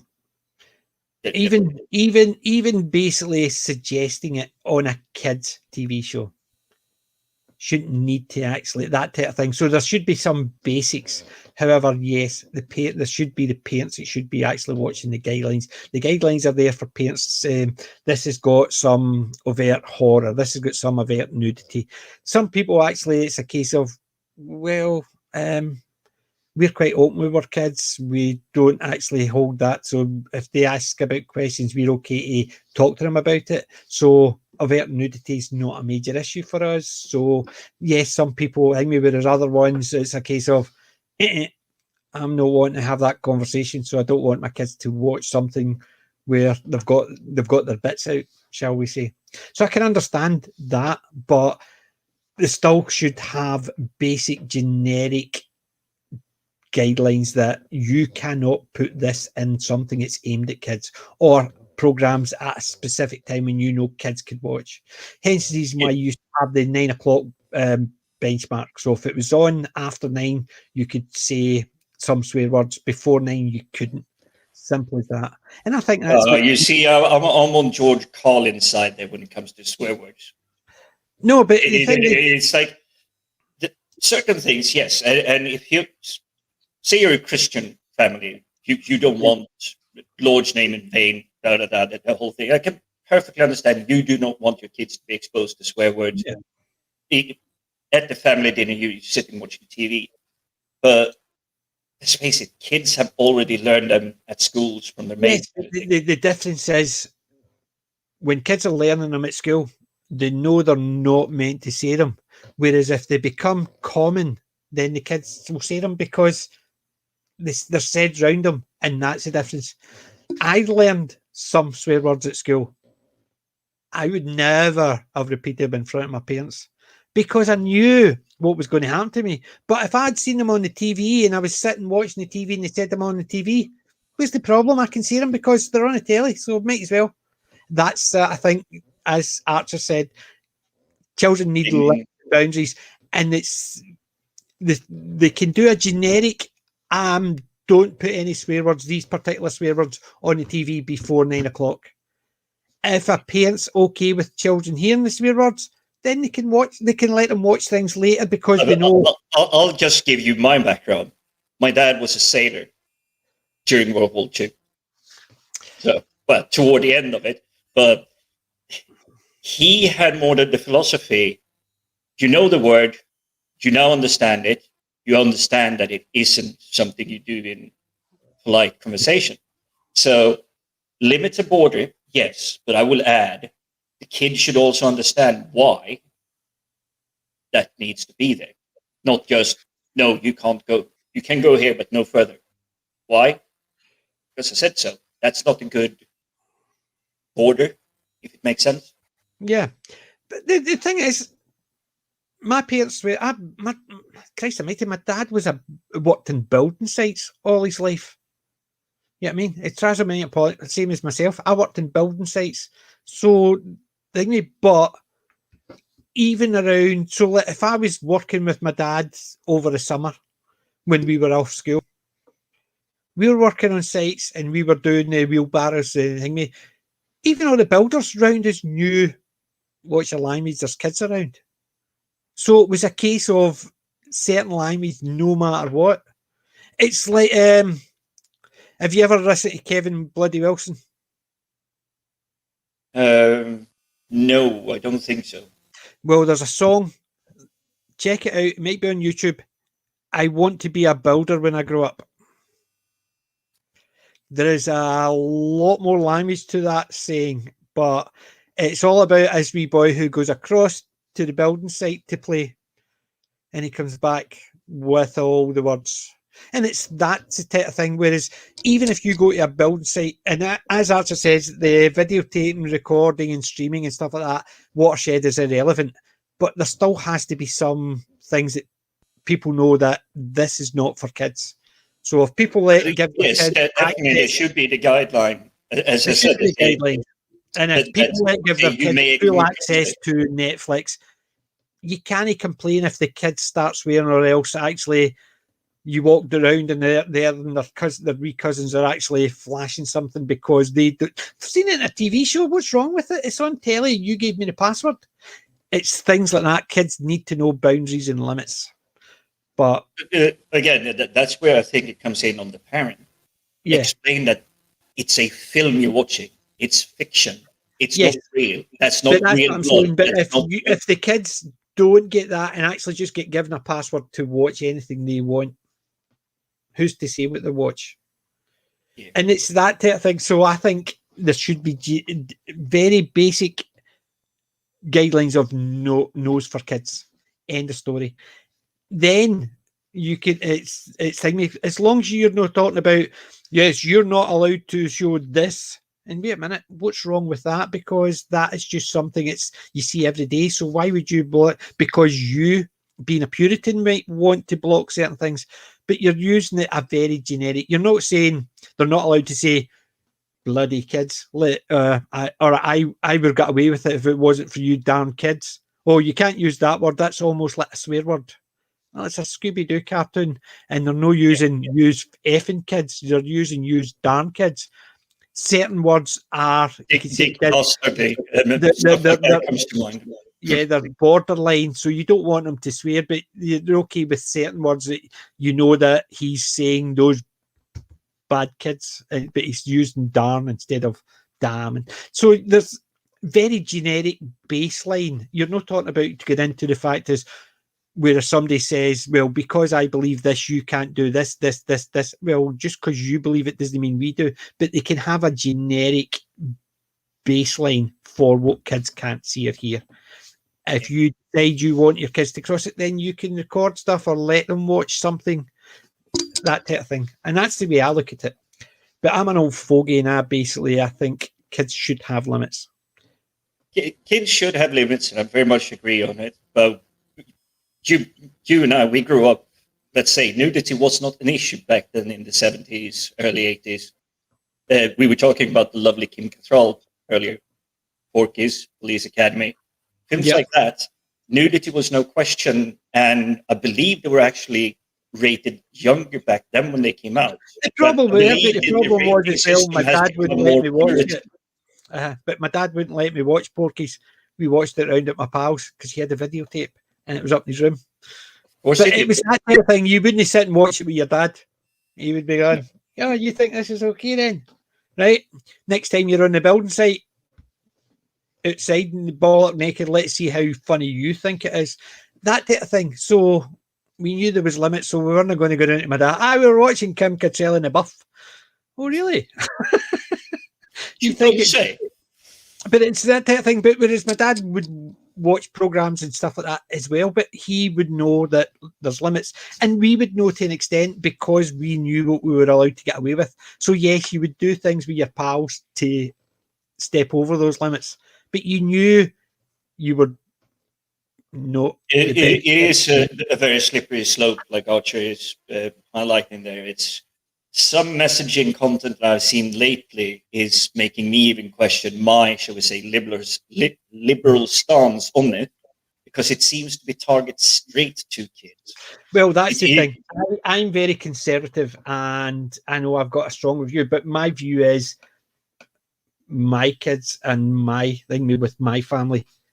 What other people do, it's theirs. However, if you let kids have zero boundaries and people can push what they want, you look at the last two things I've seen. Cuties on Netflix. Oof, I didn't even go anywhere near it.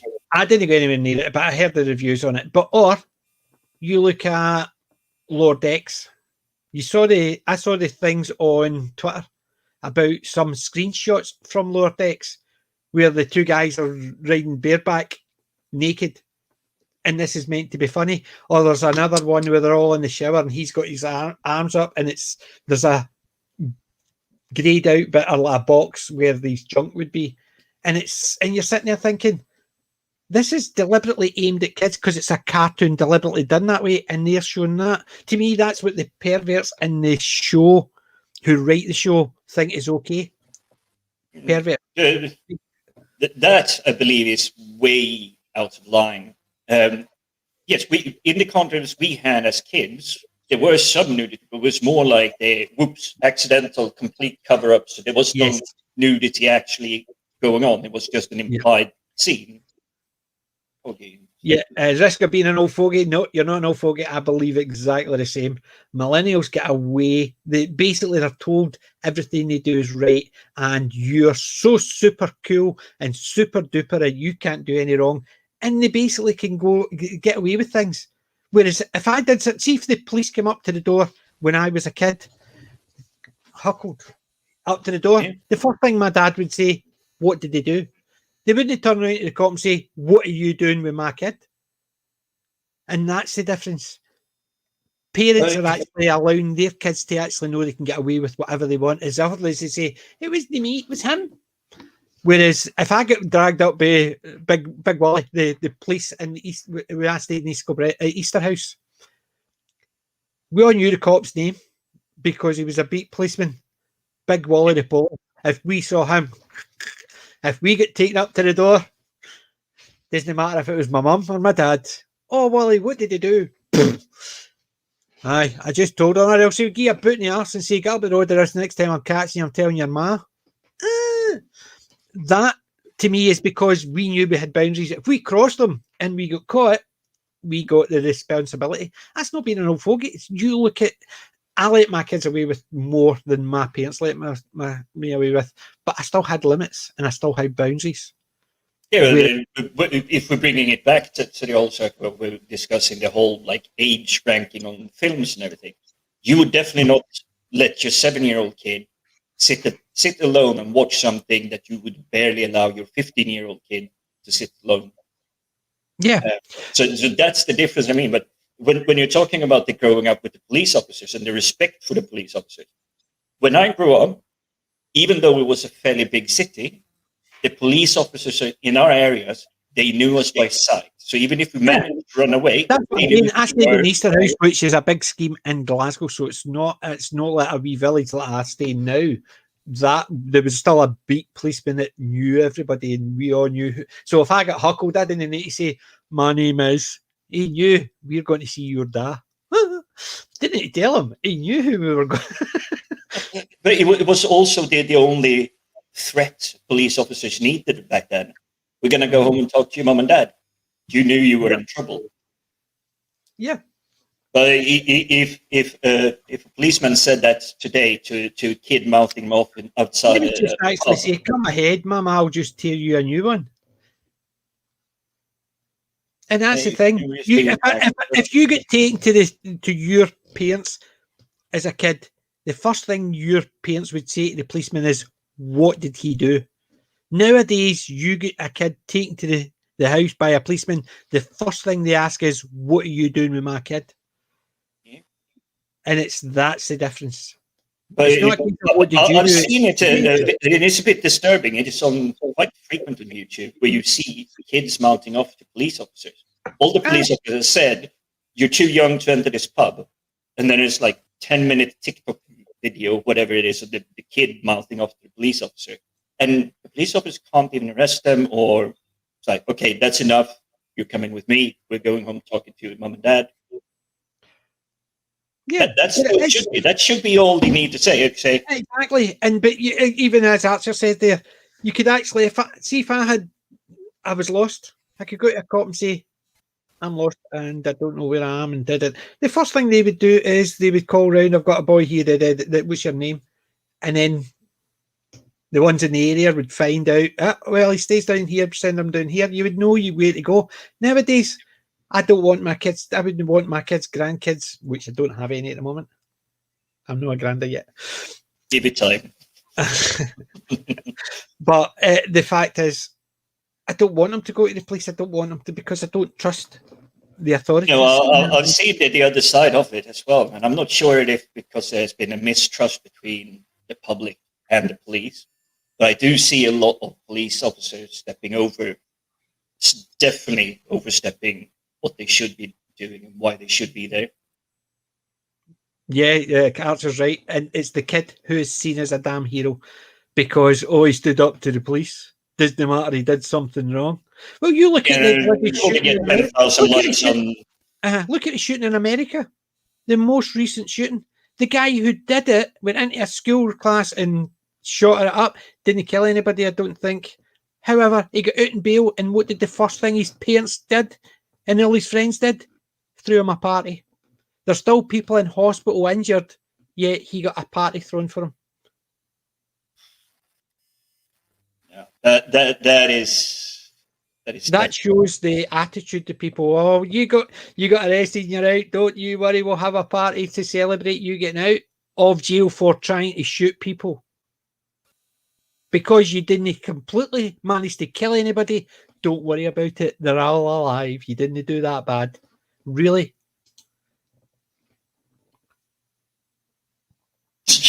Yeah, Archer, that's the thing. Is basically the easiest way to find a cop in the street is actually just go to the nearest place and actually just say, I'm not wearing a mask. There'll be about 50 of them turn up to get you. Oh, yeah, Australia's looking really bad at that. But when it comes to the whole monitoring the speech on internet, it's where we here in UK need to be very careful about. Because especially Scotland. But it's carte blanche across UK. If I say something that someone may find offensive, they can report me to the police. They can report you, but that's it. But in Scotland, you can be arrested for it. Well, it's sneakier. This applies to Scotland as well, but it's sneakier more across the UK is you will have that complaint lodged against you. But because there's so many of them, the police don't have the administrative time to inform you that you have a criminal check mark. So next time you go and do some sensitive work where you need an SC clearing or something, you might find out that someone has made a complaint against you, but you will never be told who it is that made it. Of course not. But the thing is, in Scotland, it is actually they could end up in jail because the nutcases in the government have actually now determined that if somebody takes offence on somebody else's behalf, you can be arrested. Is this the one that even applies to your own living rooms? Yes.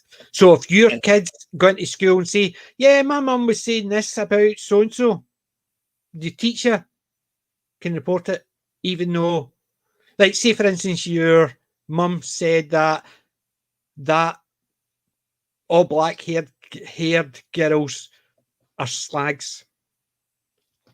And you go, the teacher said, so the teacher's a blonde, but she could take offence because her friend has got black hair. That's how stupid it is. You could take offence on behalf of someone else and get somebody arrested. Oh, and your beliefs mean nothing. So if you're a Christian and you don't believe in divorce, and you say that, if somebody takes offence to that, you can be arrested, even though your beliefs are against that. It's just going to backfire. Your beliefs don't matter. Somebody else's feelings matter more than that. But that's where the whole thing, I keep forgetting what is called the Communications Act or something, which is applying only on internet. Yeah, apparently.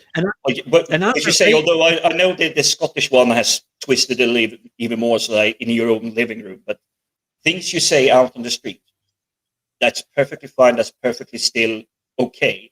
But if you have communicated something through a digital medium like the internet, then you can get in trouble for it. Right. Thanks, MC. Thanks for joining us. Have a good hangover in the morning. Enjoy your hangover. Talking about that, I am tapped out. Yeah, I think we're going to get to the point as well because I'm actually nearly out as well.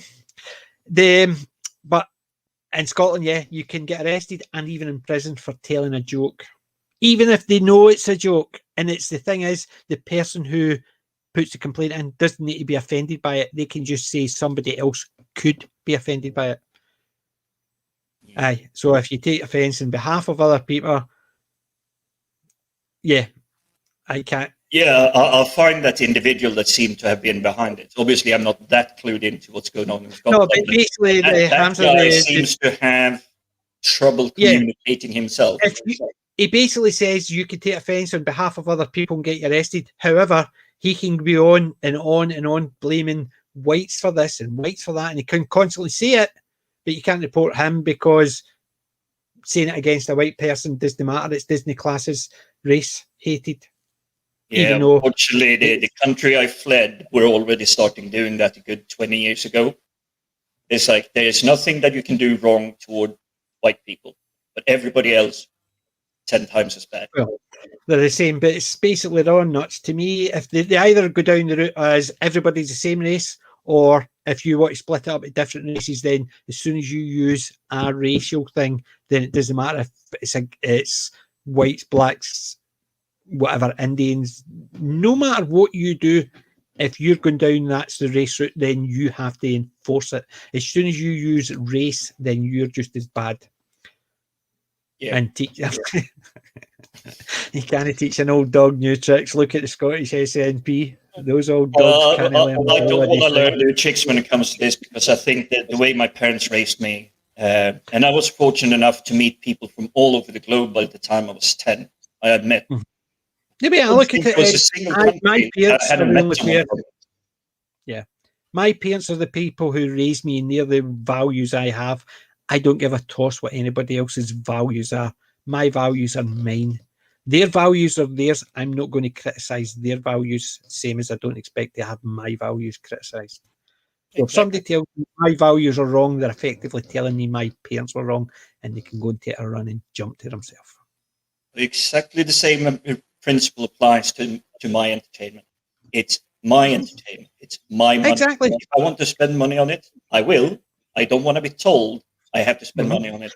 How many times if I do spend money on it, I don't want to get lectured because I'm the wrong XYZ character. Yep. And how many times have I said if we all liked the same thing, it would be boring. We would be watching one thing. I don't like Battlestar Galactica, the new stuff. They have an issue with somebody says, but I really like it. That's what I'm saying. Somebody else liking it doesn't affect me not liking it. I'm not going to suddenly change my mind because somebody else says I should like it. No, that's not how. That's like me turning around saying you shouldn't like it because I don't like it. That makes zero sense. If you like it and I don't, or I like it and you don't, what difference does it make? It just means that it might be one thing of 100 things we disagree on. Big deal. As the world should work. Exactly. And all of a sudden we're back with it. Yeah, exactly. That's exactly what they're aiming for. They're aiming for that. And that's, to me, shows how retarded they are. Because they are going back. Instead of saying the white people want segregation, now they're saying the black people want segregation. That's still segregation. You're still bouncing towards that. And if you want to segregate me from my friends, don't care about their colour, don't care about their sex, don't care about their sexuality, my friends are my friends, and I don't give a toss what people say. End of story. Okay. I'm growing the bigger thing is, see, friends. most of my friends don't introduce themselves as being a woman, my name is, or being a black man, my name is, or being a gay man, my name is, or being a gay. They introduce it here. Hi, my name is. End of story. That's all I care about. It's like, oh, cool. You have an autograph of Jenny Agutter. That's really cool. Tell me more. That's how you start making connections and friends. Yeah. Yep. It's exactly. You look don't understand this US import. Yeah. See, you look at the Second World War. There was a battle between the British citizens and the American army because the American army tried to segregate the pubs. So what did the British citizens do? They said, fine, these are black-only pubs, and wouldn't let the American soldier come in because they were told they had to segregate, and the British went, in Britain, we do not segregate. So there was a big battle because some of the white American soldiers came around to actually put a stop to it because they wanted to use the pub. And there was a big battle, and two guys got shot. I think one of them got killed. Black guy got killed, and he was basically just trying to get away from it because he knew there was going to be trouble. And who caused it? The authorities, because they said to Britain, "You have to segregate because we segregate." And Britain went, "Fuck off." And as far as I'm concerned, that's what it should be. It is also the fact that Britain these isles are literally the first place where we realized, hang on, this slavery, this nonsense, segregation, that's bad stuff. You're a human being. Yeah. That's it. I have seen the Labour Party conference. That guy looks like something out of Dex's Midnight Runners telling us all how we should live. Yeah, actually, make sure you're actually at a school first before you talk to us about climate change and all that pish. Telling us how we live our life with your mummy buying you all the stuff you want, but we have to work for it, but we have to pay the taxes. Go take a run and jump to yourself. Yeah, I've seen all those nutcases, and do you know what I say to them? I ain't spending my money on yous. Simple as that. I saw a clip, shall we say, a famous orator, circa 1937.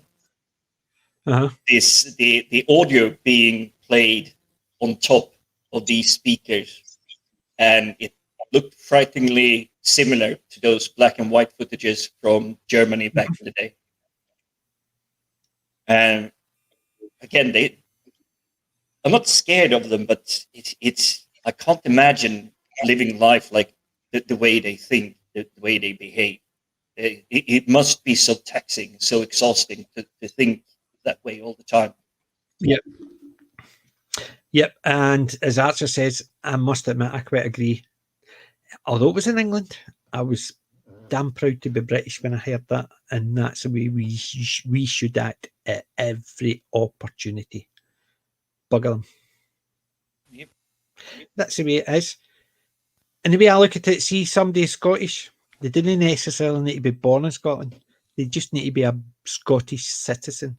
So if you actually, it'd be like me going to Saudi Arabia, if I gave up my British passport and emigrated to Saudi Arabia, to me, as far as I'm concerned, that's my country. End of story.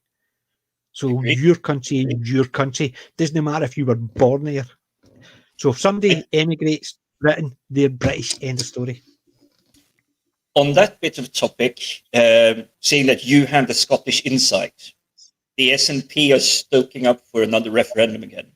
But what I didn't like about the last one was if you were Scottish, not living inside the Scotland area, you were not allowed to vote.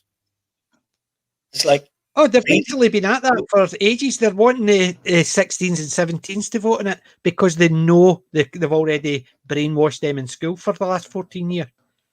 That's why they're wanting it. They're wanting people from outside Scotland to vote on it.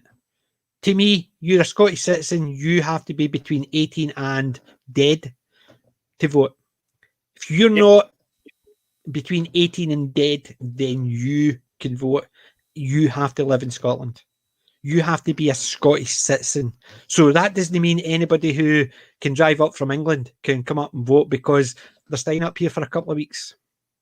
No, but if you're born and raised in Scotland and because of work, you temporarily live outside of Scotland. The fact that you were not allowed to vote, I found that really bizarre. No. If your passport reads you're Scottish citizen. Yes, but if you're living outside Scotland and you have been outside Scotland, if you've still got your home in Scotland, but you're working temporarily, driving, whatever, but if you've moved outside Scotland, tough. You've moved outside Scotland, so why the hell should you vote if you've decided to move and live outside it? Why the hell should you be allowed to vote? Just because you were born there, you're not living there anymore. But if you're working temporarily and working for a couple of months, but you've still got your house, you still come back to it. Obviously, that's the difference I'm talking about. But because if you still technically have your home, but say you're being dragged away for a massive 2-year project, technically, most of the Scottish people that work in the North Sea on the oil rigs and everything for months on end, that's actually outside the Scottish territory, the UK territory. So technically, don't live in Scotland anymore. Mm-hmm. But this is what I mean. Okay, if you moved away from the country, even though you retain your citizenship, then I can understand because, like me, I haven't been back home properly for 2 decades now. I should not be meddling with the politics of my birthplace. And that's the difference. That's the thing. You still got your citizenship, but you do not live there. So why should you vote? because it's not going to affect, if they do anything, it's not going to affect you living in the country you've chosen to live in. If you decide to move back, that's different because you're moving back. It's that aspect of it. It's the same idea. I just think it's a case of, if you do not live where the vote is permanently, even if it's you've still got your house permanently, but you're living and working all over the world, but you've still got your house here, that's different because you're still coming back here and that's your plan to come back. But if you're move out of the country and move somewhere else to stay, and you could be there for 20, 30 years, why the hell should we be allowed to vote on things that are no concern to you because you're not there? I see it like this. Where you pay tax, that's also where you should be allowed to vote. Yes. It's essentially another thing of once you're 18, that comes in. Yeah, I've seen that one, Archer. It's a very, very good coverage, and it covers the entire history. And as you said, you're proud to be British.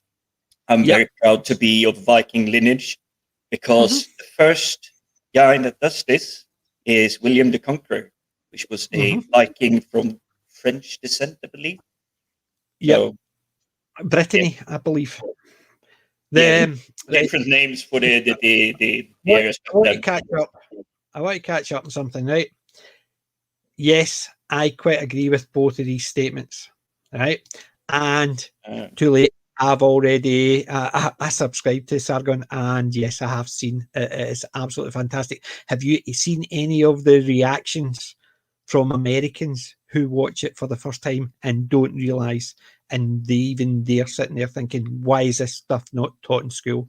Taught in our schools, yes. Actually, quite a few of the reactors I've subscribed to, because it was like so interesting to see that what's wrong with their education system if they're not being taught this. Where the actual history, why this has been pushed back. Yeah. And as Archer said as well, if you pay taxes to that government, you've got every right to vote. So yes, if you pay, or you would if you're working, yes, you should vote there because that's where you live. So that's what I'm saying. People say, oh, well, only people who are born in Scotland should be classed as Scottish. Bull. Only people who live in Scotland should be classed as Scottish. So if you're English, from India, from Germany, from wherever, if you've moved to live in Scotland, you're Scottish because you're living there, you're paying taxes, you're going to school, to me, that's it, you're Scottish, end of story. Yes, and again, if you emigrated to the country, but to me, that Scottish is somebody who, if you move to Scotland and all you want to do is actually, it'd be like me going down to England, but insisting that everybody eats haggis, insisting everybody eats this and does that because that's what I do. Who's wrong? Them for saying no, or me for telling them they should be doing that? It definitely would be you, but then again, we seem to be in the minority here. Yeah, exactly. To me, if you come to a country, you don't come to a country to change it back to where you left. If you left that country, why did you leave it? If you left it because you loved it, then stay there. If you left it because you hated it, but you want your new country to do all the things that the country you left, it's the same as in America. If you move from state to state, they're talking about all these people who don't like the high tax rises in California, so they're going to Texas. And the first thing they're going to do is vote for all those high tax rises that they left in California. That's and you're sitting there thinking, are these people nuts? Why the hell did they leave if they didn't like it? And why are they wanting it changed to be exactly like that if they moved out of that? And that's the aspect of it I do not like. So you pay taxes in this part. William the Bastard. Yep. So yeah, Norman, not a bloody Frenchman. Well, Normandy is France today, so obviously history books are skewing it up a little bit. Yeah.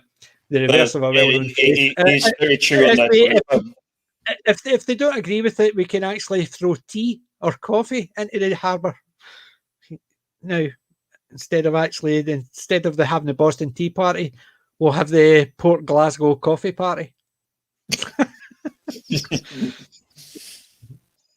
You know what I mean?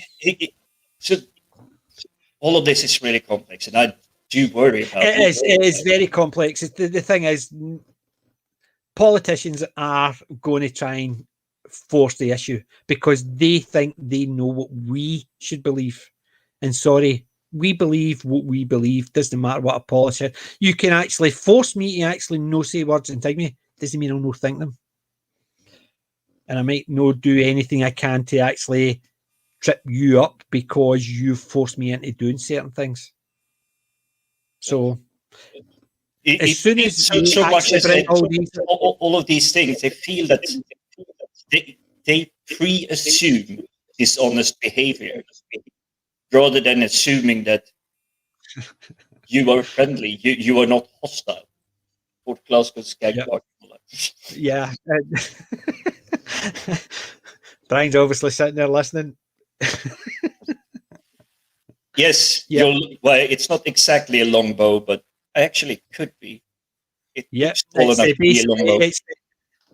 longbow. It's the Agincourt bowman, and that's where the whole thing comes from as well. Well, that's what they say. That's where it comes from. But there's other ones. It was based. They were saying during the Second World War. It's called because Thingy used to always have a cigar, so it was representing Churchill, but it's representing Agincourt. There's multiple people have different. I think it's the one I heard is that it was flipping the bird because the captured archers usually got their fingers chopped off, so they couldn't do more archery. So they would show look, I still have them. During the Second World War, they said it represented Winnie, but it was Winnie used to do that. Whereas the first photograph, obviously, he flipped it the wrong way. But in effect, it was they said it was to represent Vicky, Winston Churchill with a smoke. I'll try one again. It's actually a recreation video to reaction video. I've been aware of Sargon Akkad for quite some time. I've been aware of Sargon for years. He's good at talking about topics and doing deep analysis. He's had to rebuild his channel a couple of times because they keep casting him. So they do. But Sargon's his channel, the one on the slavery is basically it's eye opening. People don't even know that; they just assume. The one the fact is the guy who, the fact is, as soon as someone who is a slave enters Britain, they stop being a slave. End of story. If they wish to leave with the person who formerly was their owner, they go back into slavery. That was their choice, but they could not be forced to leave. As soon as you set foot on this island, you are a free man. Yeah, there you go. See, as a medieval reenactor and archer, he has serious doubts. See, I heard about the Agincourt, but I also heard about the Winnie one. So that's why I don't know, because I've heard multiple reasons for the V for Victory sign. So everything comes from somewhere, but it's probably been used tons of times before it. Yeah, it's one of those things. But I will ask you, Archer Colin, this would be kind of wrong, because wouldn't you do 3 fingers at least? Because just 2 would put strain on the top of your arm, whereas 3 would balance out. Just as well as if you see his avatar, an archer that knows what they're doing is pulling their elbow above the shoulder to avoid stress on the ligaments or whatever it's called. Yeah, but there's also the aspect of it's not necessarily you're holding it with your 3 fingers, you're holding the string and releasing. Because I remember when I did archery, it was a case of you were holding it, but you weren't just holding it just so you released your fingers. You were actually holding the string and pulling it back to release. So it wasn't necessarily just the 2 fingers that did it, as far as I remember. I am sure that Archer will correct us on this. Well, that president was set in 1772. There you go. But it was years ago I did archery. But I was actually 20 odd, so it was a good 30 odd years ago I did archery, so I can't remember enough. Last time I did archery, proper bows and everything with instructors, it was 97. Sounds about the same for me. When I was at uni, I did archery and fencing. Oh, nothing such fancy. It was more like interest club, like hobby sports after school. No, basically I was in the archery club and the fencing club, so I was.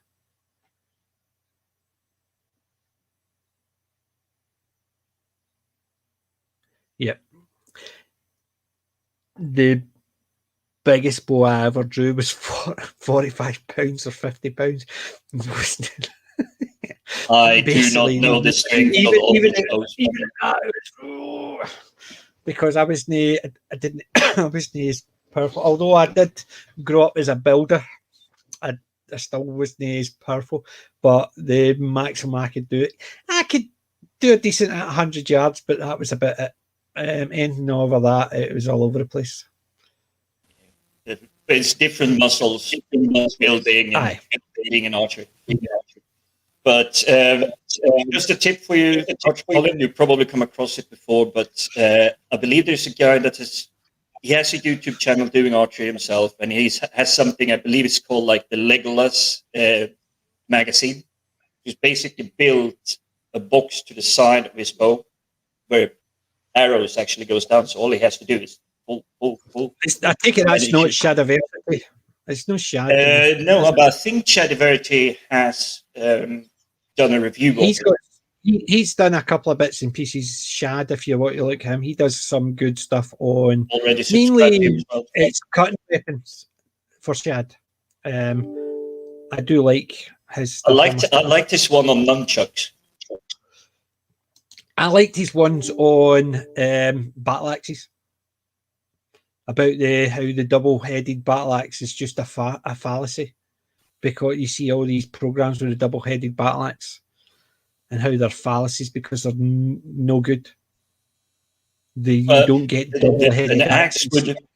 An axe relies just as much on the sharp end as the weight, so it's both crushing and cutting. So it would make sense that you need it to like swing back, because you would be at the slowest speed pulling it out. So it would make sense it's just a bearded axe. But that's what they're saying. That's what he was saying. And if you're putting anything at the back, you'd put a spike, because if you can't cut through the thing, you want the spike to pierce through it. So that's what you would have. You wouldn't have a double axe, and I liked that one on his. Although I will say, Gimli's battle axe in Lord of the Rings, it looks amazing. Yeah, but he has a single axe as well. Medieval archers could get 10 to 15 arrows in the air in a minute, yes, but they reckon, remember, because of the power of the bow, they couldn't keep it up for too long if they did that. But still, imagine if you're standing on the other side of a battlefield and you have 400 archers in front of you, and they're unloading, say, just 10 arrows in the space of a minute, and you have 500 meters to run to try and get across to them. You're going to be peppered quite bad. Yeah, Lindeberg is great as well, but I like his tank stuff. Basically, I do like Lindeberg as well as Shad. So there you go. Great taste, eh?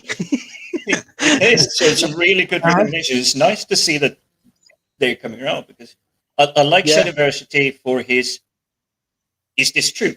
Could we do this? And the fact that he has a mini castle in his backyard. That's fantastic. Oh, well, it's more like a castle entrance mode thing, but I love that. Linde Beige I haven't checked out in a very long time, but I did like it. I love his tank stuff. I'm a big tanks. I love my World War II stuff, especially. But yeah, I like Lindeberg. Yeah, it's true. But remember, did they not actually? It was a lot of it to do with the fact that they got bogged down and couldn't move. Was another reason for that as well. It's probably something that happens, but anyway. I'm trying to think. There was one actually. Somebody had said why they didn't during, was it the Napoleonic War? Why didn't Wellington actually request a unit of archers? And it was all about the pros and cons. I'm sure that was Shad that did that one. That was quite a good video about the pros and cons of using archers at Waterloo, and it's all to do with the fact that although a musket, it's slow to load and fire, and it was comparing the good and the bad, and it was all to do with, well, you could give a guy a gun, teach him over a month how to fire it, and away he goes. Whereas an archer, you have to be training since every week since you were like 6, 7 to actually become that good. And then it's all about the amount of power you're having, how much energy you're putting forward to fire and fight throughout the day. Whereas a musketeer, they're just basically picking it up, bung, and they're not putting any strain in apart from bringing the weapon up, and they're not always holding it there. And then they were all to do with, well, if you get charged, you have to put your bow down and pick up another weapon, whereas a musket's got a bayonet on top, and you can still fire it with the bayonet on it. It's not going to affect, and it was stuff like that. So I would definitely check out the Shad one about the fallacy that Wellington requested a unit of elite bowmen during the Napoleonic War. Another one I found that I'm following on YouTube is Thunderfoot. And when it came to the Second World War, apparently a cubic meter of lead was required to fire for every one human that died. A cubic meter, that's a massive amount of lead. Mm-hmm. So amazing information, but it's like really bizarre information as well. You know, there was one Scotsman who actually used to go into battle during the Second World War with a broadsword and a bow. That was basically there was. I'm trying to think. I don't think it was the same guy. There was two guys. I think one used to go in with a broadsword, and the other one went into battle with a bow. And I'm trying to remember if it was the same guy, but I don't think so. There's something about it makes me think there was two different guys. But during the Second World War, he basically, instead of a gun, he used a bow. He had a pistol, and I think that was it. But it was a sword and a bow.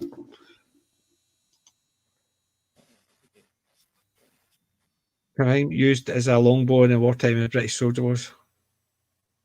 Had Britain been in a war since World War II? At Second World War, I think it was. This was the last time, and I think it was that one. Mad Jack I know Churchill, that's it. Mad Jack Churchill. That's who it was. It was Mad Jack. Was that not a Scottish regiment? Was it 71st? I may not be a Scottish regiment. I thought it was Mad Jack Churchill was in it. Was a Scot, but. I can't remember, but yeah, that was the basically that's the one I was thinking about. Did Mad Jack had the bow and the sword?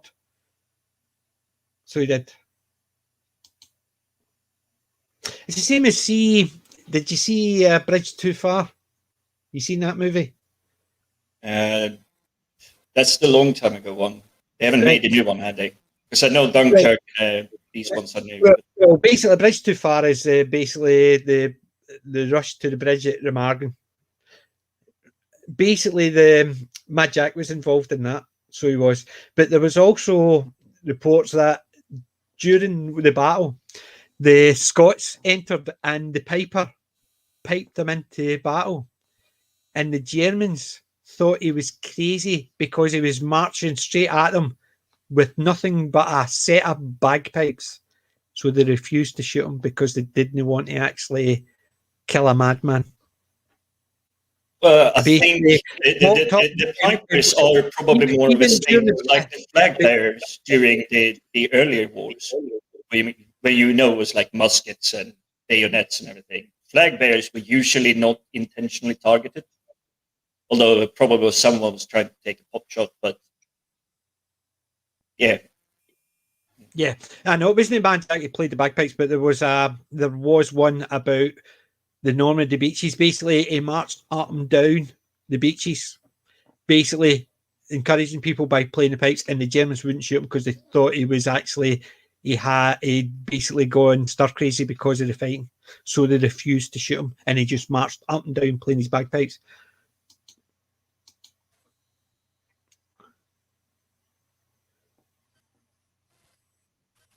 See, I haven't picked up war films this morning. Like, I think that was a good choice. Well, as I said, I didn't. Moving up now. I did tell you I didn't pick up a war movie, but I did pick up fighting movies. Oh boy, Karate Kid. I did say I'd brought up fighting movies, but no. Oh, see that as well. See, do you remember there's a bit in the movie where the Dirk Bogarde, was it Dirk Bogarde? He was basically standing with the Jeep behind him, overlooking the bridge, and the Jeep just goes boom and flies up, turns around and comes down. So one of the my friend's dad's, my friend told us that actually happened. His father was the driver who was standing beside the colonel with the Jeep, and the Jeep behind him went straight up. It had been hit by a missile from across the water. They were getting bombed, and it actually hit it. The Jeep went straight up, turned, and came down. He was my friend's dad was the driver, and he says, "Yeah, that actually happened," because people thought they'd put that in the movie just because it looked cool. And he says, "No, that's actually happened. That's why they put it in the movie." My friend's dad was the driver who was there. He says if the colonel hadn't called him over, he would have been sitting in the Jeep when it did it. He'd probably be on his way to the moon by then. Yeah. But yeah, it was a great movie. Right, let's see. It's 2:00. Billy Millen, the best remembered for playing the pipes while under fire during the day of the landings in Normandy. But I think he also he did it at, I think he survived because he also did it when he was actually in the march to the bridge as well, and basically a bridge too far, and he marched down the bridge while the Germans and the British were fighting over it, and they wouldn't shoot him again. And that's what he said. That is they found out from Germans afterwards that they thought he was a crazy man because he would just walk out in the middle of the fighting and just play his bagpipes, and nobody would touch him because he thought he was a bit touched. Arnhem, aye. Well, this one is empty. Something else is full. Well, Archer, thank you very much for sticking with us for such a long time. Thank you, Archer. 5 hours. 5 hours. There you go. And Jim, thank you for sticking with us. And ladies and gents in the chat, thank you for joining us. We will be back on Wednesday talking Boondock Saints. Yep. Director. Join us on Wednesday. Yep, I hope I've got that right. Next Saturday, we will be early. I will put a notification out Thursday at the latest of when, but next Saturday is going to be earlier, and the Saturday afterwards is a no-go because I'm on holiday. Yeehaw. Me and my wife's going away for the weekend. That's all right. Don't worry, there's plenty of showers. Plenty of showers, no dirty weekends. Good night, Archer. Good night, Archer, and thank you for joining us. And I'm just so glad Archer's there because he knows a hell of a lot more than we do about a lot of the subjects, and he can keep us right. Oh, thank you again. And Jim, thank you for joining us. And ladies and gents, remember, I'm not old. I'm classic. PJ may be out. Ta-da!